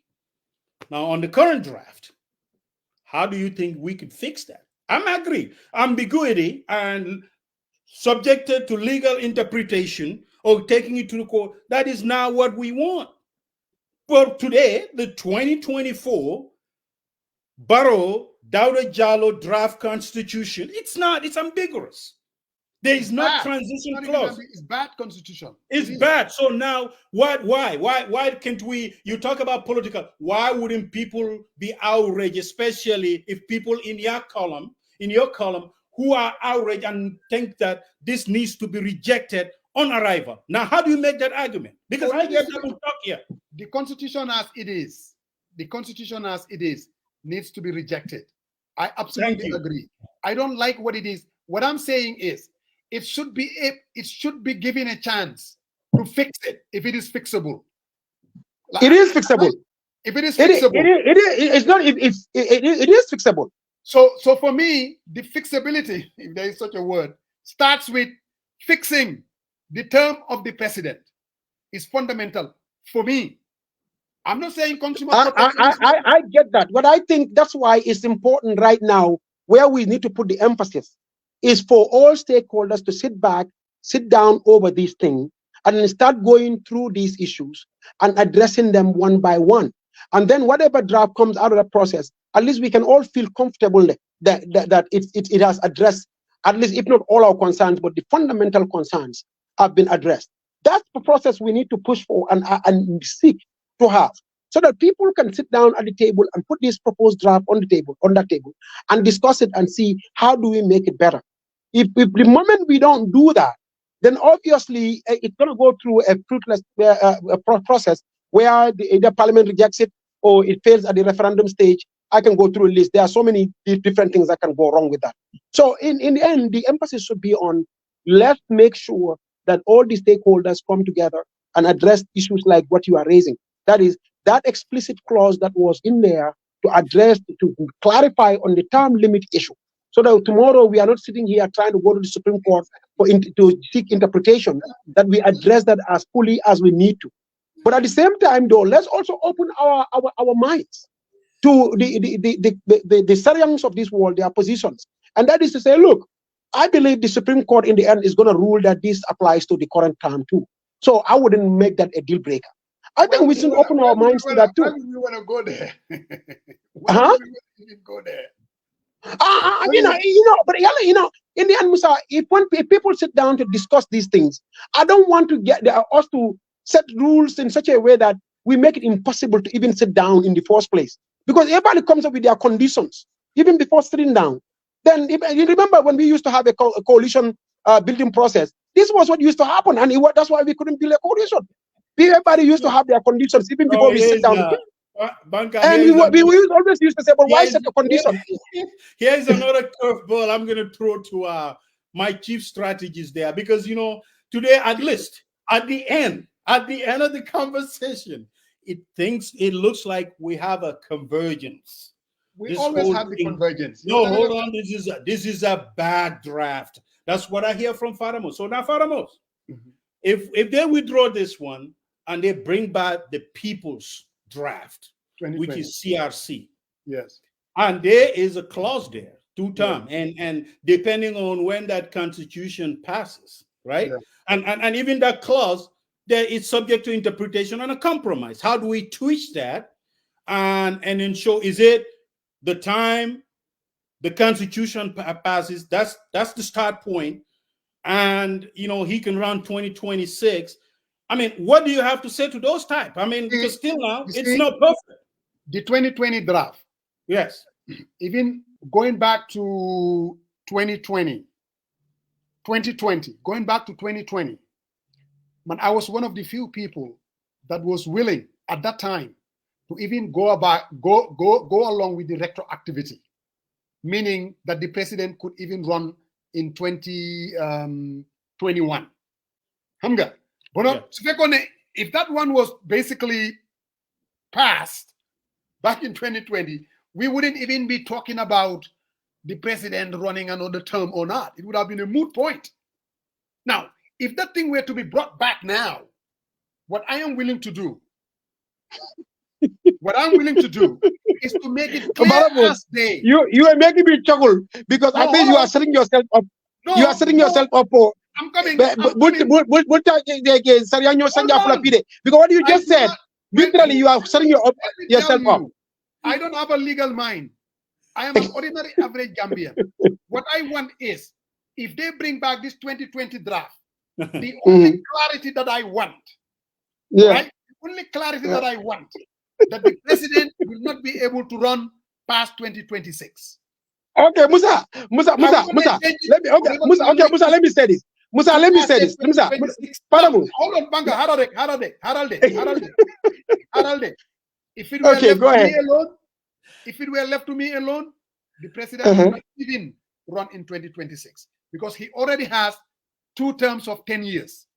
But knowing the political situation, and I'm a realist, talking him out of not running in 2026, I know that with these NPP people, it's a no-go area. I am willing to compromise on that. Yes, he can compromise on what? Huh? Okay, but let me ask you this, Musa. No, Sarian, let me ask him this.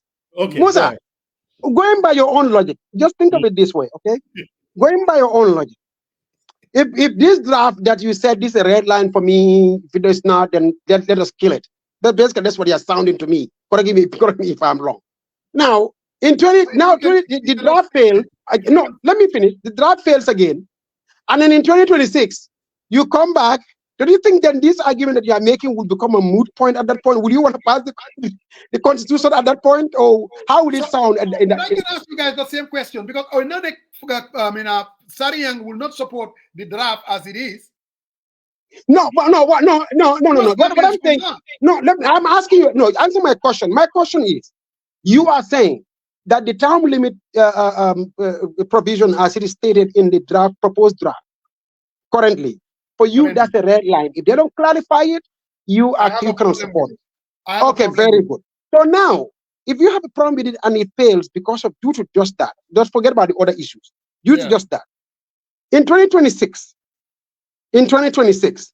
will you want to revive this constitution in 2026? Then we'll be having the same problem. So in that case, will you want to put the can down? So Banka, let me ask you this question. Okay, let me ask you this question. If this is not clarified, yes, and National Assembly cannot fix it, yes, are you willing to go with it as it is?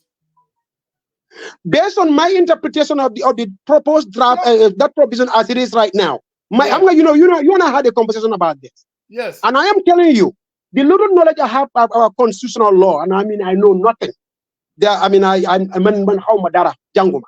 What I'm saying is the tiny bit of knowledge I have of constitutional law. That very provision right there. My hunch is the Supreme Court will read it for what exactly it is. It says anybody who serves can only serve 2 terms in office, whether consecutive or not. That's what it says. So in that regard, if the constitution is going to come into effect in 2024, if it comes into effect after 2026, if this constitution is going to come into effect in 2024, that means the 1997 constitution is repealed. And if it is repealed, then this becomes the law of the land. Now, if it becomes the law of the land, don't you think that then we cannot sit there and then every provision in that constitution is now running the country, and then we turn around and say, oh, but this one is an exception. This one doesn't say that it's 2 terms and this term. Who says this term doesn't count? Because it doesn't say that this term doesn't count.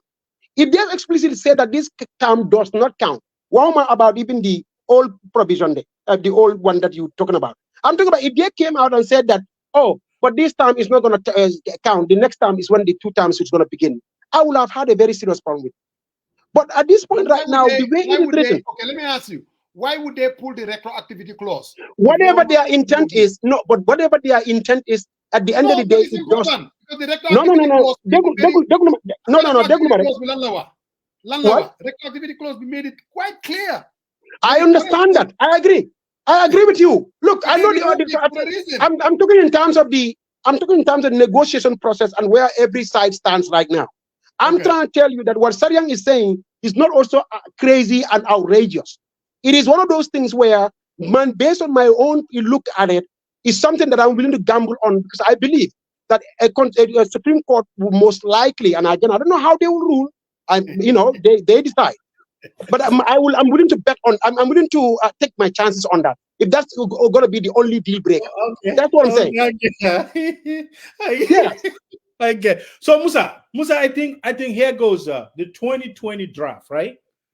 What does the retroactive clause means? Meaning, it tells Barrow the transition period of 5 years counts on his current term, right? Which would have been 2021. Exactly. So the 2016, 2021, 2021 to 2026, 10 years, c'est fini. That's it, right? Is that what I'm asking? Is that how you understand it too? When the retroactivity clause was put down in the 2020 draft, what it was suggesting was Barrow would run. Obviously, he was the current president in 2016, and he would have another shot at 2021, but that would have been it. So if we had passed the 2020 draft, we wouldn't even be talking about Barrow running in 2026. Very good. I just want 2026. No, I get it. That's why I just want very good. Now you see the system in what Sariang is saying. Sariang, now Musa, you see the wisdom. No, I wanna go over, but they removed that retroactivity clause. So whenever this constitution is passed, it becomes prospective, meaning, understand what I mean? The way they wrote it. No, Musa, you are too focused. I spoke to legal people. No, Musa. I'm not disagreeing with what your take is. Not that all. But what I'm trying to say is, I want hamga from you duga for hama duga degolante the lola waharon dama bugara lama halat. Understand? I get what you're saying, but that was the main sticking point. That the other side says no. That term, the transition period from 2026 to 2021 must count, and you must not. When 2026 comes around, you're not going to vie for the office. You're done, right? Is that how you understand it too, right? Yeah, when it comes to 2020? 2020, after this term that he's currently in, he's done. He's not gonna run. Yes. Thank you. That's what I want. I think that we're all on the same page here, right? So that was a sticking point. That people are saying, no. Now here is what I'm asking for. And Zarian, we have like seriously. No, I get it, but here's the about 2 minutes. Somebody. What I'm trying to say is, right now, as a compromise in that bill, the 2020, if we say, okay, for the sake of passing this and your 50+1 strategy, we come to a table, we say, you know what, we'll give him a shot, right? But based on that term, from 2021 to 2026 will count. That 5 years. Hold on, give me a second. I'm just trying to know. That 5 years will count. Your last term will be 2026 to 2031. Let's pass the bill. Would you not be in support of that? Yes, I would. That's why I'm trying to land, Musa Faramos. I think I will. Yeah, I think that's where I'm hedging at. What I'm trying to say is, if we say and I think every reasonable person needs to think about this very much with everything that we have going on in that country right now.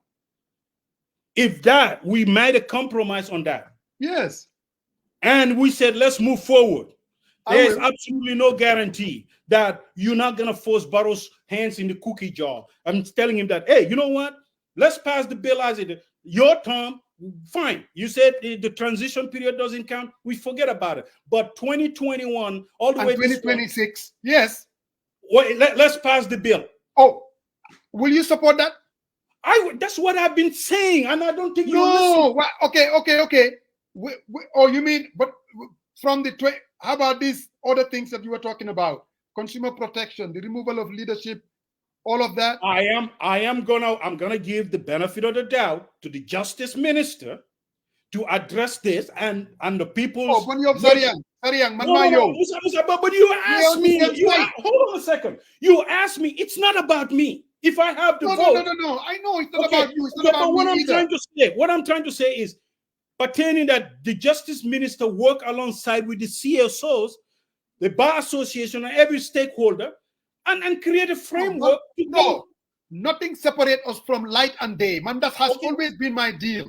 Now, these two issues, if we can fix it, I am on board. And you know why? Do you know why? I'm not just supporting that out of a vacuum. I think we have a better shot at running and bringing about change in 2026 if we go with that. Halagasi. So all the name calling that I've been getting. From who? No, I don't mean you. But no. Not like I'm got Mufaramos. I'm got Yaudode Lam Lamen.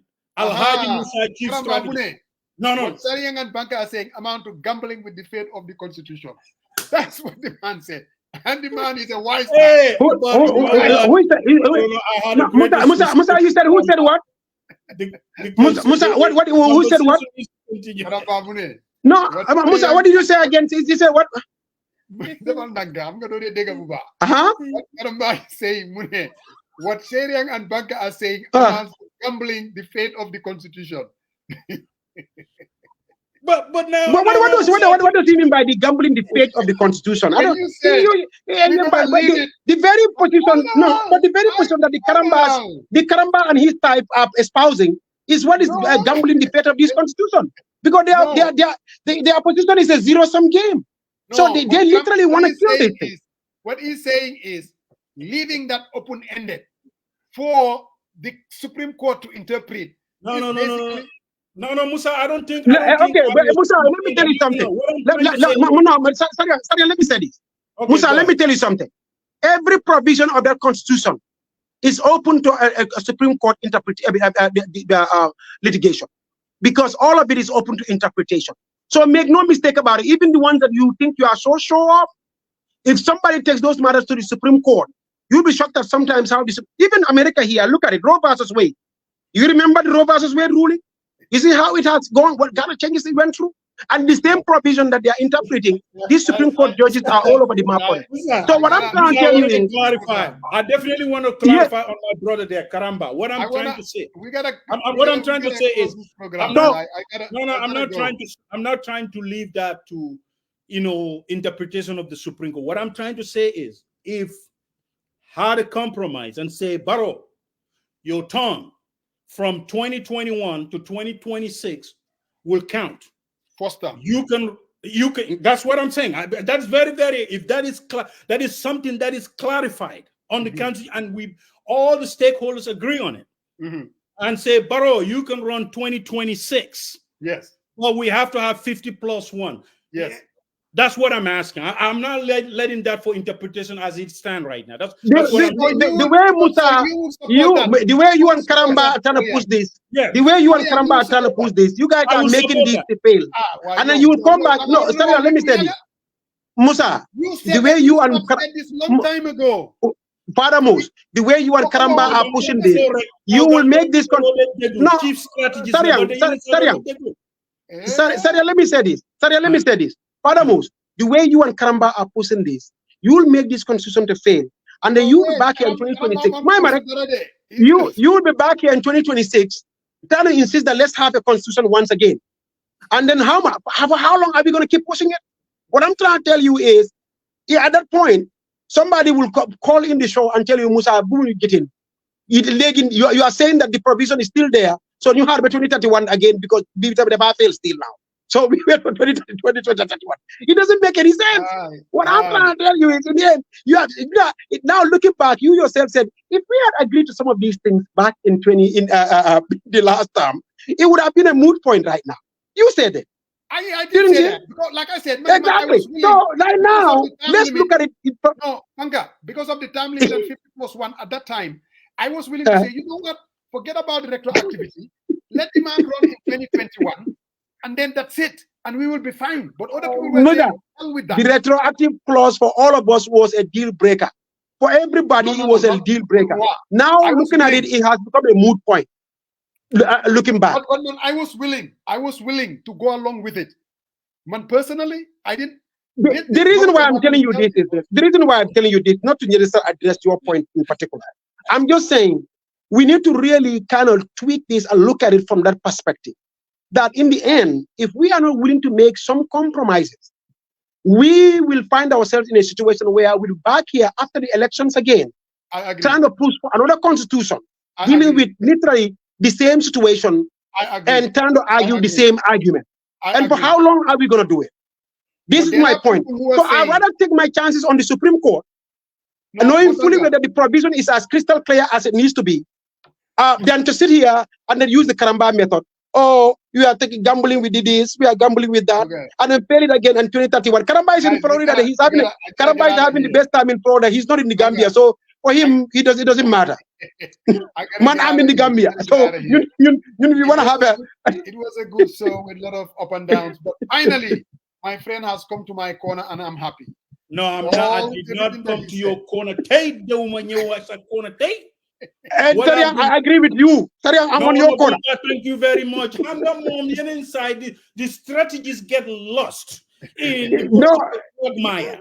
Money, so the so-called strategy to in order the so-called strategies. Yeah, so-called he's coming from a guy who told us back then that demonstration was not a good idea. This was the guy who told us the demonstration was not a good idea to remove Jammeh. Alpha Musa Jen nabe platform do nimbe nyin diam sifal kela alkana kumandi tola alkana kumandi fengo fenna alinna e kaja hakili mayala luala karola pru mbenga ke kelinti ndebe o damal fo bigo bi alia kam fandile wala na bi he lost his mojo and we got to get this mojo back next week with that Sam Musa. All right, guys, good conversation. I loved it. I really did. But thank you for coming though, because I couldn't even convince you, but you decided to come on. So no, but you know, anything that has to do with the constitution. I mean, this is at the end of the day is the ultimate. We have to be part of this conversation. So, man, if I had to force my way out of everything situation and come to this one, I couldn't help it. I had to be part of it. Whatever stupid ideas I put there, I had to put it there. You know, I know Karamba and his right now. You need to do a welfare check on him. Maybe he's thinking of going to sue himself already. But he knows how to. He's one of my cousins that I can listen to. Astaghfirullah. Karamba, I cannot listen to Karamba anymore. He's very extreme for me.